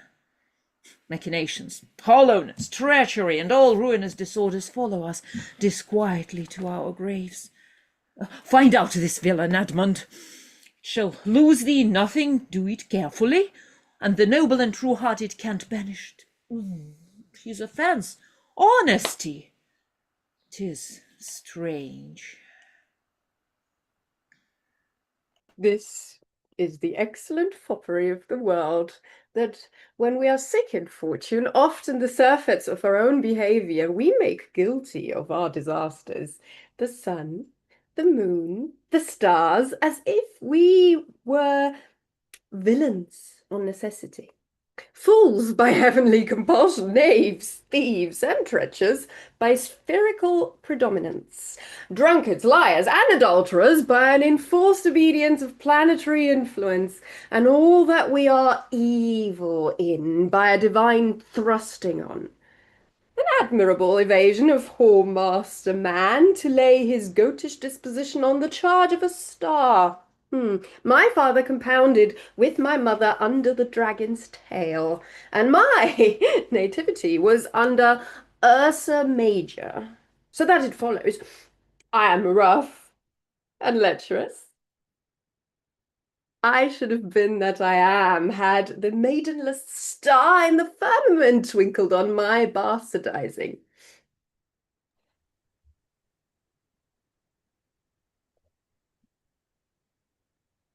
Enter Edgar. Oh, he comes like the catastrophe of the old comedy. My cue is villainous melancholy.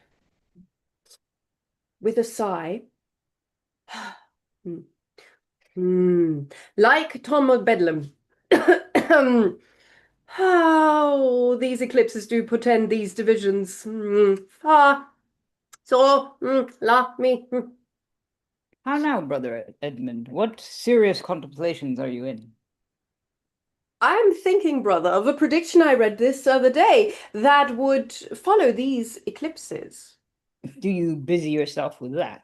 I promise you the effects he writes of succeed unhappily. When saw you my father last? The night gone by. Oh, spake you with him? Aye, 2 hours together. Parted you in good terms? Found you no displeasure in him, by word nor countenance? None at all.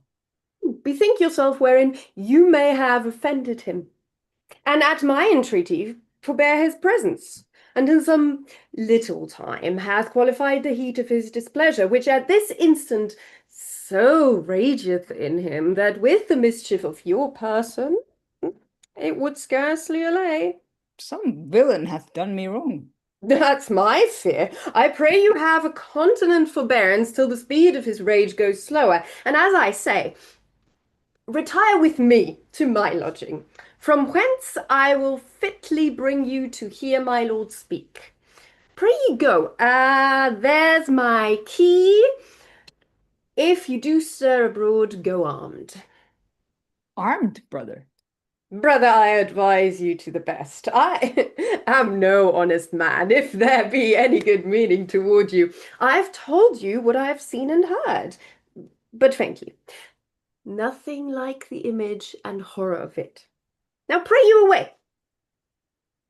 Shall I hear from you anon? I do serve you in this business. Credulous father and a brother noble, whose nature is so far from doing harms that he suspects none, on whose foolish honesty my practices ride easy. I see the business. Let me, if not by birth, have lands by wit. All with me's meet that I can fashion fit. Did my father strike my gentleman for chiding of his fool? I imagine. By day and night he wrongs me. Every hour he flashes into one gross crime or other that sets us all at odds. I'll not endure it. His nights grow riotous, and himself upbraids us on every trifle. When he returns from hunting, I will not speak with him. Say I am sick. If you come slack of former services, you shall do well. The fault of it I'll answer. He's coming, madam, I hear him. Put on what weary negligence you please, you and your fellows. I'll have it come to question. If he distaste it, let him to my sister, whose mind and mine I know in that are one. Remember what I have said. Well, madam. And let his knights have colder looks among you. What grows of it no matter. Advise your fellows so. I'll write straight to my sister to hold my course. Prepare for dinner.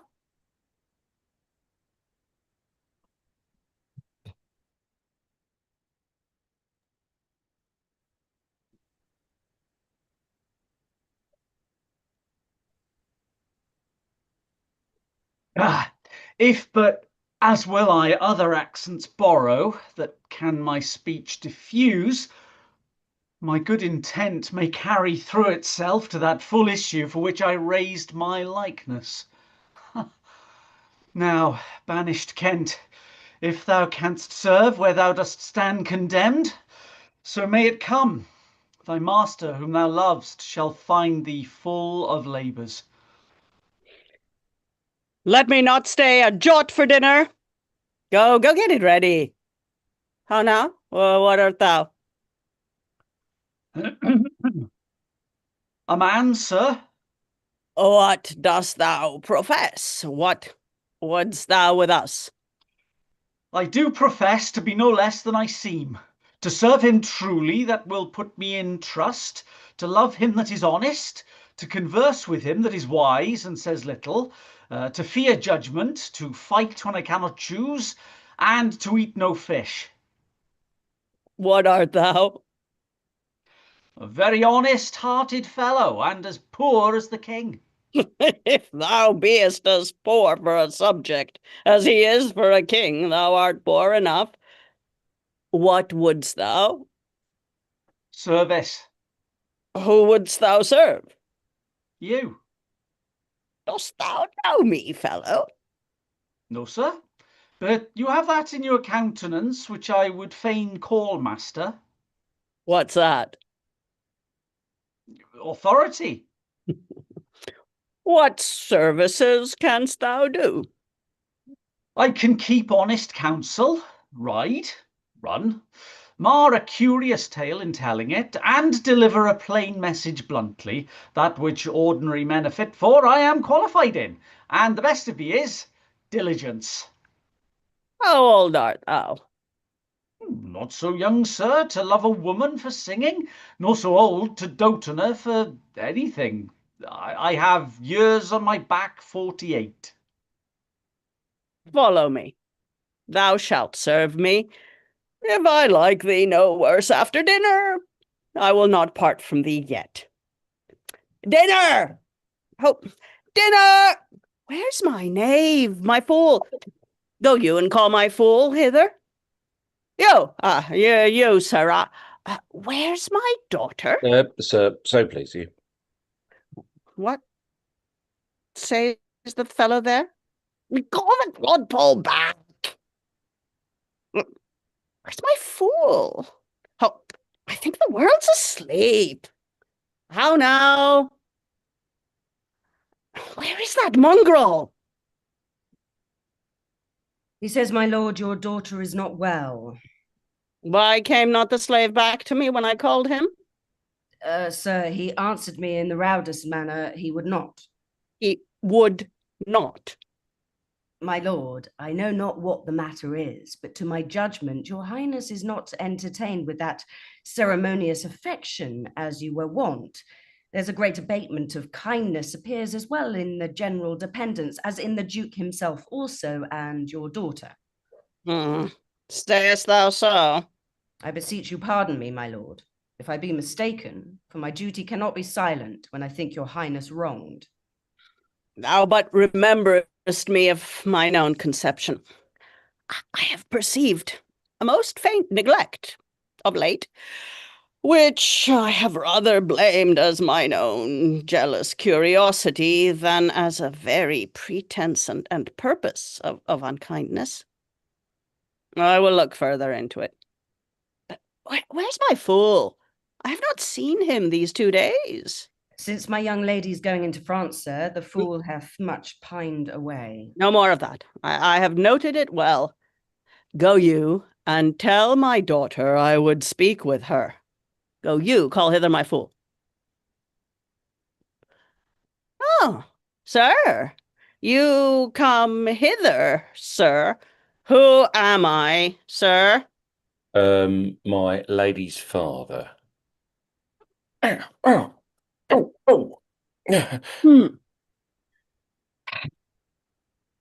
My lord's lady's father, my lord's name. Ow. You whoreson dog. Ow. You slave. Sir, I am none of these things. My lord, I beg your pardon. You bandy looks with me, you rascal. Ow! I'll not be strucken, my lord. Nor trip neither, you base football player. I thank thee, fellow. Thou servest me, and I'll love thee. Come, sir, arise. Away. I'll teach you differences. Ow! Away! Away! Ow! If you will measure your lubber's length again, tarry, but away, go to. Have you wisdom? Oh. So, Now, my friendly knave, I thank thee. Here's earnest of thy service. Let me hire him too.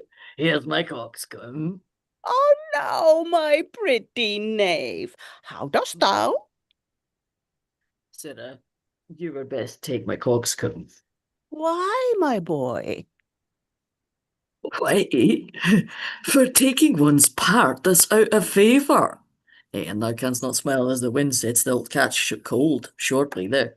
Take my coxcomb. But this fellow hath banished two on his daughters, and did the third a blessing against his will. If thou follow him, thou must needs wear my coxcomb. Oh no, nuncle.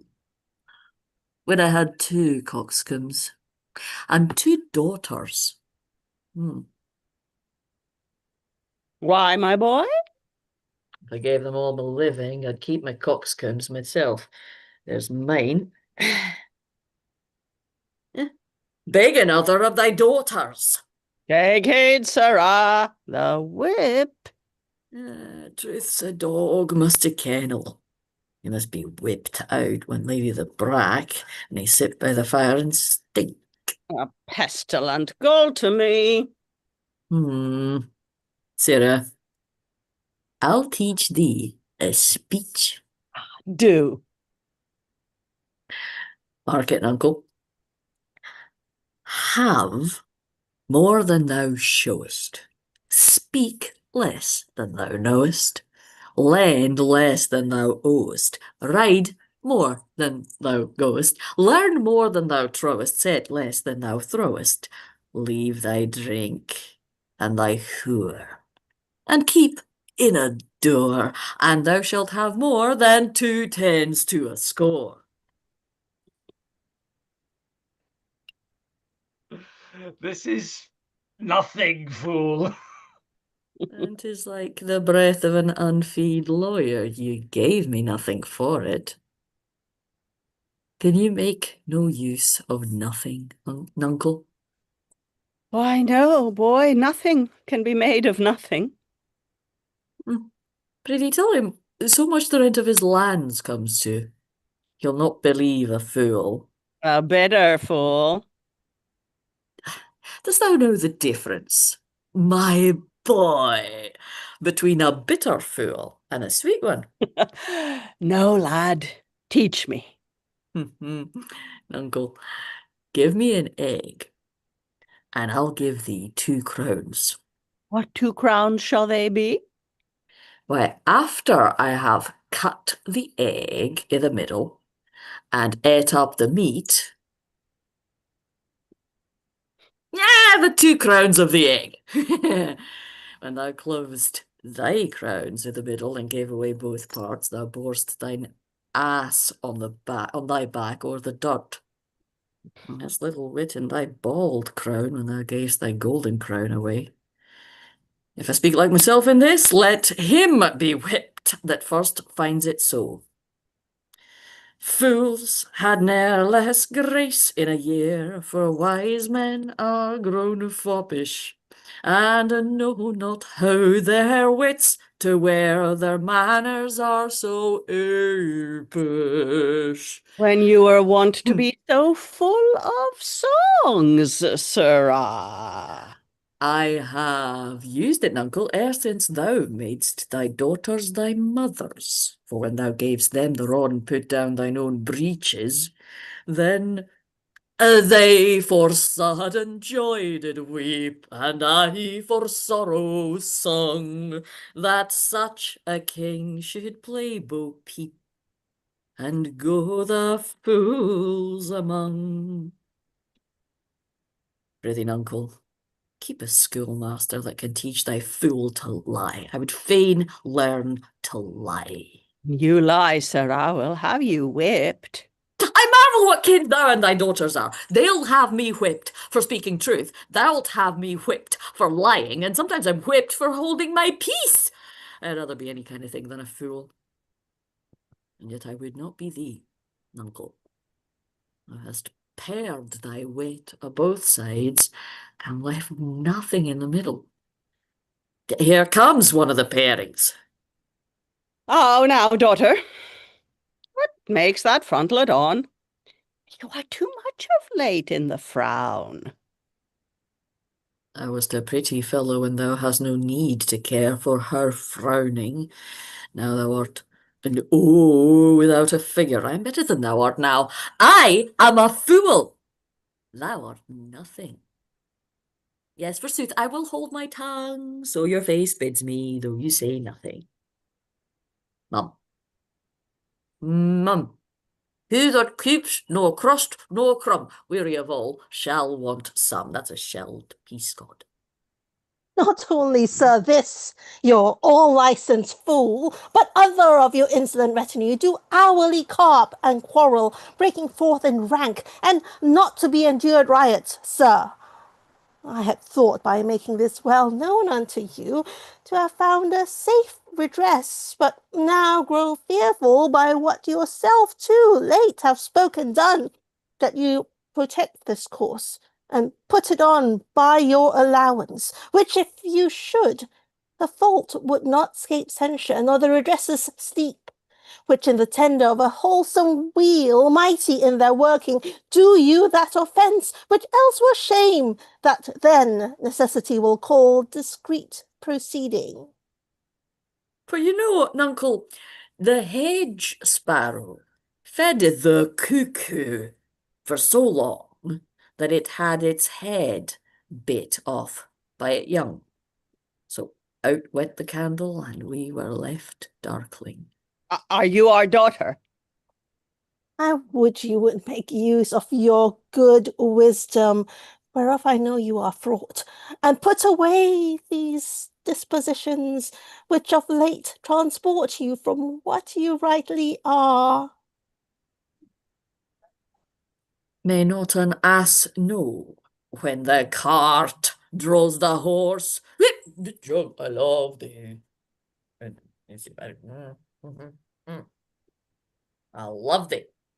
Does any here know me?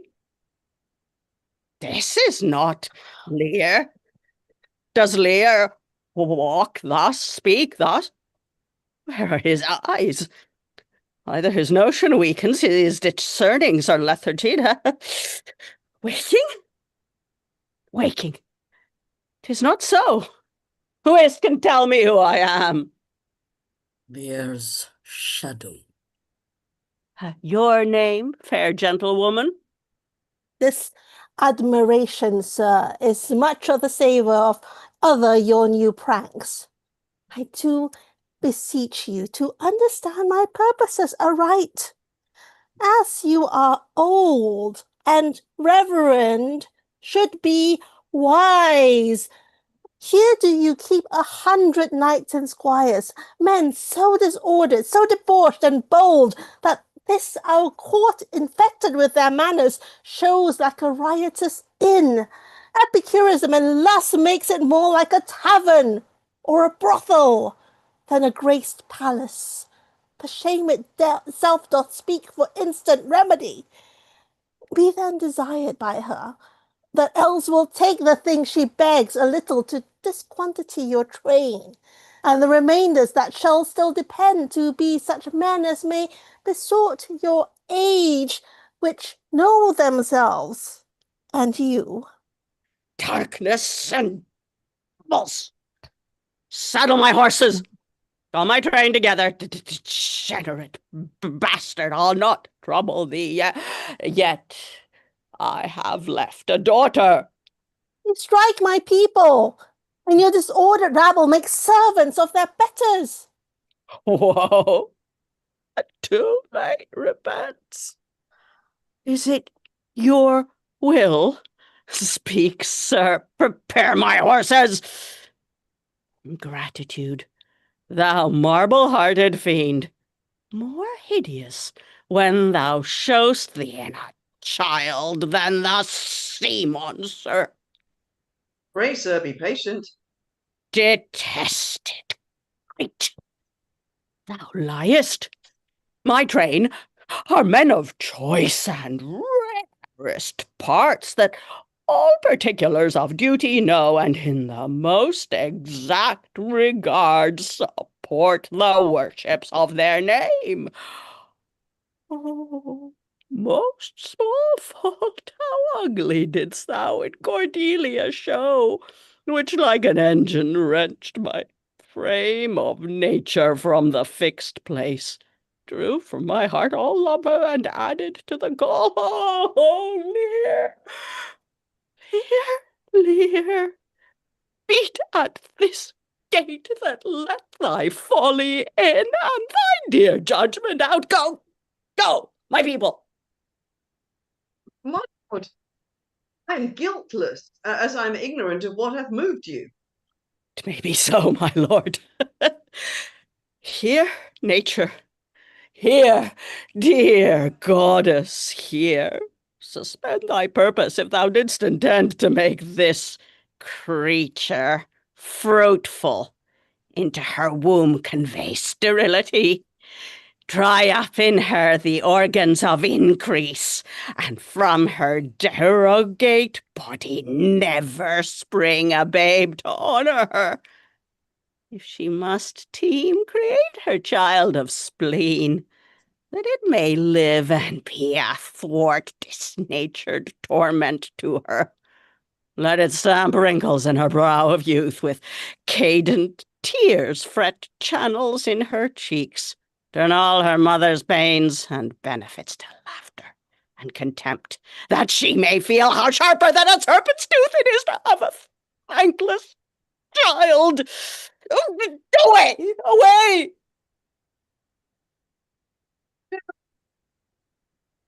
That we adore, what comes of this?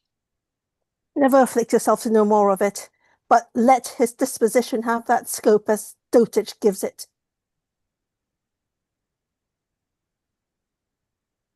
What?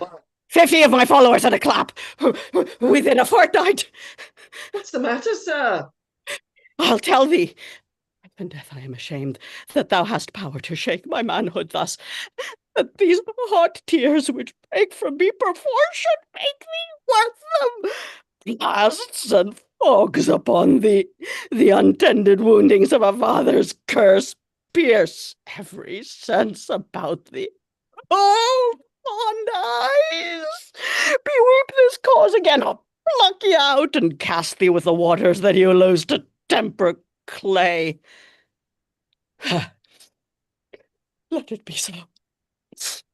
I have another daughter, who I am sure is kind, comfortable. When she shall hear this of thee, with her nails she'll flee thy wolfish visage. Thou shalt find that I'll resume the shape which thou dost think I have cast off forever. Do you mark that? Cannot be so partial, Goneril, to the great love I bear you. Pray you content. What, Oswald, ho! You, sir, more knave than fool, after your master. Nuncle Lear! Nuncle Lear! Daddy, take the fool with thee. A fox, when one has caught her, and such a daughter, should sure to the slaughter if my cap would buy a halter, so the fool follows after. This man hath had good counsel. 100 knights. 'Tis politic, and safe to let him keep at point 100 knights. Yes, that on every dream, each buzz, each fancy, each complaint, 'tis like he may enguard his dotage with their powers, and hold our lives in mercy. Oswald, I say! Well, you may fear too far. Safer than trust too far. Let me still take away the harms I fear, not fear still to be taken. I know his heart. What he hath uttered I have writ to my sister, if she sustain him and his 100 knights, when I have showed the unfitness. How now, Oswald? What, have you writ that letter to my sister? Aye, madam. Take you some company and away to horse. Inform her full of my particular fear, and thereto add such reasons of your own as may compact it more. Get you gone, and hasten your return. No, no, my lord. This milky gentleness and course of yours, though I condemn not, yet, under pardon, you are much more at task for want of wisdom than praised for harmful mildness. How far your eyes may pierce, I cannot tell. Striving to better, oft we mar what's well. Nay then. Well, well, the event.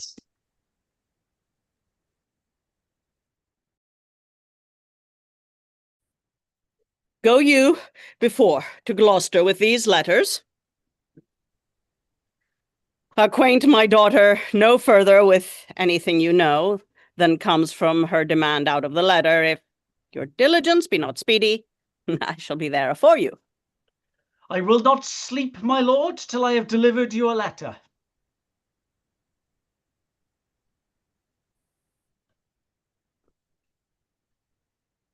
Julio, we cannot hear you. I said, if a man's brains were in his heels, we're not in danger of kibes. Aye, boy. Now, prithee, be merry. Thy wit shall not go slipshod. Shall see thy other daughter will use thee kindly, for though she's as like this as a crab's like an apple, yet I can tell what I can tell. What canst thou tell, boy? She will taste as like this as a crab does to a crab. Thou canst tell why one's nose stands in the middle of one's face? No. Why, to keep one's eyes either side's nose. What a man cannot smell out, he may spy into. I did her wrong. Canst tell how an oyster makes his shell? No. Nor I neither, but I can tell why a snail has his house. Why? Why, to put his head in, not to give it away to his daughters and leave his horns without a case. I will forget my nature, so kind a father. Be my horses ready? Ready, my lord. Aye, asses are going about him. The reason the 7 stars are no more than 7 is a pretty reason. Because they are not 8. Yes, indeed! Thou wouldst make a good fool. To take against perforce monster ingratitude. If thou wert my fool, nuncle, I'd have thee beaten for being old before thy time. How's that? Thou shouldst not have been old till thou hadst been wise. Let me not be mad. Not mad, sweet heaven. Keep me in temper. I would not be mad. How now, are the horses ready? Ready, my lord. Come, boy. She that's a maid now and laughs at my departure shall not be a maid long, unless things be cut shorter.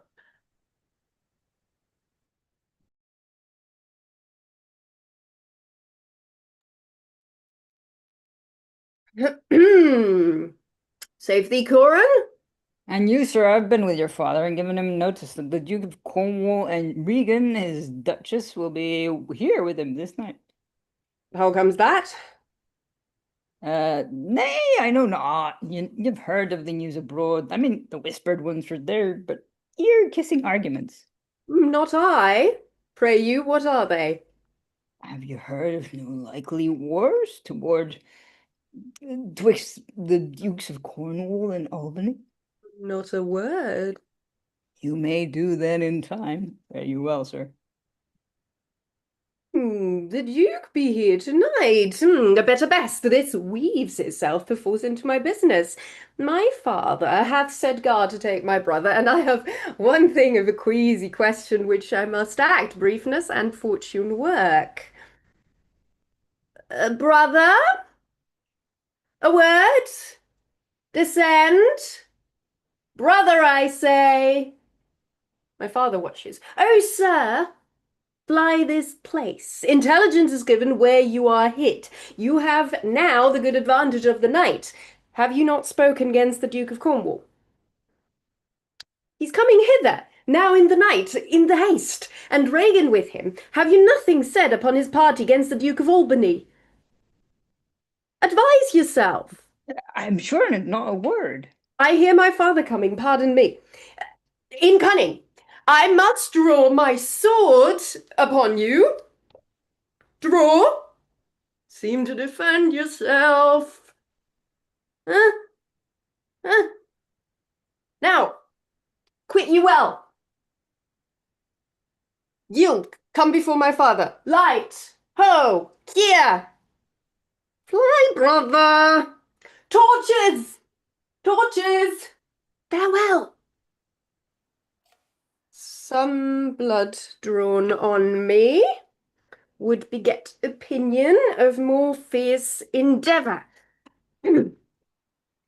I have seen drunkards do more than this in sport. Father! Father! Stop! Stop! No! Help! Now, Edmund, where's the villain?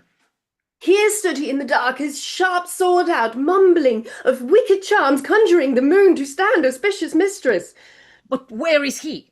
Look, sir, I bleed. Where is the villain, Edmund? Fled this way, sir, when by no means he could. Pursue him! Ho! Go after! By no means what? Persuade me to the murder of your lordship, but that I told him the revenging gods gainst patricides did all the thunder bend, spoke with how manifold and strong a bond the child was bound to the father. Sir, in fine, seeing how lothly opposite I stood to his unnatural purpose, in fell motion with his prepared sword he charges home. My unprovided body latched mine arm, and when he saw my best alarmed spirit, bold in the quarrel's right, roused to the encounter, or whether gasted by the noise I made, full suddenly he fled. Let him fly fair. Not in this land shall he remain uncaught and found. Dispatch the noble duke, my master, my worthy arch and patron, comes tonight. By his authority I will proclaim it, that he which finds him shall deserve our thanks, bringing the murderous coward to the stake, that he conceals him, death. When I dissuaded him from his intent, and found him might to do it with cursed speech, I threatened to discover him. He replied, Thou unpossessing bastard, dost thou think, if I would stand against thee, would the reposal of any trust, virtue, or worth in thee make thy words faithed? No, what should I deny? As this I would, though thou didst produce my very character. I'll turn it all to thy suggestion, plot and damned practice, and thou must make a dullard of the world, if they not thought the profits of my death were very pregnant and potential spirits to make thee seek it. O strange and fastened villain! Would he deny his letter, said he? Hark! The duke's trumpet! I know not where he comes. All ports I'll bar, the villain shall not scape. The duke must grant me that. Besides, his picture I will send far and near, that all the kingdom may have due note of him, and of my land. Loyal and natural boy, I'll work the means to make thee capable. How now, my noble friend? Since I came hither, which I can call but now, I have heard strangeness. If it be true, all vengeance comes too short, which can pursue the offender. How dost, my lord? My old heart is cracked. It's cracked. What? Did my father's godson seek your life? He whom my father named your Edgard. Lady, shame would have it hid. Was he not companion with the riotous knights that tended upon my father? I know not, madam. It's too bad, Too bad.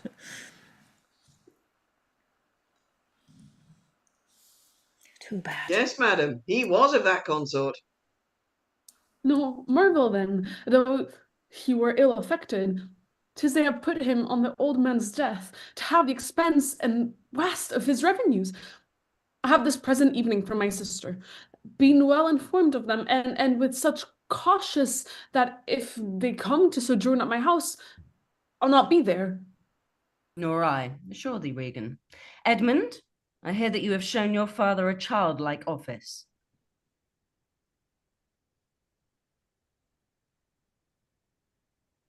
It was his duty, sir. He did bewray his practice and received this hurt, you see, striving to apprehend him. Is he pursued? Aye, my good lord.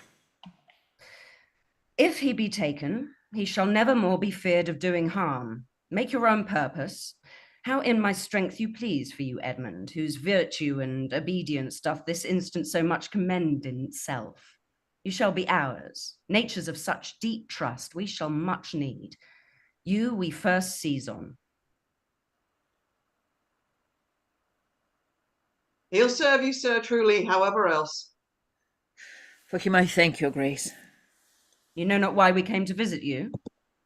Thus, out of season, a threading dark-eyed night occasions noble cluster of some prize, wherein we must have use of your advice. Our father he hath writ, so hath our sister, of differences, which I best thought it fit, to answer from our home the several messengers from hence attend dispatch. Our good old friend, lay comforts to your bosom, and bestow your needful counsel to our businesses, which craves the instant use. I serve you, madam. Your graces are right welcome. And on that note, we take an interval. Okay, so everybody please relax for the next few minutes. I'm going to keep this as short as I can because we need to keep going. We have passed 12 hours. We're nearly at 13. Those of you keeping track, so we're past the midway point. You probably noticed that I said I wasn't going to be reading in this part, this one, and I've collected the name of Albany. Rather unfortunately, at exactly the moment we were kicking off the play, Linda, who was to be being Albany with us today, received some news about a death in her family. She has had to quite naturally step away from this particular event to be with her family and do what needs to spread comfort. So Linda, we love you. If you get to watch this back, and we send our love and thoughts to you and your family. So that was just a strange and unfortunate bit of timing. It was almost literally at the moment that we went live, she got the message. So anyway, we continue prompting, and we have rain continuing here in the UK. It is a very wet morning. I'm doing my best to keep an eye on the online feed, and we're getting some nice comments. Very glad you guys are still enjoying it. Oh dear, I'm so sorry that Cordelia broke your heart, or I'm absolutely delighted. Yes, everybody's enjoying the sisters. Yeah, great team of sisters we've got in this round. Where's the cat? Did I miss there being a cat on the Zoom? Seems very unlikely. But thank you, all of you who are expressing your enjoyment. We do appreciate that. What have we to say? Well, I can't. I'm trying to do this and cover for Albany as well. We will be catching up with things like the audience vote and everything else. Please, if you are enjoying us today, as you can tell, I'm getting a little bit slow. I'm getting a little bit. I'm going to have to confess something to audience and to company alike. There was a joke about an unofficial little sweepstake for what time was I going to nod off? Well, I can tell you it was 8:34 this morning at 12 hours 28 minutes into into the promptathon, and I nodded just sitting here, and rather delightfully the exclamation by the fool woke me up. So thank you very much for that, Alexandra. I needed that. It was it was literally just for a moment. At least I don't think I missed anything. Yeah, okay, she's coming through to talk to me now, but it's like, go on. No, she's going to sneak around. Cool. So let us consider. Well, no, I'm fine, thank you. She's offering to make me a cup of tea. I will manage. So after this little interval break, we will be going back into a scene with we have to imagine Edgar being hunted by Kent and Oswald, and they have dogs with them. So if we're lucky, Olga's dogs might oblige. So let us see what we can do. So can I just see if Edgar, Kent, and Oswald, are you ready to start the next scene? Ready? Yep. 10 seconds. Okay, you can have a few seconds. The panda is okay. I'm just checking messages in our own. Apparently, we're worrying our audience for our own sanity. It's like, it's Shakespeare, darlings. It's Shakespeare, and oh gosh, so many things are going on. Okay, so let us have another look at the time. So we are so close to. Sorry, Debbie's decided to come in and raid the snack provision, which he has a perfect right to do. But it's like, yeah, why not? Yeah, because you're about to go into a scene. I'm not going to eat during the scene. It's fine. Okay, we got to focus because the brains are coming apart. He has no excuse because he got some sleep. Alexandra and I. Oh, Alexandra's going to help him now. She's taking him more snacks. Right.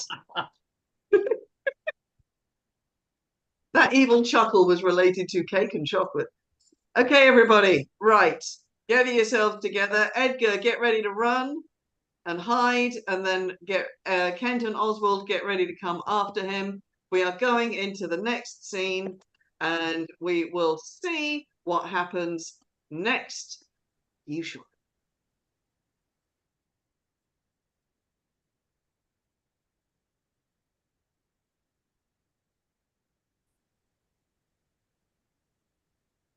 Good morning to thee, friend. Art thou of this house? Aye. Where may we set our horses? In the mire? Prithee, if thou lovest me, tell me. I love thee not. Why then I care not for thee? If I had thee in Lipsbury pinfold, I would make thee care for me. Why dost thou use me thus? I know thee not. Fellow, I know thee. What dost thou know me for? A knave, a rascal, an eater of broken meats, a base, proud, shallow, beggarly, three-suited, £100, filthy, worsted-stocking knave, a lily-livered, action-taking, whoreson, glass-gazing, super-serviceable, finical rogue, one trunk-inheriting slave, one that wouldst be aboard in any way of good service, and art nothing but the composition of a knave, beggar, coward, pander, and the son and heir of a mongrel bitch, one whom I will beat into clamours whining if thou deniest the least syllable of thy addition. Why, what a monstrous fellow art thou, thus to rail on me, one that is neither known of thee nor knows thee? What a brazen-faced varlet art thou, to deny thou knowest me? Is it 2 days since I tripped up thy heels and beat thee before the king? Oh, draw, you rogue! For though it might be night, yet the moon shines. I'll make a sop of the moonshine of you, you whoreson, cullenly barbermonger. Draw! Away! I have nothing to do with thee. Draw, you rascal! You come with letters against the king, and take Vanity the puppet's part against the royalty of her father. Draw, you rogue, or I'll so carbonado your shanks. Draw, you rascal! Come your ways! Help, ho, murder, help, help, help. Strike, you slave! Stand, rogue! Stand, you neat slave! Strike! Help, ho, murder, murder.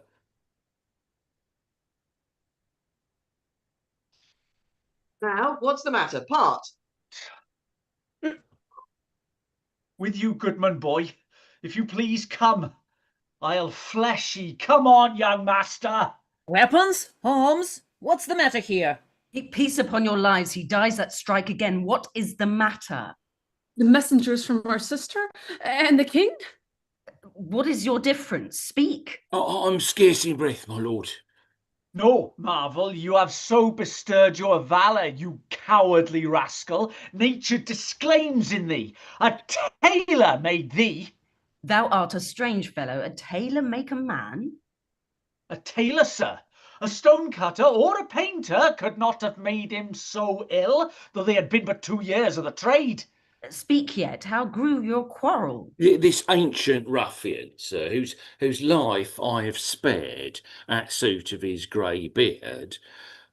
Thou whoreson Zed, thou unnecessary letter! My lord, if you will give me leave, I will tread this unbolted villain into mortar, and daunt the wall of a Duke Jakes with him. Spare my grey beard, you wagtail. Now peace, sirrah, you beastly knave. Know you no reverence? Yes, sir, but anger hath a privilege. Why art thou angry? That such a slave as this should wear a sword who wears no honesty. Such smiling rogues as these, like rats, oft bite the holy cords a twain, which are tintress and loose, smooth every passion that in the natures of their lords rebel, being oil to fire, snow to the colder moods, revenge, affirm, and turn their halcyon beaks with every gall and vary of their masters, knowing naught, like dogs, but following. A plague upon your epileptic visage. Spoil you my speeches as I were a fool? Goose, if I had you upon Sarum Plain, I'll drive you cackling home to Camelot. What, art thou mad, old fellow? How fell you out? Say that. No contraries hold more antipathy than I and such a knave. Why dost thou call him knave? What is his fault? His countenance likes me not. No more perchance does mine, nor his, nor hers. Sir, 'tis my occupation to be plain. I have seen better faces in my time than stands on any shoulder that I see before me at this instant. This is some fellow who, having been praised for bluntness, doth affect a saucy roughness, and constrains the garb quite from his nature. He cannot flatter be. An honest mind and plain, he must speak truth, and they will take it so. If not, he's plain. These kind of knaves I know, which in this plainness harbour more craft and more corrupter ends than 20 silly ducking observants that stretch their duties nicely. Sir, in good faith, in sincere verity, under the allowance of your great aspect, whose influence, like the wreath of radiant fire on flickering Phoebus' front. What means by this? To go out of my dialect, which you discommend so much. I know, sir, I am no flatterer. He that beguiled you in a plain accent was a plain knave, which for my part I will not be, though I should win your displeasure to entreat me to it. What was the offence you gave him? I never gave him any. It pleased the king, his master, very late to strike at me upon his misconstruction, when we compact and flattering his displeasure, tripped me behind, being down, insulted, railed, and put upon me such a deal of man, and worthied him. Got praises of the king for attempting, who was self-subdued, and in the fleshment of this dead exploit, drew on me here again. None of these rogues and cowards, but Ajax is their fool. Fetch forth the stocks. You stubborn ancient knave, you reverend braggart, we'll teach you. Sir, I am too old to learn. Call not your stocks for me. I serve the king, on whose employment I was sent to you. You shall do small respect, show too bold a malice against the grace and person of my master, stocking his messenger. Fetch forth the stocks. As I have life and honour, there shall he sit till noon. Till noon? Till night, my lord, and all night too. Why, madam, if I were your father's dog, you should not use me so. Sir, being his name, I will. This is a fellow of the self-same colour our sister speaks of. Come, bring away the stocks. Let me beseech your grace not to do so. The king his master needs must take it ill, that he, so slightly valued in his messenger, should have him thus restrained. I'll answer that. My sister may receive it much more worse, to have her gentleman abused, assaulted. Come, my lord, away. I'm sorry for thee, friend.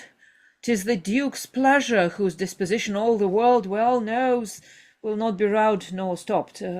I'll entreat for thee. Pray do not, sir. I have watched and travailed hard. Sometime I shall sleep out, the rest I'll whistle. A good man's fortune may grow out at heels. Give you good morrow. The duke's to blame in this. 'Twill be ill taken.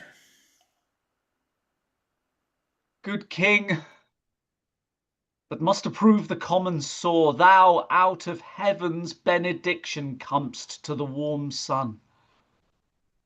Approach, thou beacon to this underglobe, that by thy comfortable beams I may peruse this letter. Nothing almost sees miracles but misery. I know 'tis from Cordelia, who hath most fortunately been informed of my obscured course, and shall find time from this enormous state, seeking to give losses their remedies. All weary and o'erwatched, take vantage heavy eyes, not to behold this shameful lodging. Fortune, good night. Smile once more. Turn thy wheel.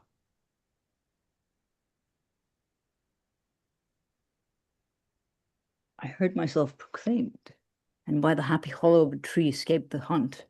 No port is free, no place that guard, and most unusual vigilance does attend my taking. Whilst I may escape, I will preserve myself, and am bethought to take the basest and most poorest shape that ever penury and contempt of man brought near to beast.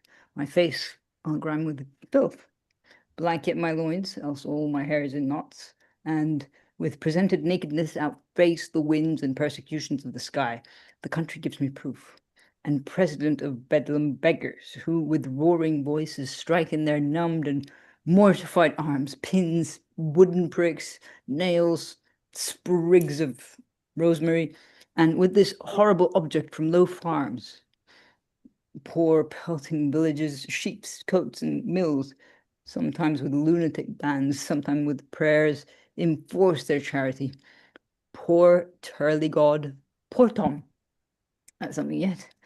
Edgar, nothing at.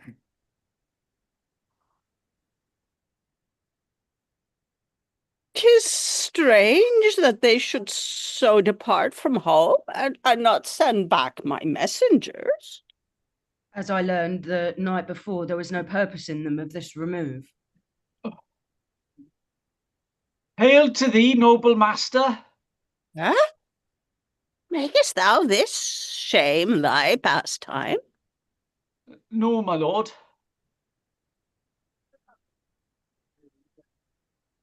He wears cruel garters. Horses are tied by the heads, dogs and bears by the neck, monkeys by the loins, and men by the legs. When a man over lusty at legs, then he wears wooden nether stocks. What's he that hath so much thy place mistook to set thee here?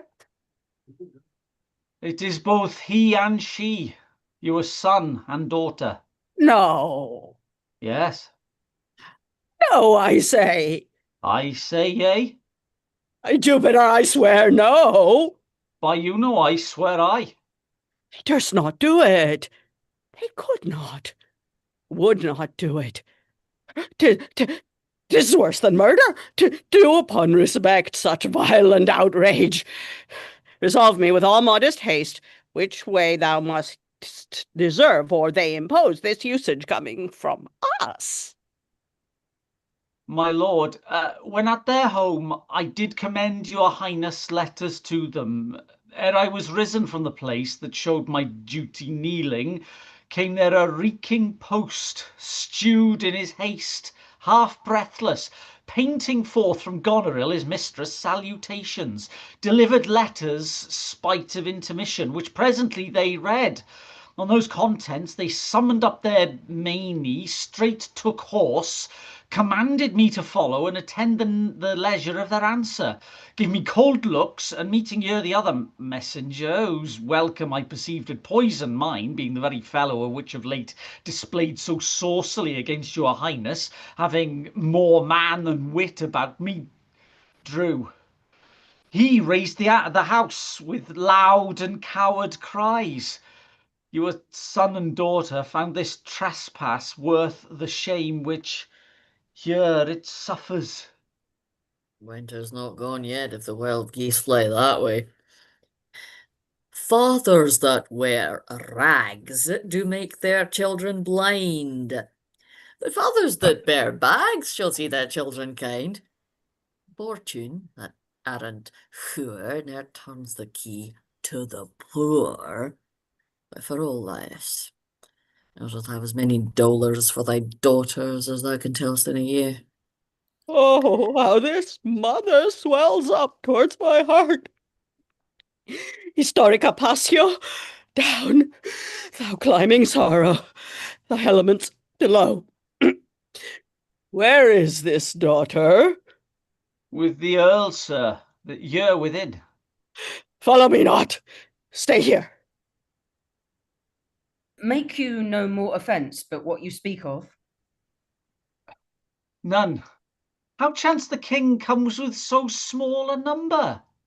Yeah, and thou'dst been set i' the stocks for that question, thou'd well deserved it. Why, fool? We'll set thee to school an ant, to teach thee there's no labouring i' the winter. All that follow their noses are led by their eyes, but blind men. And there's not a nose among 20 but can smell him that's stinking. Let go thy hold when a great wheel runs down a hill, lest it break thy neck with following.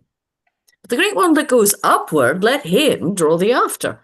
When a wise man gives thee better counsel, give me mine again. I would have none but knaves follow it, since a fool gives it. That serve, which serves and seeks for gain, and follows but for form, will pack when it begins to rain, and leave thee in the storm. But I will tarry, the fool will stay, and let the wise man flee. Knave turns fool that runs away. The fool, no knave, hardy. Where learned you this, fool? Not i' the stocks, fool. Did I to speak with me? They are sick. They are weary. They have travailed all the night. Mere fetches, the images of revolt and flying off. Fetch me a better answer. My dear lord, you know the fiery quality of the Duke, how unremovable and fixed he is in his own course. Vengeance, plague, death, confusion, fiery. What quality? Why, Gloucester! Gloucester! I'd speak with the Duke of Cornwall and his wife. Well, my good lord, I have informed them so. Informed them? Now understand me, man. Aye, my good lord. The king would speak with Cornwall. The dear father would with his daughter speak. Commands, sends, servant? Are they informed of this? My breath and blood. Fiery, the fiery Duke. Tell the hot Duke that... No, but not yet. Maybe he is not well. Infirmity doth still neglect all office whereto our health is bound. We are not ourselves, when nature being oppressed commands the mind to suffer with the body. But forbear, when I'm fallen out with my more headier will, to take the indisposed and sickly fit for the sound man. Death, my state. Wherefore, should see he sit here. This act persuades me that this remotion of the Duke and her is practice only. Give me my servant forth. Go tell the Duke and his wife I'd speak with them. Now! Presently. Bid them come forth and hear me, or at their chamber door I'll beat the drum till it cry, sleep to death. I would have all well betwixt you. Oh, my heart, rising heart, but down.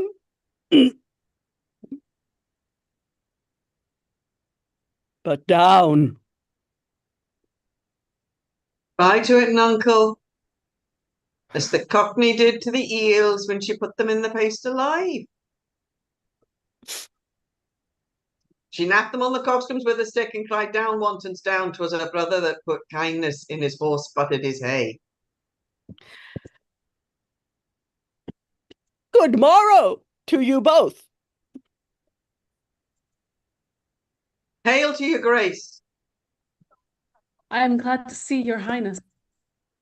Regan, I think you are. I know what reason I have to think so. If thou shouldst not be glad, I would divorce me from thy mother tomb, sepulchring an adulteress. Are you free? Some other time for that, beloved Regan? Thy sister's not. Oh, Regan, she hath tied sharp-toothed unkindness like a vulture. Here, I can scarce speak to thee. Thou not believe with how depraved a quality. Oh, Regan. I pray you, sir, take patience. I have hope you less know how to value her desert than she scant her duty. Say? How is that? I cannot think my sister in the least would fail her obligation. If, sir, perchance she have restrained the riots of your followers, 'tis on such ground and such wholesome end as clears her from all blame. My curses on her. Oh, sir, you are old. Nature in you stands on the very verge of his confine. You should be ruled and led by some discretion that discerns your state better than you yourself. Therefore, I pray you that to our sister you do make return. Say you have wronged her. Ask her forgiveness? Do you but mark how this becomes the house? Dear daughter, I confess that I am old. Age is unnecessary. On my knees, I beg that you'll vouchsafe me raiment, bed, and food. Good sir, no more. These are unsightly tricks. Return you to my sister. Never, Regan. She hath abated me of half my train, looked black upon me, stroke me with her tongue most serpent-like upon the very heart. All the stored vengeances of heaven fall on her ingrateful daub. Strike her young bones, you taking airs with lameness. Oh, fie, sir, fie. You nimble lightnings, dart your blinding flames into her scornful eyes. Infect her beauty, you fen-socked fogs, drawn by the powerful sun to fall and blister. Oh, the blessed gods, so will you wish on me when the rush mood is on. No, Regan, thou shalt never have my curse. Thy tender-hefted nature shall not give thee o'er to harshness. Her eyes are fierce, but thine do comfort, not burn. 'Tis not in thee to grudge my pleasures, to cut off my train, to bandy hasty words, to scant my sizes, and in conclusion to oppose the bolt against my coming in. Thou better know'st the offices of bond of childhood, effects of courtesy, dues of gratitude. Thy half of the kingdom thou hast not forgot, wherein I thee endowed? Good sir, to the purpose. Who put my man in the stocks? What trumpet's that? Oh, I know it. My sister's. This approves her letter that she would be soon here. Is your lady come? This is a slave whose easy borrowed pride dwells in the sickly grace of her he follows. Out, varlet, from my sight! What means your grace? Who stalked my servant? Regan, I have good hope thou didst not know on't. Who comes here? Oh, heavens! If you do love old men, if your sweet sway allow obedience, if you yourselves are old, make it your cause. Send down and take my part. Art not ashamed to look upon this beard? Oh, Regan, will you take her by the hand? Why not by the hand, sir? How have I offended?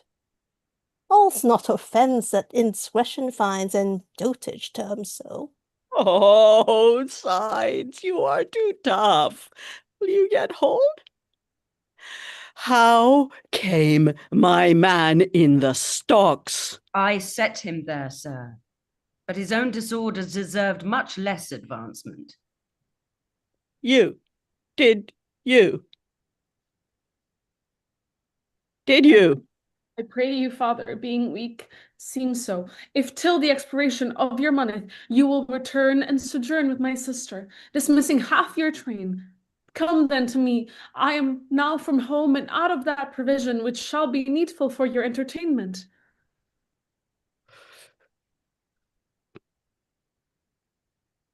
I prithee, daughter, do not make me mad.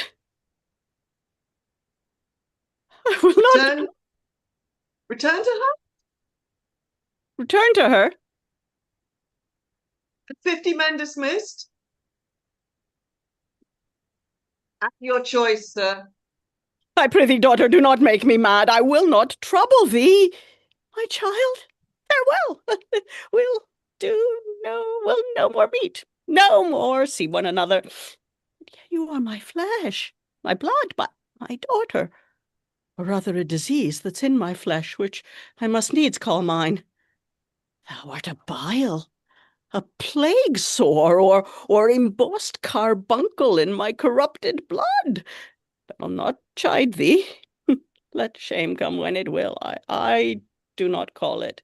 I do not bid the thunder-bearer shoot, nor tell tales of thee to high judging Jove. Mend when thou canst. Be better at thy leisure. I can be patient. I can stay with Regan, I, and my 100 knights. Not altogether so. I look not for you yet, nor am I provided for your fit welcome. Give ear, sir, to my sister. For those that mingle reason with your passion must be content to think you old, and so, but she knows what she does. Is this well spoken? I dare vouch it, sir. What 50 followers? Is it not well? What should you need of more? Yeah, or so many. Sith that both charge and danger speak against so great a number. How in one house should many people under two commands hold amity? 'Tis hard, almost impossible. Why might not you, my lord, receive attendance from those that she calls servants, or from mine? Why not, my lord? If then they chance to slack ye, we could contrail them. If you will come to me, for now I spy a danger. I entreat you to bring but 25, to no more, will I give place or notice. I gave you all. And in good time you gave it. Made you my guardians, my depositaries, but kept a reservation to be followed with such a number? What, must I come to you with 25? Regan, said you so? And speak it again, my lord. No more with me. Those wicked creatures yet do look well favored, when others are more wicked, not being the worst, stands in some rank of praise. I'll go with thee. Thy 50 yet doth double 25, and thou art twice her love. Hear me, my lord. What need you 25? 10 or 5? To follow in a house where twice so many have a command to tend you? What need one? Oh, reason not the need. Our basest beggars are in the poorest things superfluous. Allow not nature more than nature needs. Man's life is cheap as beasts. Thou art a lady, if only to go warm were gorgeous. Why, nature needs not what thou, gorgeous, wearest, which scarcely keeps thee warm, but for true need. You heavens give me patience. Patience I need. You see me here, you gods, a poor old man, as full of grief as age. Wretched in both, if it be you that stirs these daughters' hearts against their father, fool me not so much to bear it tamely. Touch me with noble anger, and let not women's weapons, water drops, stain my man's cheeks. No, you unnatural hags, I will have such revenges on you both, that all the world shall... I will do such things, what they are yet, I know not, but they shall be the terrors of the earth. You think I'll weep? No, I'll not weep.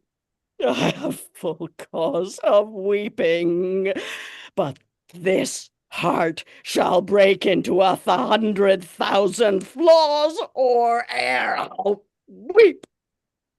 Fool, I shall go mad. Let us withdraw. 'Twill be a storm. This house is little. The old man and's people cannot be well bestowed. 'Tis his own blame hath put himself from rest, and must needs taste his folly. For his particular, I'll receive him gladly, but not one follower. So am I purposed. Where is my lord of Gloucester? Followed the old man forth. He is returned. The king is in high rage. Whither is he going? He calls to horse, but will I know not whither. 'Tis best to give him way. He leads himself. My lord, entreat him by no means to stay. Alack, the night comes on, and the high winds do sourly ruffle.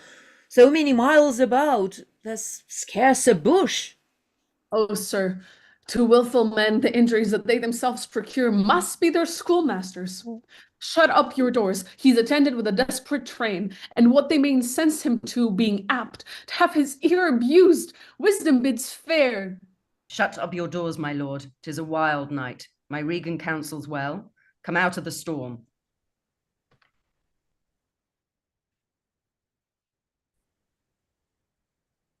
Who's there besides this foul weather? One-minded like the weather, most unquietly. I know you. Where's the king? Contending with the fretful elements. Bids the wind blow over the earth into the sea, or swell the curled waters above the main, that things might change or cease. But who is with him? None but the fool who labours to outjest his heart-struck injuries. Sir, I do know you, and dare upon the warrant of my note commend a dear thing to you. There is a division, although as yet the face of it is covered with mutual cunning, twixt Albany and Cornwall, who have, as who have not, that their great stars throned and set high. Servants who seem no less, which are to France the spies and speculations, intelligent of our state. What hath been seen either in snuffs and packings of the dukes, or the hard reign which both of them hath borne against the old kind king, or something deeper, whereof perchance these are but furnishings. I will talk further with you. No, do not, for confirmation that I am much more than my out-wall. Open this purse, and take what it contains. If you shall see Cordelia, as fear not but you shall, show her this ring, and she will tell you who that fellow is that yet you do not know. Fie on this storm! I will go seek the king. Give me your hand. Have you no more to say? Few words, but to effect more than all yet, that when we have found the king, in which your pain that way, I'll this. He that first lights on him, holler the other. Blow winds and crack your cheeks. Rage. Blow, you cataracts, and hurricanes spout till you have drenched our steeples. Drown the cocks, you sulphurous thought-executing fires. Vaunt couriers of oak-cleaving thunderbolts, singe my white head. And thou, all-shaking thunder, strike flat the thick rotundity of the world. Crack nature's bolts, all germain spill at once that makes ingrateful man. Oh, nuncle!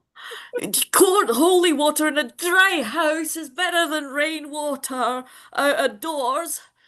Good nuncle, in, ask thy daughter's blessing. Here's a night pities neither wise man nor fools. Rumble thy belly full, spitfire, spout rain, nor rain, wind, thunder, fire are my daughters.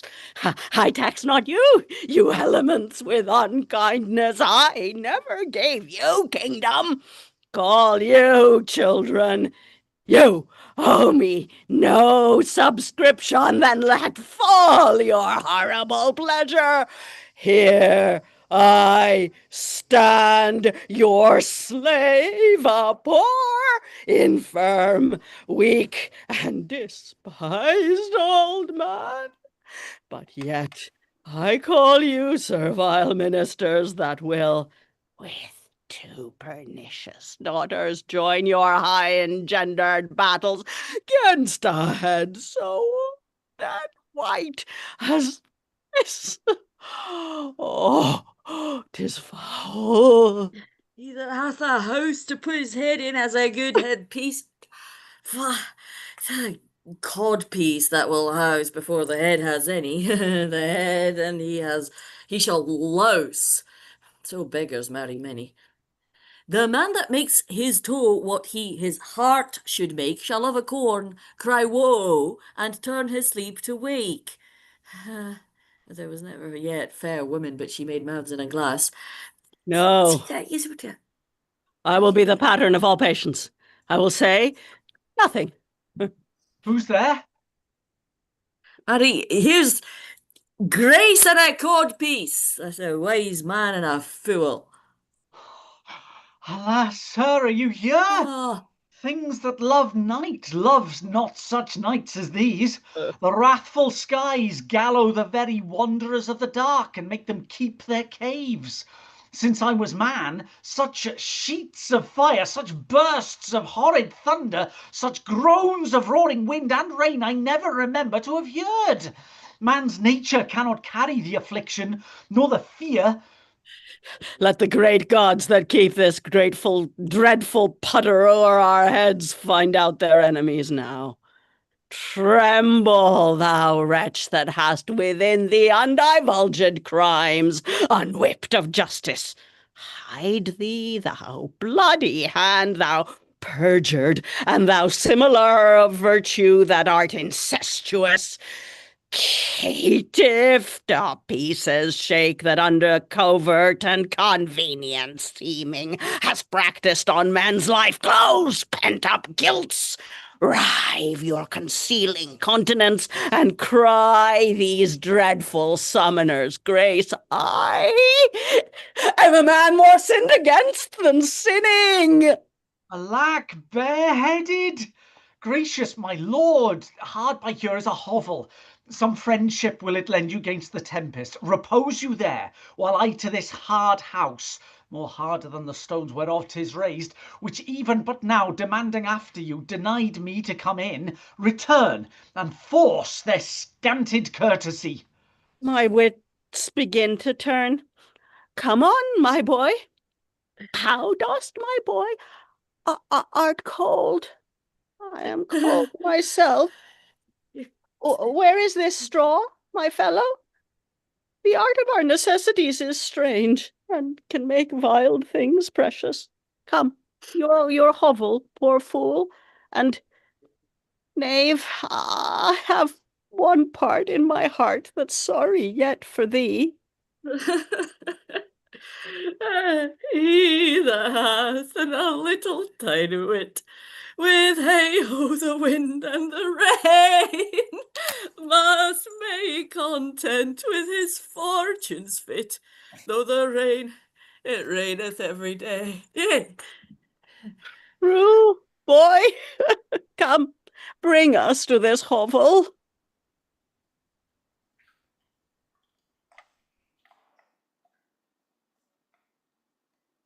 The brave knight to cool a courtesan. I'll speak a prophecy ere I go. It is a brave knight to cool a courtesan. I'll speak a prophecy ere I go. When priests are more in word than matter, when brewers mar their malt with water, when nobles are their tailors' tutors, no heretics burned, but wenches' suitors, when every case's law is right, no square in debt, nor poor knight, when slanders do not live in tongues, nor cut purses come not to throngs, when usurers tell their gold in the field, and bawds and whores do churches build, then shall the realm of Albion come to great confusion. And comes the time, who lives to see it, that going shall be used with feet. This prophecy Merlin shall make. I live before his time. Alack, alack, Edmund, I like not this unnatural dealing. When I desired their leave that I might pity him, they took from me the use of mine own house, charged me on pain of perpetual displeasure neither to speak of him, entreat of him, or any way sustain him. Most savage and unnatural. Go to, say you nothing. There is division between the dukes, and worse matter than that. I have received a letter this night. It is dangerous to be spoken. I have locked the letter in my closet. These injuries the king now bears will be revenged home. There is part of her power already footed. We must incline to the king. I will look him and privily relieve him. Go you and maintain talk with the duke, that my charity be not of him perceived. If he ask for me, I am ill and gone to bed. If I die for it, as no less is threatened me, the king my old master must be relieved. There is strange things toward Edmund. Pray you, be careful.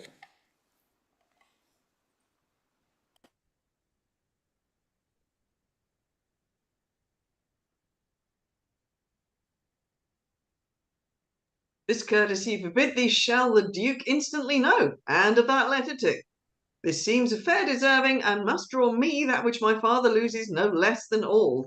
The younger rises when the old doth fall.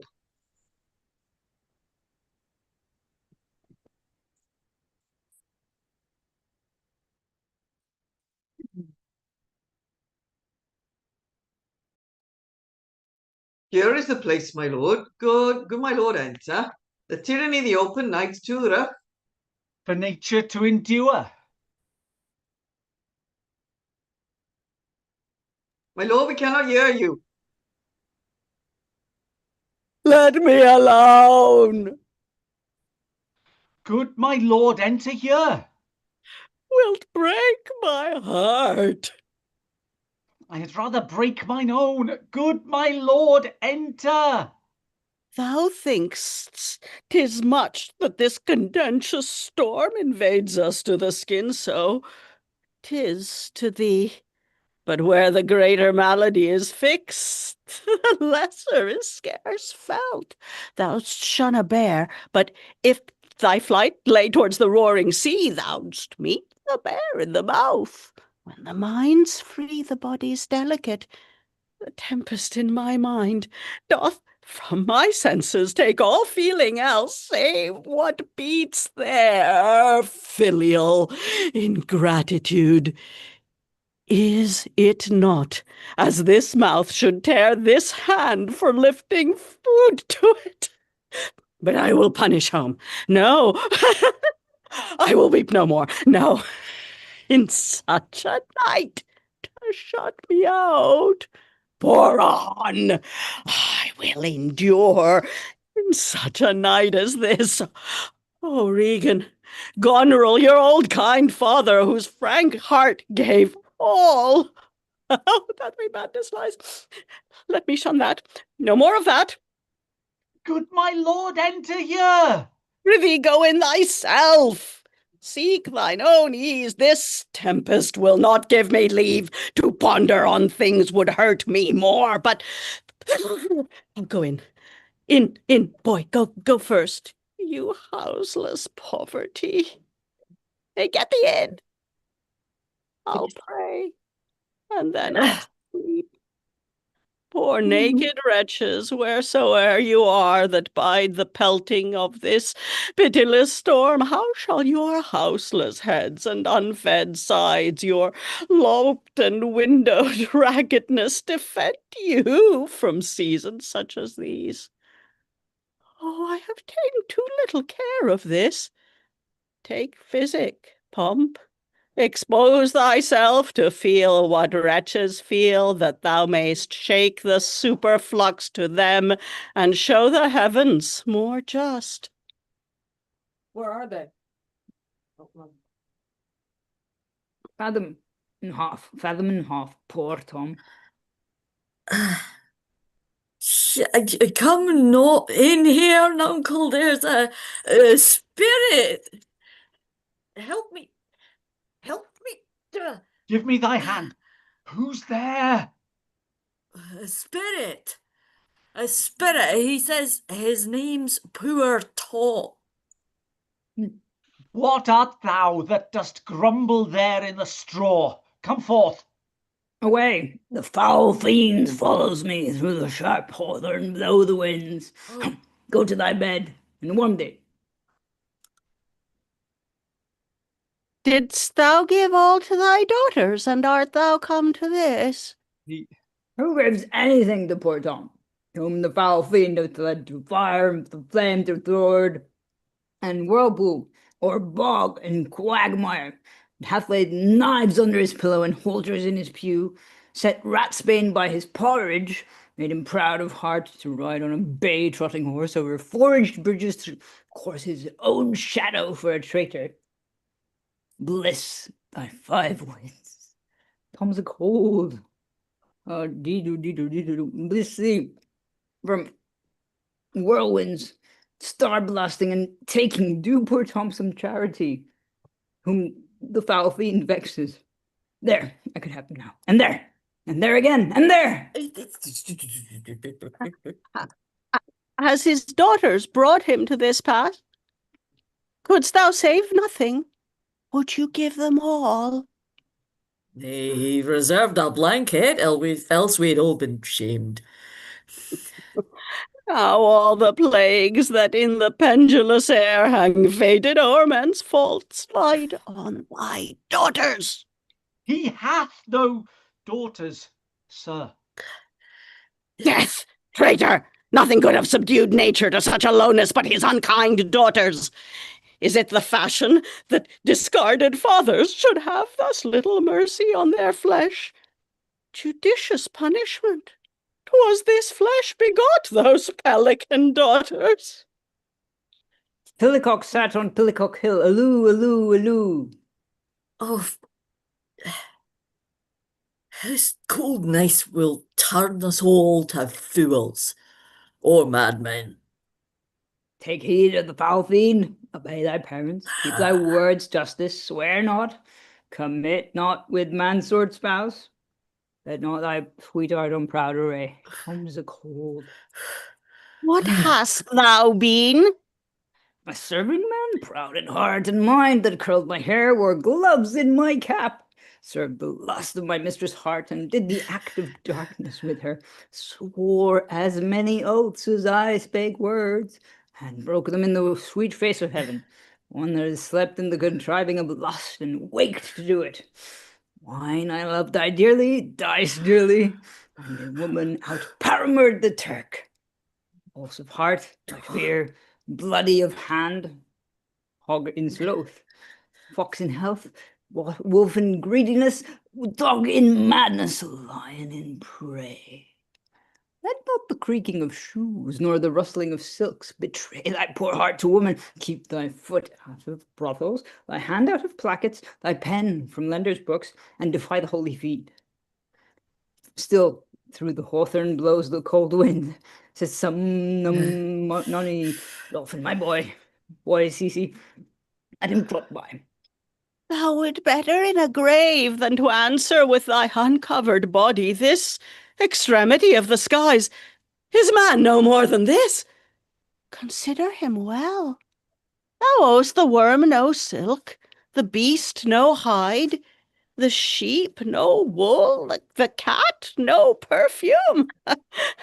Here's 3 are sophisticated. Thou art the thing itself. Unaccommodated man is no more but such a poor, bare, forked animal as thou art. Off, you lendings. Come, unbutton here. Oh, prithee, nuncle, be contented. 'Tis a naughty night to swim in. A little fire in a wild field, where like an old lecher's heart, a small spark, all the rest of his body cold. Look, here comes a walking fire. This is the foul liberty gibbet. He begins at curfew and walks at first cock. He gives the web and the pin, squints the eye, and makes the hair lip. Mildews the white wheat and hurts the poor creature of earth. Swift-old-footed, thrice the old, he met the nightmare in her ninefold, bid her light in her tooth flight, and around thee, witch, around thee. How fares your grace? What's he? Who's there? What is't you seek? What are you there? Your names? Or Tom that eats the swimming frog, the toad, the tadpole, the walnut, and the water that in the fury of his heart, when the foul fiend rages, eats cow dung for salads, swallows the old rat and the ditch dog, drinks the green mantle of the standing pool, who is whipped from tithing to tithing, and stocked, punished, and imprisoned, who hath 3 suits to his back, 6 shirts to his body, horse to ride, and weapon to wear. But mice and rats and such small deer have been Tom's food for 7 long year. Beware, my follower. Peace, Smokin. Peace, thou fiend. What? Hath your grace no better company? The Prince of Darkness is a gentleman. Moru he's called, and Mahu. Oh, our flesh and blood, my lord, is grown so wild that it doth hate what gets it. Poor Tom's a cold. Go in with me. My duty cannot suffer to obey in all your daughter's hard commands, though their injunction be to bar my doors and let this tyrannous night take hold upon you. Yet have I ventured to come seek you out and bring you where both fire and food is ready. First, let me talk with this philosopher. What is the cause of thunder? Good my lord, take his offer. Go into the house. I'll take a word with this same learned Theban. What is your study? How to prevent the fiend and kill vermin. Let me ask you one word in private. Importune him once more to go, my lord. His wits begin to unsettle. Canst thou blame him? His daughters seek his death, and thou, good Kent, he said it would be thus. Poor banished man, thou say'st the king grows mad? I'll tell thee, friend, I am almost mad myself. I had a son, now outlawed from my blood. He sought my life, but lately, very lately, I loved him, friend. No father his son dearer. True to tell thee, the grief hath crazed my wits. What night's this? I do beseech your grace. Oh, cry you mercy, sir. Noble the philosopher, your company? Comes a cold. In, fellow, there, into the hovel. Keep thee warm. Come, let us in all. This way, my lord. With him. I will keep still with my philosopher. Good my lord, soothe him. Let him take the fellow. Take you on.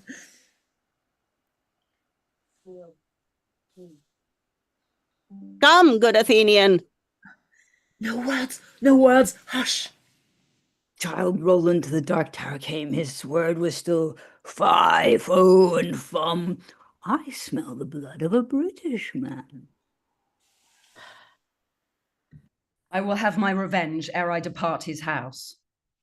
How, my lord, I may be censured that nature thus gives way to loyalty. Something fears me to think of. I now perceive it was not altogether your brother's evil disposition made him seek his death, but a provoking merit set work by a reprovable badness in himself. How malicious is my fortune, that I must repent to be just. This is the letter which he spoke of, which approves him an intelligent party to the advantages of France. Oh, heavens, that this treason were not, or not I, the detector. Go with me to the Duchess. If the matter of this paper be certain, you have mighty business in hand. True or false, it hath made thee Earl of Gloucester. Seek out where thy father is, that he may be ready for our apprehension. If I find him comforting the king, I will stuff his suspicion more fully. I will persevere in my course of loyalty, though the conflict be sore between that and my blood. I will lay trust upon thee, and thou shalt find a dear father in my love. I'm sure there's absolutely nothing can go wrong with that. So here I am again. It's exactly 10 o'clock, and I'm going to have a brief chat with you guys and just let the actors take a little breather. So I hope everybody is continuing to enjoy. Sadly, I think Zoom has cut all the noises, but we had some lovely storm and rain noises going on. It's actually rather beautifully just fading out over me for the moment. I'm sure it'll be back. But that was very interesting. Okay, I've just seen a message in the chat. Tomorrow, let me know how that goes. If you need to be sent another copy or what is going on there. So yes, it's getting to that time where technology is doing strange things and life is a bit, oh, good. Well, that's come back. That's good. And strange things are happening anyway. Well, it's a strange play. And it's going to get stranger. A little warning to those of you of a vaguely squeamish disposition that we are getting to the squelchy part of the play. In fact, I think it's either in the next scene or a couple of scenes after that.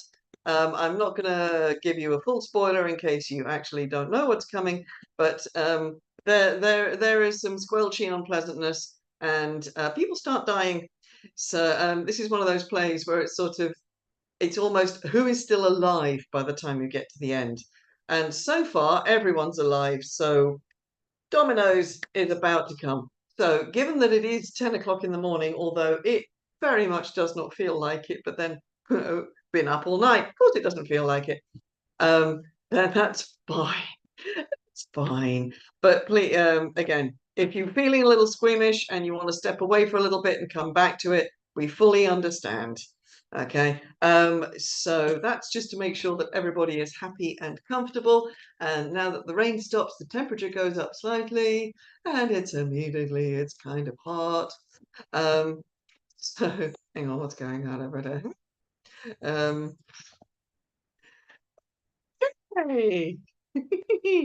So strange things happening to the cast while they're acting at home, especially when they're having to talk about pillycocks and get surprised by their parents. Okay.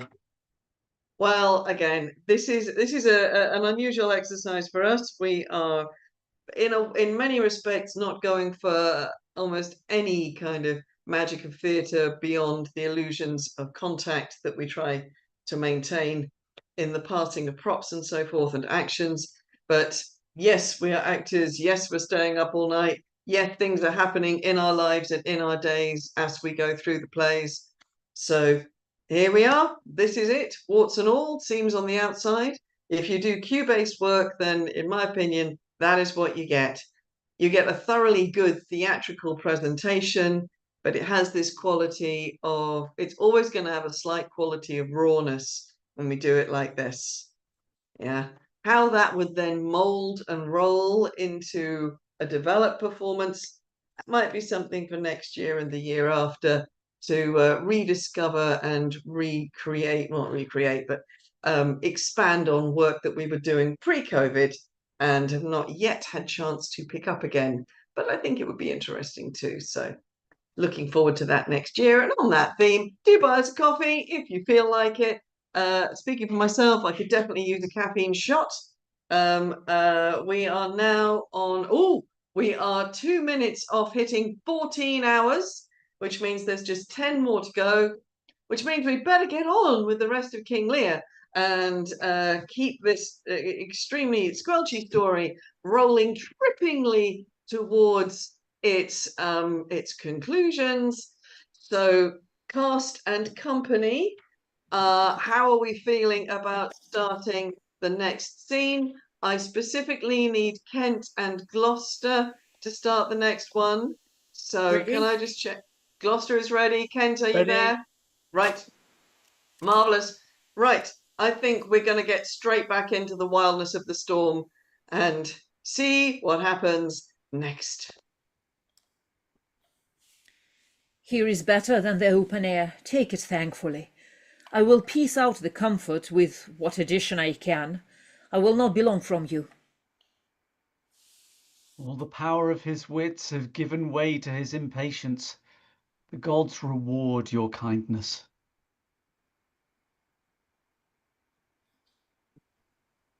A frater calls me and tells me Nero is an angler in the lake of darkness. Pray innocent and beware the foul fiend. Dean uncle, tell me whether a madman be a gentleman or a yeoman. A king! A king! No, he's a yeoman that has a gentleman to his son. He's a mad yeoman that sees his son, a gentleman before him.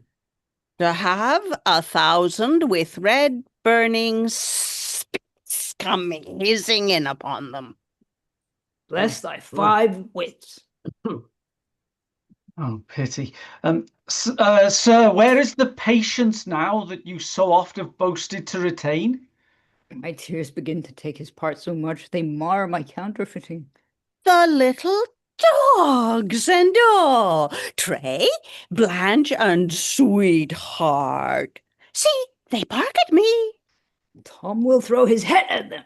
Vaunt, you curs, be thy mouth black or white, tooth that poisons if it bite, mastiff, greyhound, mongrel, grim, hound, or a spaniel, brack, or him, or bobtail, light, or trowel tail, Tom will make him weep and wail for throwing thus my head.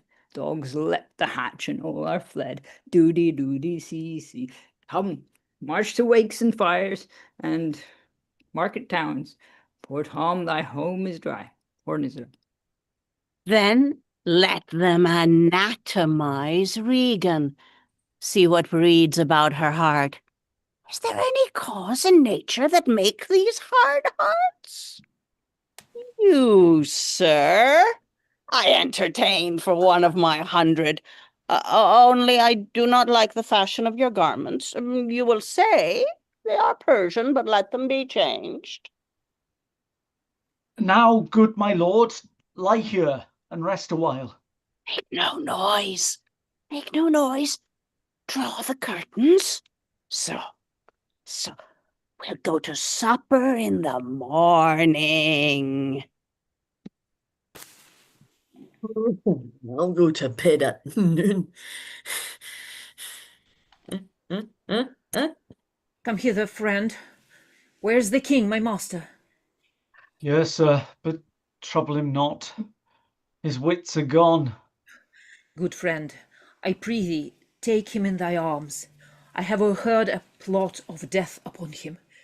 There is a litter ready. Lay him in, and drive to Dover, friend, where thou shalt meet both welcome and protection. Take up thy master.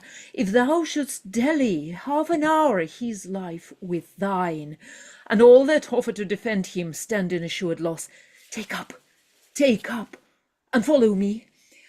That will to some provision give thee quick conduct. Come, away.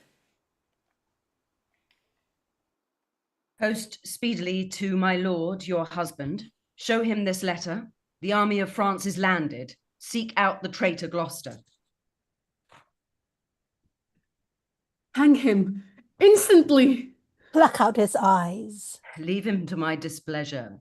Edmund, keep you our sister company. The revenges we are bound to take upon your traitorous father are not fit for your beholding. Advise the Duke where you are going. To most festinant preparation we are bound to the like. Our post shall be swift and intelligent betwixt us. Farewell, dear sister. Farewell, my lord of Gloucester. How now? Where's the king? My lord of Gloucester hath conveyed him hence, some 5 or 36 of his knights. Hot questrists after him met him at the gate, who, with some other lords' dependents, are gone with him towards Dover, where they boast to have well-armed friends. Get horses for your mistress. Farewell, sweet lord and sister. Edmund, farewell. Go seek the traitor Gloucester, pinion him like a thief, bring him before us. Though well we may not pass upon his life without the form of justice, yet our power shall do a curtsy to our wrath, which men may blame but not control. Who's there? The traitor? Ungrateful fox, 'tis he. Bind fast his corky arms. What means your grace? Good my friends, consider you are my guests. Do me no foul play, friends. Bind him, I say. Hard, hard, oh, filthy traitor. Unmerciful lady, as you are, I'm none. To this chair bind him, villain thou shalt find. By the kind gods, 'tis most ignobly done to pluck me by my beard. So white and such a traitor.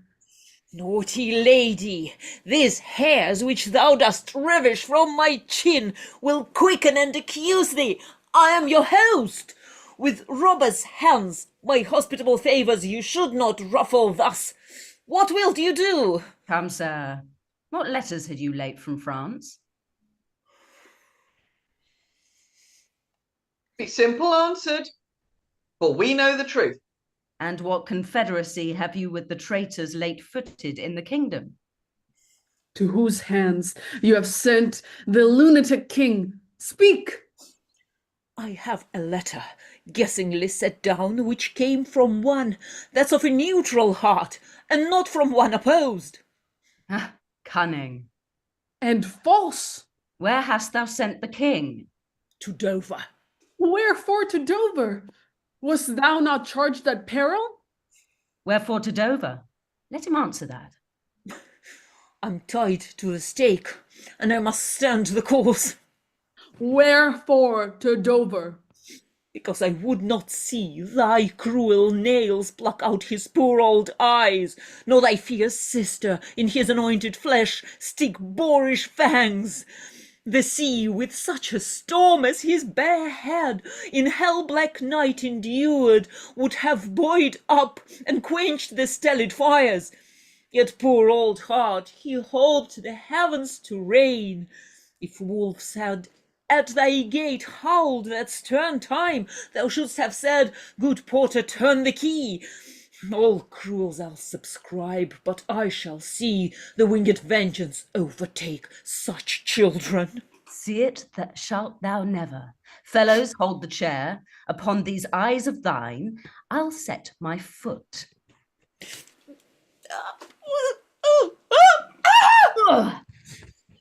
He that will think to live till he behold, give me some help! Oh, cruel, how you gods! One side will mock another, the other too. If you see vengeance. Hold your hand, my lord. I have served you ever since I was a child, but better service have I never done you than now to bid you hold. How now, you dog? If you did wear a beard upon your chin, I'll shake it on this quarrel. What do you mean? My villain? Nay, then come on and take the chance of anger. Give me thy sword! A peasant stand up thus? Oh, I am slain! My lord, you have one lie left to see some mischief on him. Oh! Lest it see more, prevent it. Out, vile jelly. Where is thy luster now? All dark and comfortless. Where's my son Edmund? Edmund, enkindle all the sparks of nature to quit this horrid act. Out, treacherous villain! Thou cast on him that hates thee. It was he that made the overture of thy treasons to us. Who is too good to pity thee? Oh, my follies. Then Edgar was abused. Kind gods, forgive me that, and prosper him. Go thrust him out at gates, and let him smell his way to Dover.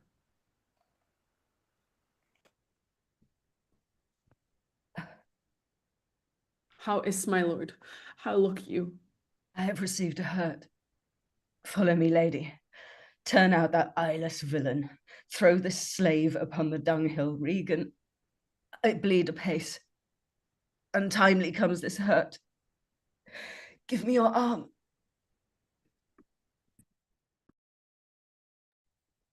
Yet better thus, and known to be condemned, than still condemned and flattered to be worst.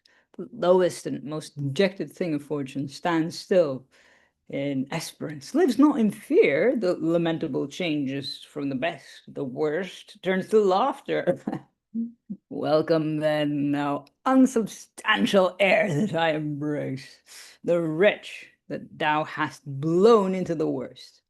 Owes nothing to thy blasts. But who comes here? My father? Poorly led?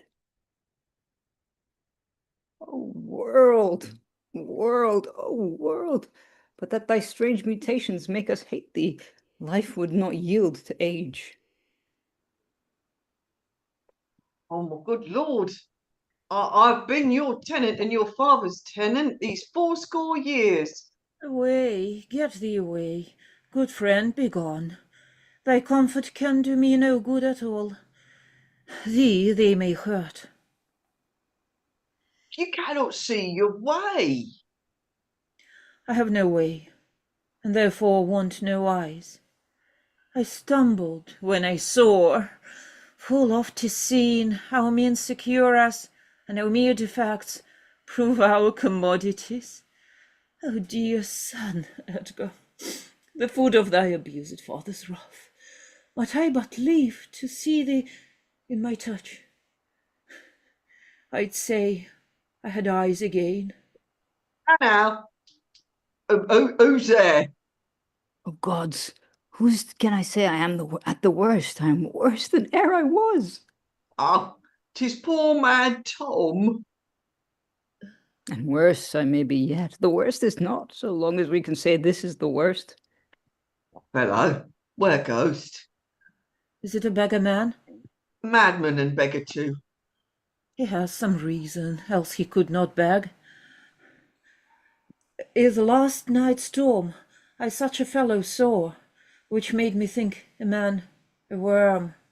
My son came then into my mind, and yet my mind was then scarce friends with him. I have heard more since. As flies to wanton boys, are we to gods, they kill us for their sport. How should this be? Bad is the trade that must play fool to sorrow, hungering itself and others. Bless thee, master. Is that the naked fellow? Oh, my Poor lord. Tom's a cold. Get thee away. If for my sake thou wilt take us hence a mile or twain in the way toward Dover, do it for ancient love, and bring some covering for this naked soul, which I'll entreat to lead me. Alack, sir, he is mad. 'Tis the time's plague when madmen lead the blind. Do as I bid thee, or rather do thy pleasure. Above the rest, be gone. I'll bring him the best apparel that I have. Come on, what will. Sirrah, naked fella. Poor Tom's a cold. I cannot draw a bit further. Come hither, fella. And yet I must. Bless thy sweet eyes, they bleed. Knowst thou the way to Dover? Both soil and gate, horseway and footpath. Poor Tom hath been scarred out of his good wits. Bless the good man's son from the foul fiend. Here, take this purse. Thou whom the heavens' plagues have humbled of all strokes, that I am wretched, makes thee the happier. Heaven deal so still, let the superfluous and the last dieted men, that slave our ordinance, that will not see because he do not feel your power quickly. So distribution should undo excess, and each man have enough. Dost thou know Dover? Aye, master. There is a cliff, whose high and bending head looks fearfully in the confirmed deep. Bring me but to the very brim of it, and I'll repay the misery thou dost bear. with something rich about me. From that place I shall no leading need. Give me thy arm. Poor Tom shall lead thee.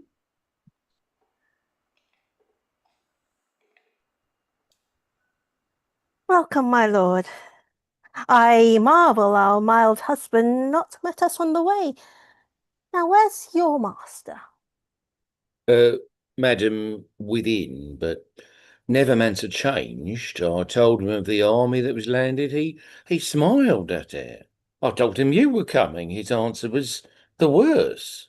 Of Gloucester's treachery and of the loyal service of his son when I informed him.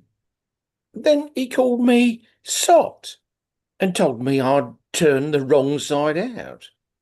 What most he should dislike seems pleasant to him. What like, offensive. Then shall you go no further.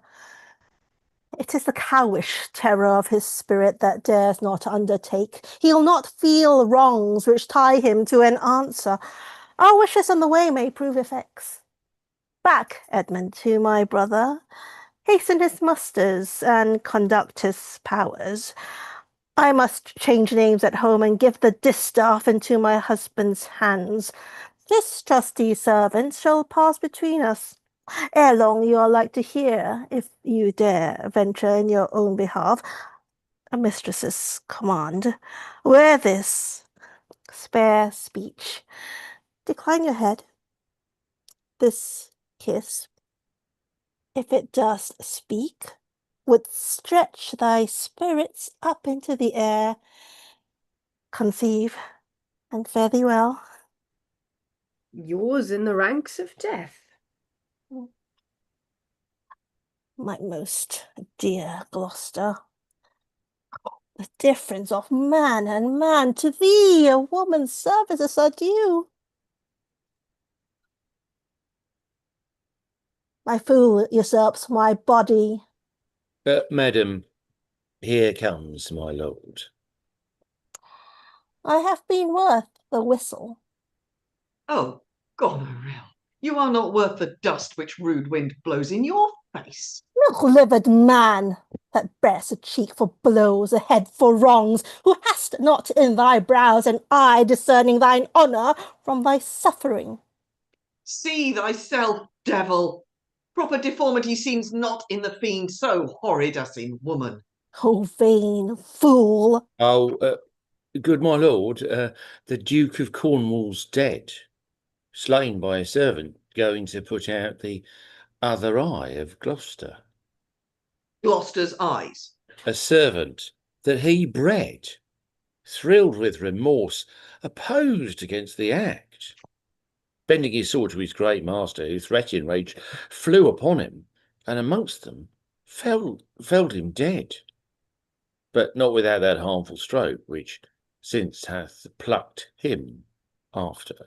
This shows you are above, you justices, that these are never crimes so speedily can venge. But oh, poor Gloucester, lost he his other eye? Both, my lord. This letter, madam, craves a speedy answer. 'Tis from your sister? One way I like this well, but being widow and my Gloucester with her, may all the building in my fancy pluck upon my hateful life. Another way, the news is not so tart. I'll read and answer. Where was his son when they did take his eyes? Come with my lady hither. He is not here. No, my good lord. I met him back again. Knows he the wickedness? I, my good lord, 'twas he informed against him, and quit the house on purpose, that their punishment might have freer course. Gloucester, I live to thank thee for the love thou showedst the king, and to revenge thine eyes. Come hither, friend. Tell me what more thou knowest.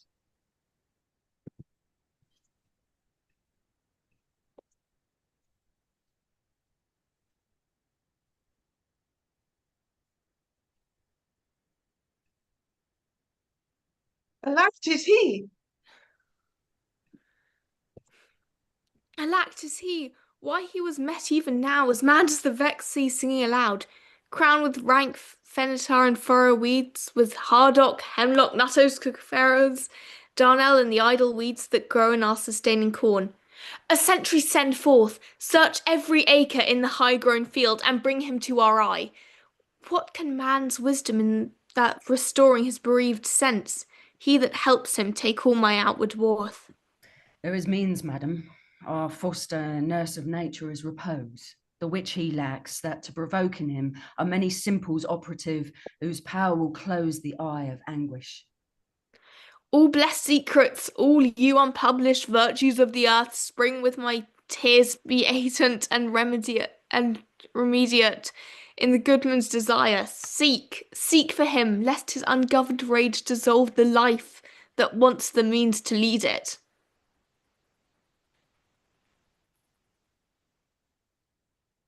News, madam. The British of ours are marching hitherward. 'Tis known before. Our preparation stands in expectation of them. Oh, dear father, it is thy business that I go about. Therefore, great France, my mourning and importune tears have pitied. No blown ambition doth our arms incite, but love, dear love, and our aged father's right. Soon I may hear and see him.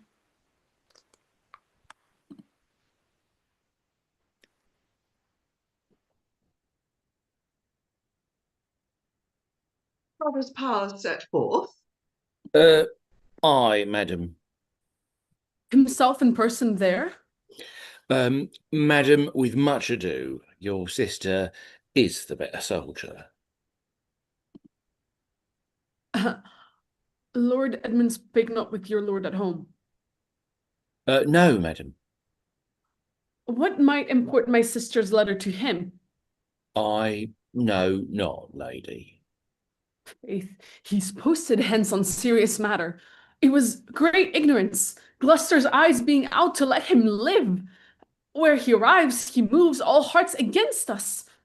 Edmund, I think, is gone, in pity of his misery, to dispatch his nighted life, moreover to descry the strength of the enemy. I must needs after him, madam, with my letter. Our troops set forth tomorrow. Stay with us. The ways are dangerous. I may not, madam. My lady charged my duty in this business. Why should she write to Edmund?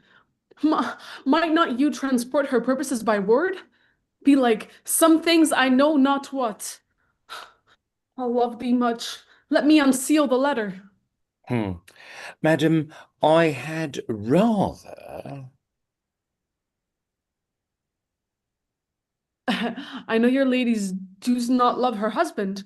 I'm sure of that. And at her late being here, she gave strange Iliads and most speaking looks to noble Edmund. I know you are of her bosom. I, madam. I speak in understanding. You are, I know it. Therefore, I do advise you to take this note. My lord is dead. Edmund and I have talked, and more convenient is he for my hand than for your ladies. You may gather more. If you do find him, pray you give him this. And when your mistress hears this much from you, I pray desire her call her wisdom to her. So fare you well. If you do chance to hear of that blind traitor, preferment falls on him that cuts him off. Would I could meet madam, I should show what party I do follow. Fare thee well.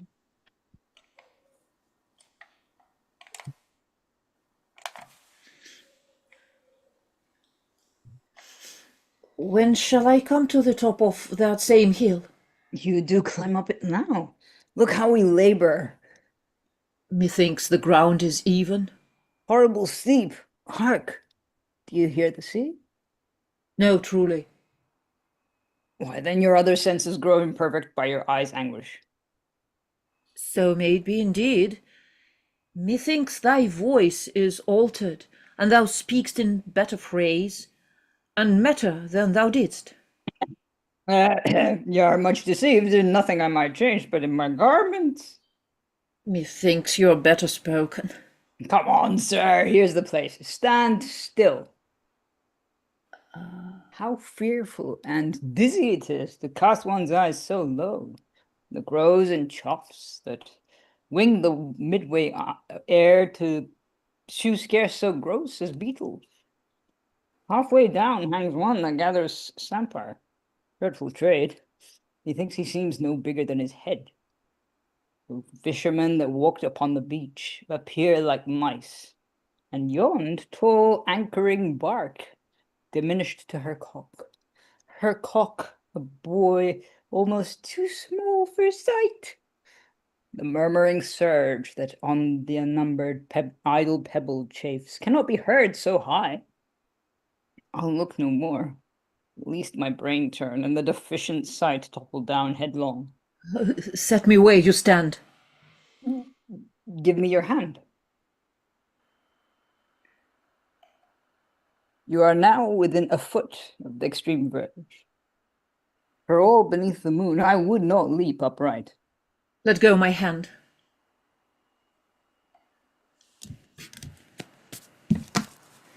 Here, friend, another purse. In it a jewel, well worth a poor man's taking. Fairies and gods, prosper it with thee. Go thou further off, bid me farewell, and let me hear thee going. Now fare ye well, good sir. With all my heart. Why do I truffle thus with his despair? Is done to cure it. O you mighty gods, this world I do renounce, and in your sights shake patiently my great affliction off. If I could hear it longer, and not fall to quarrel with your great opposeless willies, my snuffle and loathed part of nature should burn itself out. If Edgar live, oh bless him. Now, fellow, fare thee well. Gone, sir, farewell. And yet I know not how conceit may rob the treasury of life when life itself yields to the theft. Had he been where he thought, by this had thought this been past, alive or dead? Ho you, sir! Friend, hear you, sir! Speak! Away, Thus might he and let pass me indeed, die. yet he revives. What are you, sir? Away, and let me die. Hadst thou been aught but dozen more feathers air, so many fathom down precipitating, thou shouldst shivered like an egg. But thou dost breathe. Hast heavy substance, bleedest not. Speak'st, art sound. 10 masts to each make not the altitude which thou hast perpendicularly fell. Thy life's a miracle. Speak yet again. But have I fallen or no? From the dread summit of this chalky burn, look up a height. The shrill-gorged lark so far cannot be seen or heard. Do but look up. Alack, I have no eyes. Is wretchedness deprived that benefit to end itself by death? 'Twas yet some comfort, when misery could beguile the tyrant's age, and frustrate his proud wilt. Give me your arm. Up. So. How is it? Feel you your legs? You stand. Too well. Too well. This is above all strangeness upon the crown of the cliff. What thing was that which parted from you? A poor unfortunate beggar. As I stood here below, methought his eyes were 2 full moons. He had 1,000 noses. Horns wheeled and waved like the enraged sea. It was some fiend. Therefore thou, happy father, think that the clearest gods who make them honors of men's impossibilities have preserved thee. I do remember now. Henceforth I'll bear affliction till it do cry out itself. Enough, enough, and die. That thing you speak of, I took it for a man. Often 'twould say, the fiend, the fiend.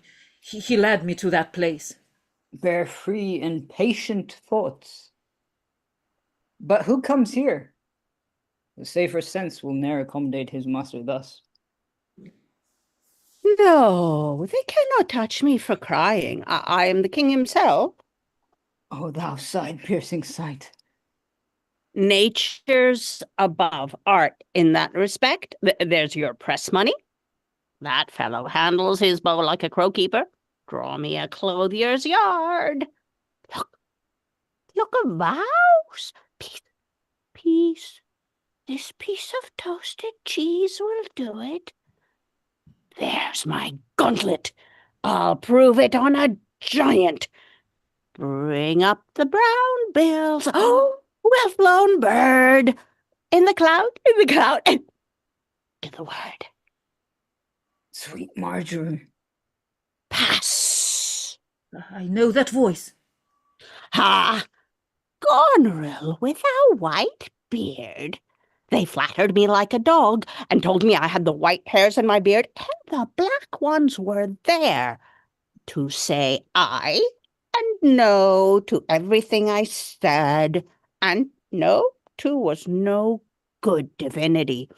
When the rain came to wet me once, and the wind to make me chatter, when the thunder would not peace at my bidding, there I found them, there I smelt them out.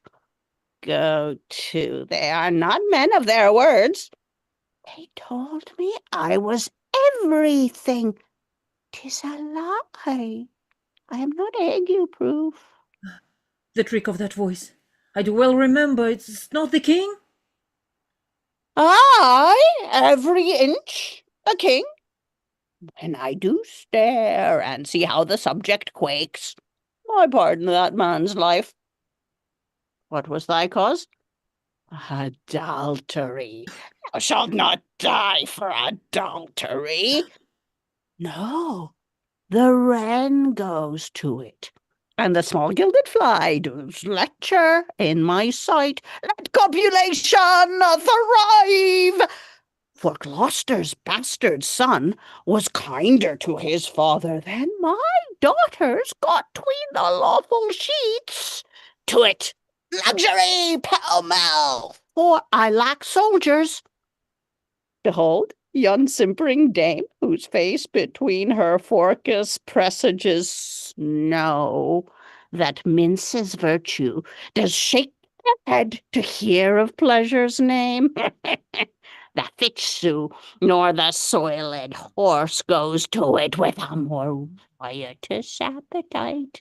Down from the waist they are centaurs, the women all above, but to the girdle do the gods inherit. Beneath all its fiends, there's hell, there's darkness, there is the sulphurous pit burning, scalding, stench, consumption. Fine! Give them an ounce of civet. Good apothecary, sweeten my imagination. There's money for thee. Oh, let me kiss that hand. Oh, let me wipe it first. It smells of mortality. O ruined piece of nature, this great world shall so wear out to naught. Dost thou know me? I remember thine eyes well enough. Dost thou squinny at me? Now do thy worst, blind Cupid, I'll not love. Read thou this challenge. Mark but the penning of it. Were all thy letters suns I could not see. I would not take this from report. It is, and my heart breaks at it. Read. What with the case of eyes? Are you there with me? No eyes in your head, nor no money in your purse. Your eyes are in a heavy case, your purse in a light, yet you see how this world ends. How this world goes. I see it feelingly. What? Art thou mad? A man may see how this world goes with no eyes. Look with thine ears. See how yon justice rails upon yon simple thief? Hark in thine care. Change places, and handy-dandy, which is the justice, which the thief? Thou hast seen a farmer's dog bark at a beggar? Aye, sir.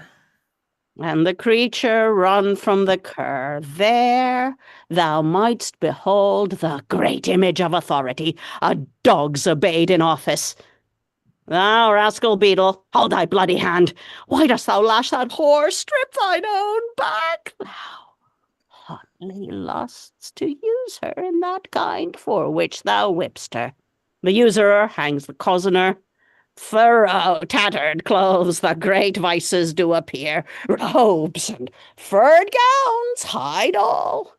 Place sins with gold, and the strong lance of justice hurtles breaks. Arm it in rags. A pygmy's straw do pierce it. None do's offend. None. I say none. I'll able 'em. Take that of me, my friend, who have the power to seal the accuser's lips.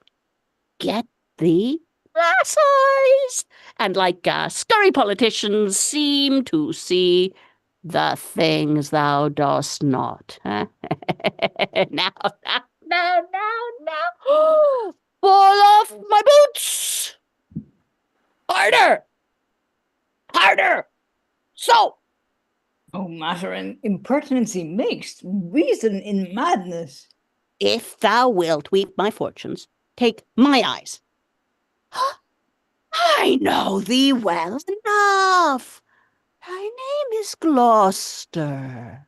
Thou must be patient. We came crying hither, thou knowest. The first time that we smell the air, we wail and cry. I will preach to thee. Mark. Alack, alack the day. When we are born, we cry that we are come to this great stage of fools. This is a good block. It were a delicate stratagem to show a troop of horse with felt. I'll put it in proof. And when I have stolen upon these son-in-laws, then kill, kill, kill, kill, kill, kill, kill.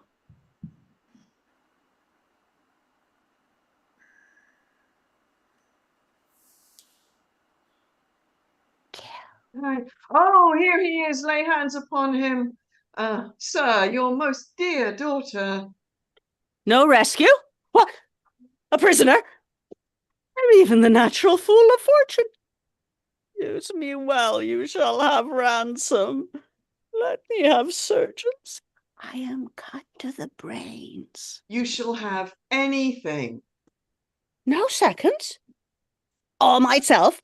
Why, this would make a man of salt to use his eyes for guard wonder part.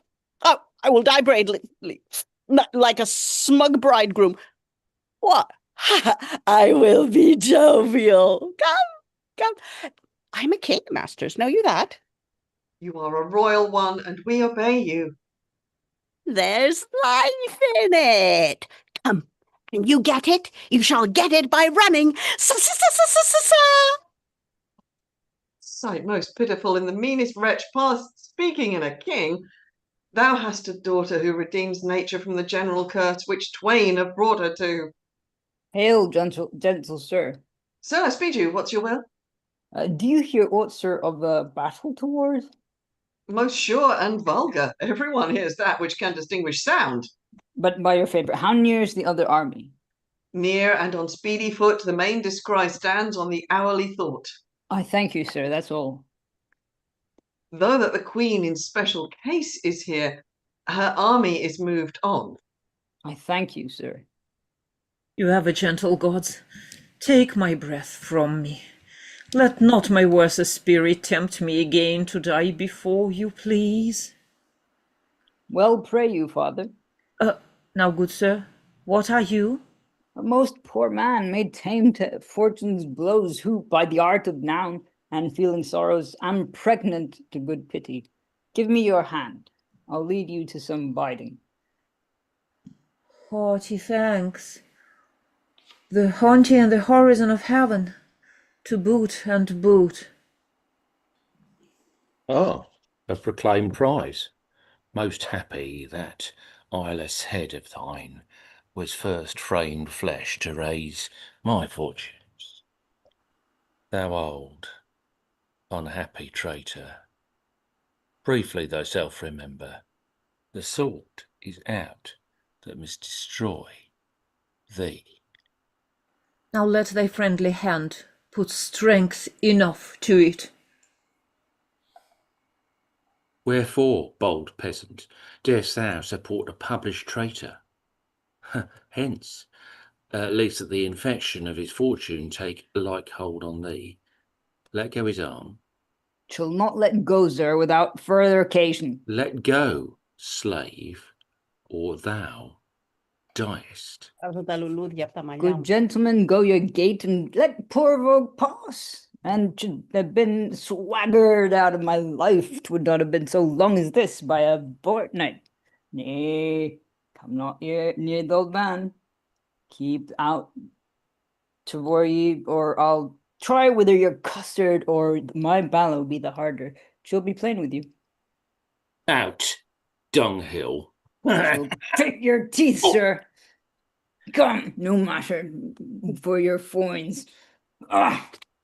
Oh, Ah. slave, thou'st slain me. Villain, take my purse.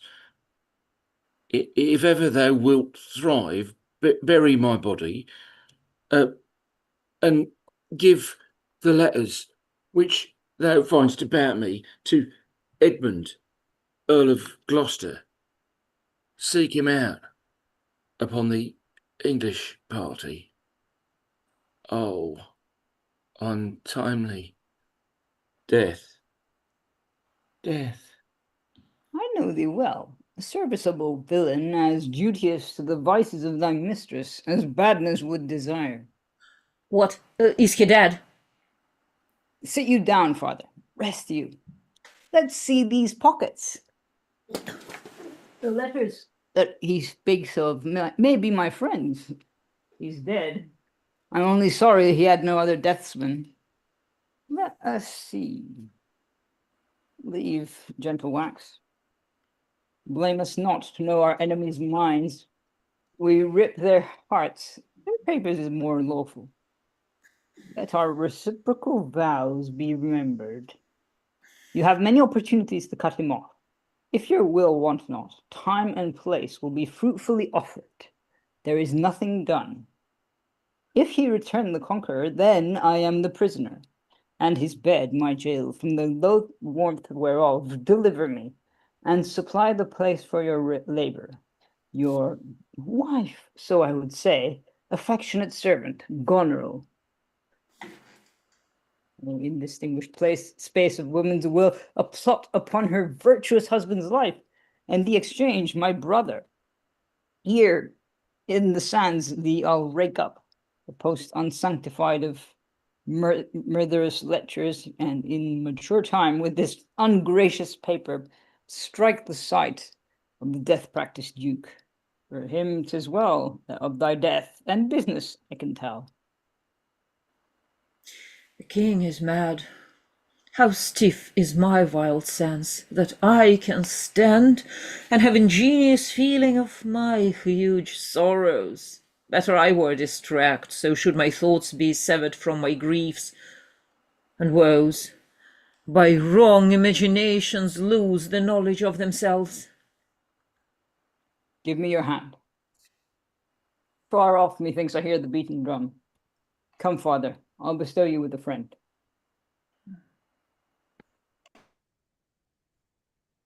O thou good Kent, how shall I live and work to match thy goodness? My life will be too short, and every measure fail me. To be acknowledged, madam, is o'erpaid. All my reports go with the modest truth. Nor more, nor clipped, but so. Be better suited. These weeds are memories of those worser hours. I pray thee, put them off. Pardon, dear madam. Yet to be known shortens my made intent. My boon I make it, that you know me not, till time and I think meet. Then be it so, my good lord. How do's the king? Madam sleeps still. Oh, you kind gods, cure this great breach in his absurd nature. The unturned and jarring senses are wind up of the child-changed father. So please your majesty that we may wake the king. He hath slept long. Be governed by your knowledge, and proceed in the sway of your own will. Is he arrayed? Madam, in the heaviness of sleep we put fresh garments on him. Be by, good madam, when we do awake him, I doubt of his temperance. Oh, my dear father, restoration, hang thy medicine on my lips, and let this kiss repair these violent harms that my two sisters have in thy reverence made. Kind and dear princess. Had you not been there, father, these white flakes did challenge pity of them. Was this a face to be opposed against the jarring winds? Mine enemy's dog, though he had bit me, should have stood that night against my fire, and was thou fain? Poor father, to hovel thee with swine and rogues forlorn, in short and musty straw, alack, alack! 'Tis wonder that thy life and wits at once had not concluded at all. He wakes! Speak to him. Madam, do you, 'tis fittest. How does my royal lord? How fares your majesty? You do me wrong to take me out of the grave. Thou art a soul in bliss, but I am bound upon a wheel of fire that mine own tears do scald like molten lead. Sir, do you know me? You are a spirit, I know. Where did you die? Still, far wide. He's scarce awake. Let him alone a while. Where have I been? Where am I? Fair daylight? I am mightily abused. I should even die with pity to see another thus. I know not what to say. I will not swear these are my hands. Let's see. I feel this pinprick. Would I were assured of my condition. Oh, look upon me, sir, and hold your hand in benediction o'er me. You must not kneel. Pray do not mock me. I am a very foolish, fond old man, 80 and upward. Not an hour, more nor less, and to deal plainly, I fear I am not in my perfect mind. Methinks I should know you, and know this man, yet doubtful, for I am mainly ignorant what place this is, and all the skill I have remembers not these garments, nor I know not where I did lodge last night. Do not laugh at me, for as I am a man, I think this lady to be my child, Cordelia. And so I am. Oh, be your tears wet? Yes, Faith. I pray weep not. If you have poison for me, I will drink it. I know you do not love me, for your sisters have, as I do remember, done me wrong. You have some cause. They have not. No cause. No cause. Am I in France? In your own kingdom, sir. Do not abuse me. Be comforted, good madam. The great rage you see is killed in him. Desire him to go in. Trouble him no more till further settling. Wilt please your highness walk? You must bear with me. Pray you now forget and forgive. I am old and foolish.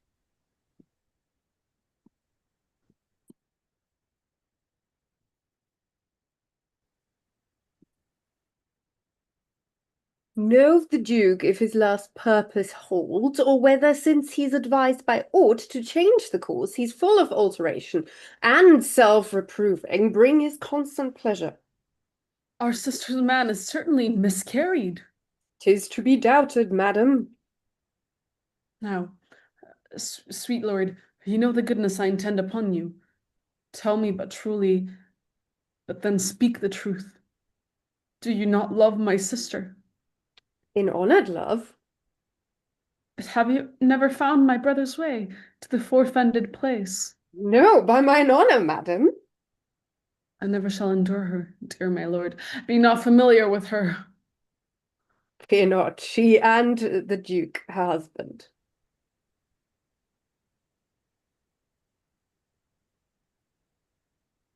Oh, very loving sister, well bemet. Sir, this I heard, the king is come to his daughter with others, whom the rigour of the state forced to cry out. Why is this reasoned? Combine together against the enemy. For these domestic and particular broils are not to the question here. Let's then determine with the ancient of war on our proceedings. Sister, you'll go with us. No. 'Tis most convenient, pray go with us. I know the riddle. I will go.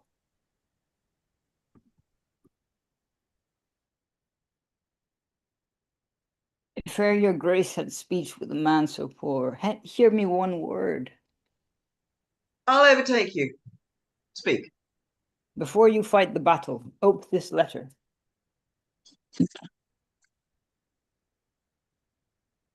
If you have victory, let the trumpet sound for him that brought it.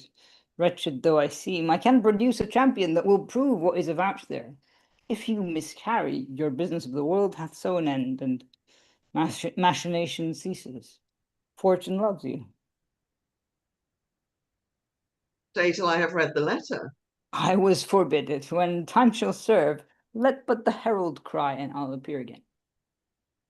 Why, fare thee well. I will o'erlook thy paper.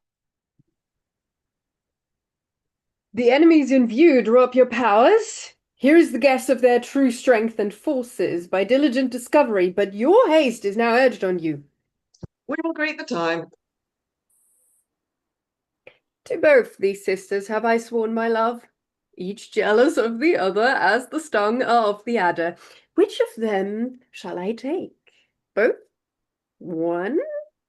Or neither? Neither can be enjoyed if both remain alive. To take the widow exasperates, makes mad her sister Goneril, and hardly shall I carry out my side.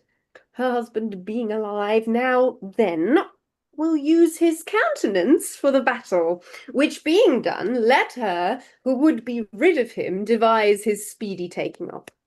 As for the mercy which he intends to lend to Cordelia, the battle done, and they within our power, shall never see his pardon, for my state stands on me to defend, not to debate.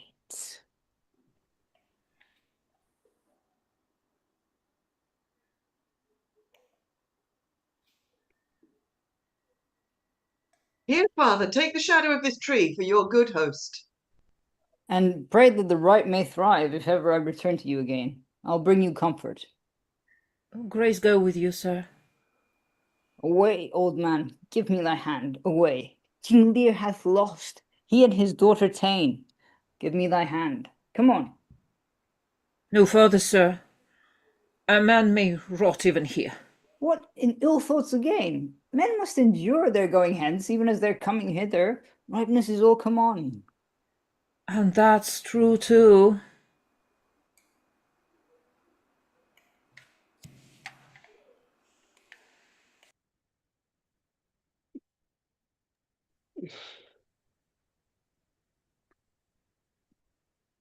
Some officers.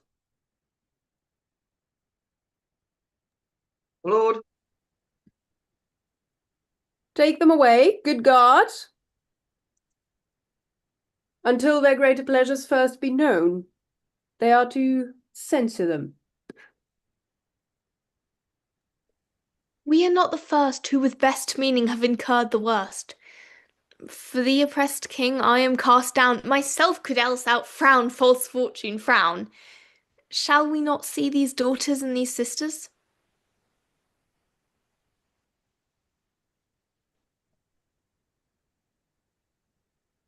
My lord, we cannot hear you.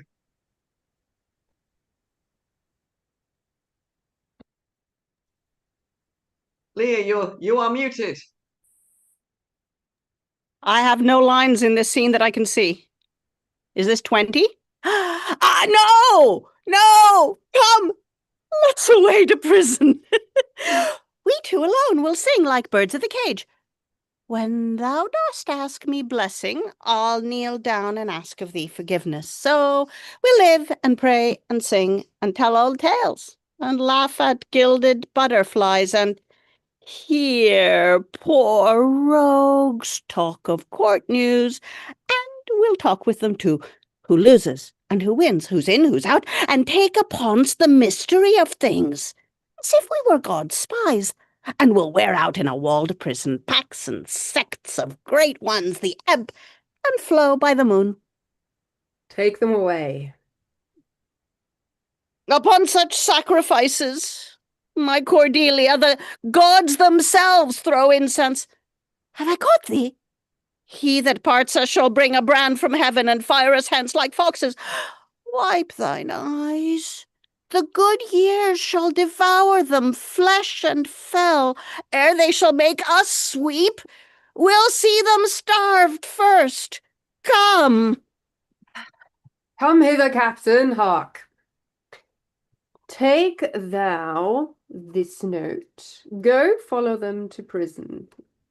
One step I have advanced thee, if thou dost as this instructs thee. Thou dost make thy way to noble fortunes. Know thou this, that men are as the time is to be tender-minded. Do's not become a sword, thy great employment will not bear question. Either say thou'lt do it, or thrive by other means. Do it, my lord. About it, and right happy when thou hast done. Mark, I say instantly, and carry it so as I have set it down.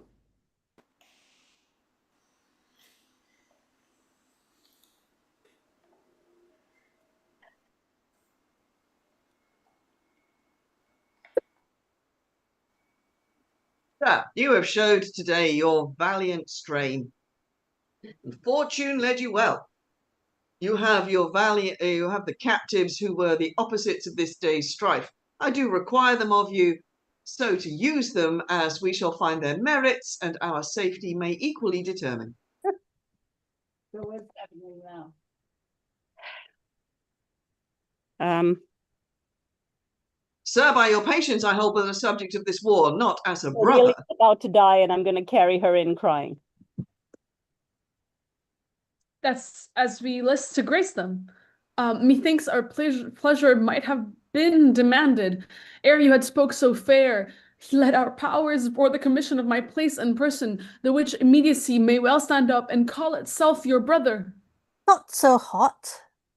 In his own grace he doth exalt himself more than in your addition.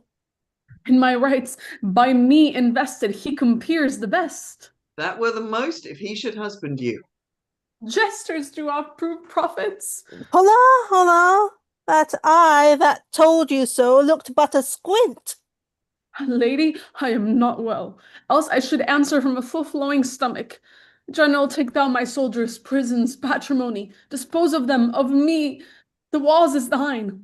Witness the world that I create thee here, my lord and master. Mean you to enjoy him? The let alone lies not in your goodwill. Nor in thine, lord. Half-blooded fellow, yes. Let the drum strike, and prove my tattle thine. Stay yet, hear reason, Edmund. I arrest thee on capital treason, and in thy arrest this gilded serpent. For your claim, fair sisters, I bear it in the interest of my wife, that till 'tis she is subcontracted to this lord, and I, her husband, contradict your bans. If you will marry, make your loves to me. My lady is bespoke. An interlude. Thou art armed, Gloucester. Let the trumpet sound. If none appear to prove upon thy person thy heinous manifest and many treasons, there is my pledge.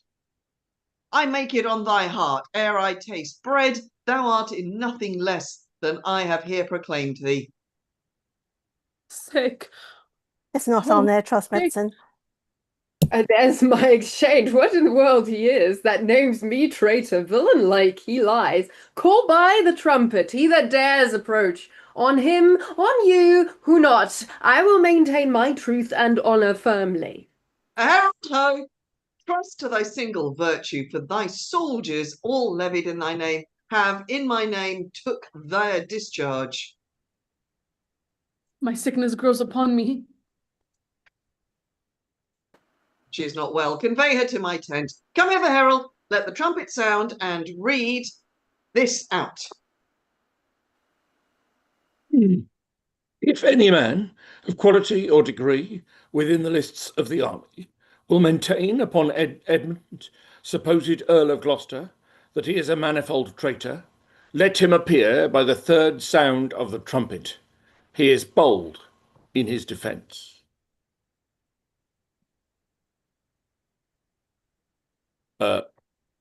Again?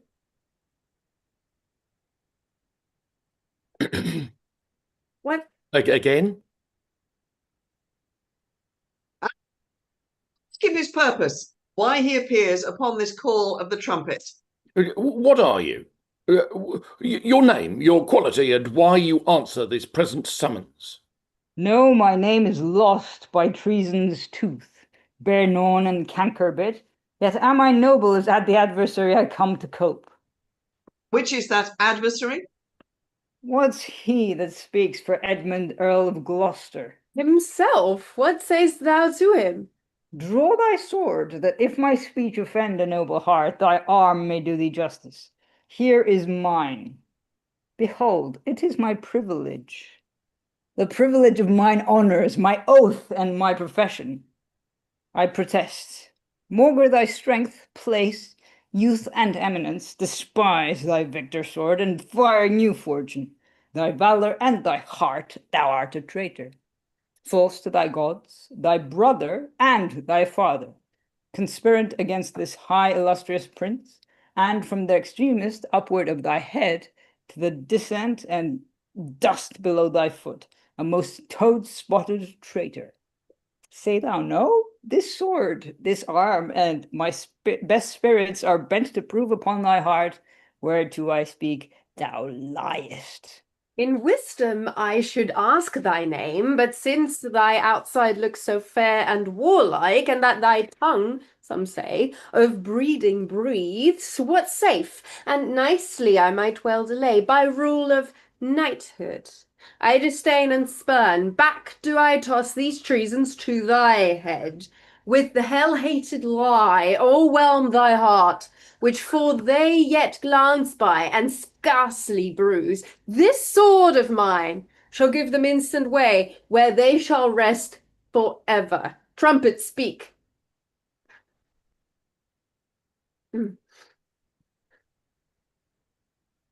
Ah!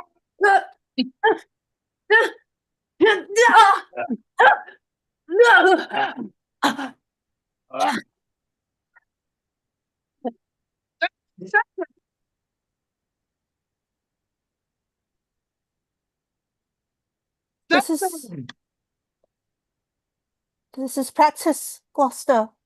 By the law of war thou wast not bound to answer an unknown opposite. Thou art not vanquished, but cozened and beguiled. Oh, shut your mouth, Dame, or with this paper I shall stop it. Hold, sir. Thou worse than any name, read thine own evil. No tearing, lady. I perceive you know it. I say if I do. The laws are mine, not thine. Who can arraign me for it?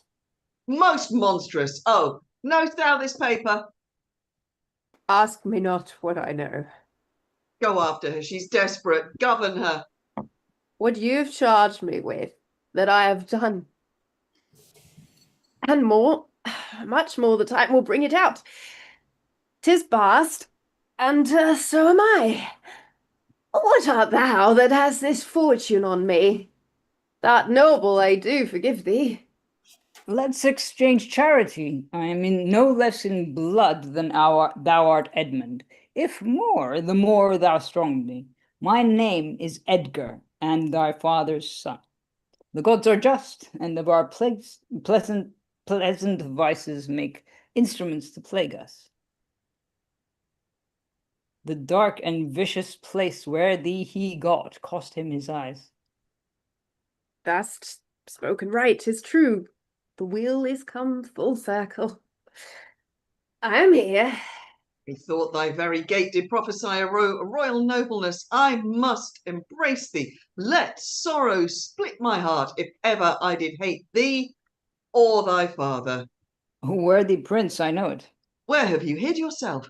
How have you known the miseries of your father? By nursing them, my lord. List a brief tale, and when 'tis told, oh, that my heart would burst.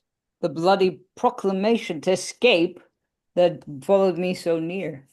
Oh, our life's sweetness, that we the pain of death would hourly die than die at once, taught me to shift into a madman's rags, to assume a semblance that very dogs disdained. And in this habit met I my father with his bleeding rings, their precious stones new lost, became his guide, led him, begged for him, saved him from despair, never, oh fault, revealed myself unto him until some half hour passed when I was armed. Not sure, though hoping, of this good success, I asked his blessing, and from first to last told him our pilgrimage. But his flawed heart, alack, too weak the conflict to support, twixt two extremes of passion, joy and grief, burst smilingly. This speech of yours hath moved me, and shall perchance do good. But speak you on. You look as you had something more to say. Oh, help. Help, oh, help. What kind of help?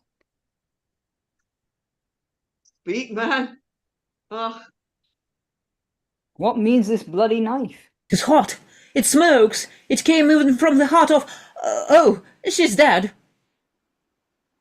Who's dead? Speak, man. Your lady, sir. Your lady and her sister. Why, her is poisoned. She confesses it. I was contracted to them both. All three. Now marry in an instant. Here comes Kent. Produce the bodies, be they alive or dead.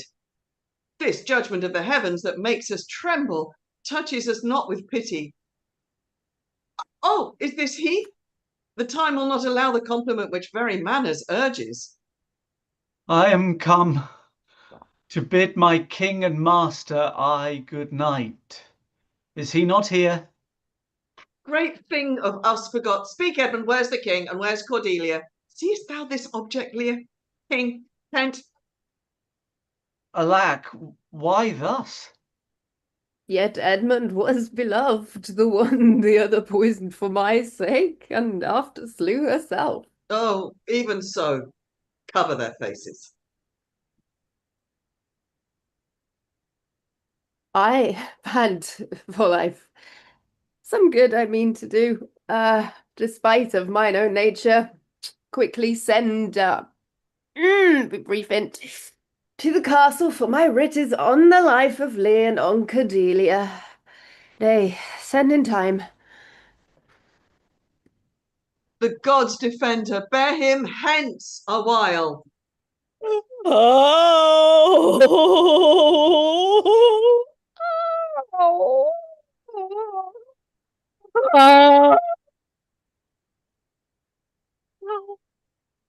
Oh, you are men of stones.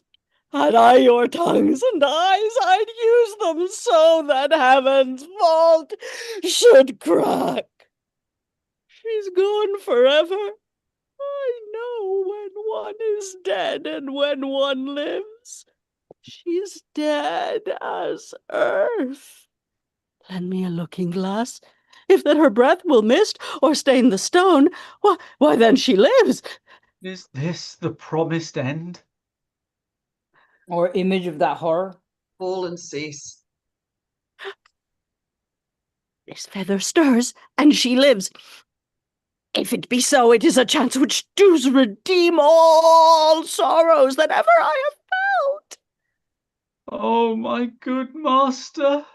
Prithee away! 'Tis noble Kent, your friend. A plague upon you, murderers, traitors! Oh, I might have saved her. Now she's gone forever. Cordelia? Cordelia, stay a little. Huh? What is thus? Her voice was ever soft, gentle, and low, an excellent thing in a woman. I killed the slave that was a-hanging thee. It's very true, my lord. He did. Did I not, fellow? I have seen the day with my good biting falchion. I would have made him skip. I am old now, and these same crosses spoil me. Who are you? Mine eyes are not of the best, I'll tell you straight. If fortune brag of two she loved and hated, one of them we behold. This is a dull sight. Are you not Kent? The same. Your servant Kent. Where is your servant, Caius? He's a good fellow, I can tell you that. Strike, and quickly too. He's dead and rotten. No, my good lord. I am the very man. I'll see that straight. That from your first of difference and decay have followed your sad steps. You are welcome hither. Nor no man else. All's cheerless, dark, and deadly. Your eldest daughters have fordone themselves and desperately are dead. Aye, so I think. He knows not what he says, and vain is it that we present us to him. Very bootless. Edmund is dead. Edmund is dead, my lord. Oh, that's but a trifle Break, here. heart, I prithee break. Look up, my lord. The cup of, Let all not foes, the his cup of their ghost- deservings. let See, him pass. He see. hates him that would upon the rack of this tough world stretch him out longer. Oh, He's see, gone see, indeed. see the king. My poor Wonder is he hath fool is endured so hanged. long, he but usurped his life. No, no life? Why should a dog, a horse, a rat have life? And thou, no breath at all? Thou'lt come no more, never, never, never, never, never, never. Pray you, undo this button. Thank you, sir. Do you see this? Look at her lips. Look there. Look there.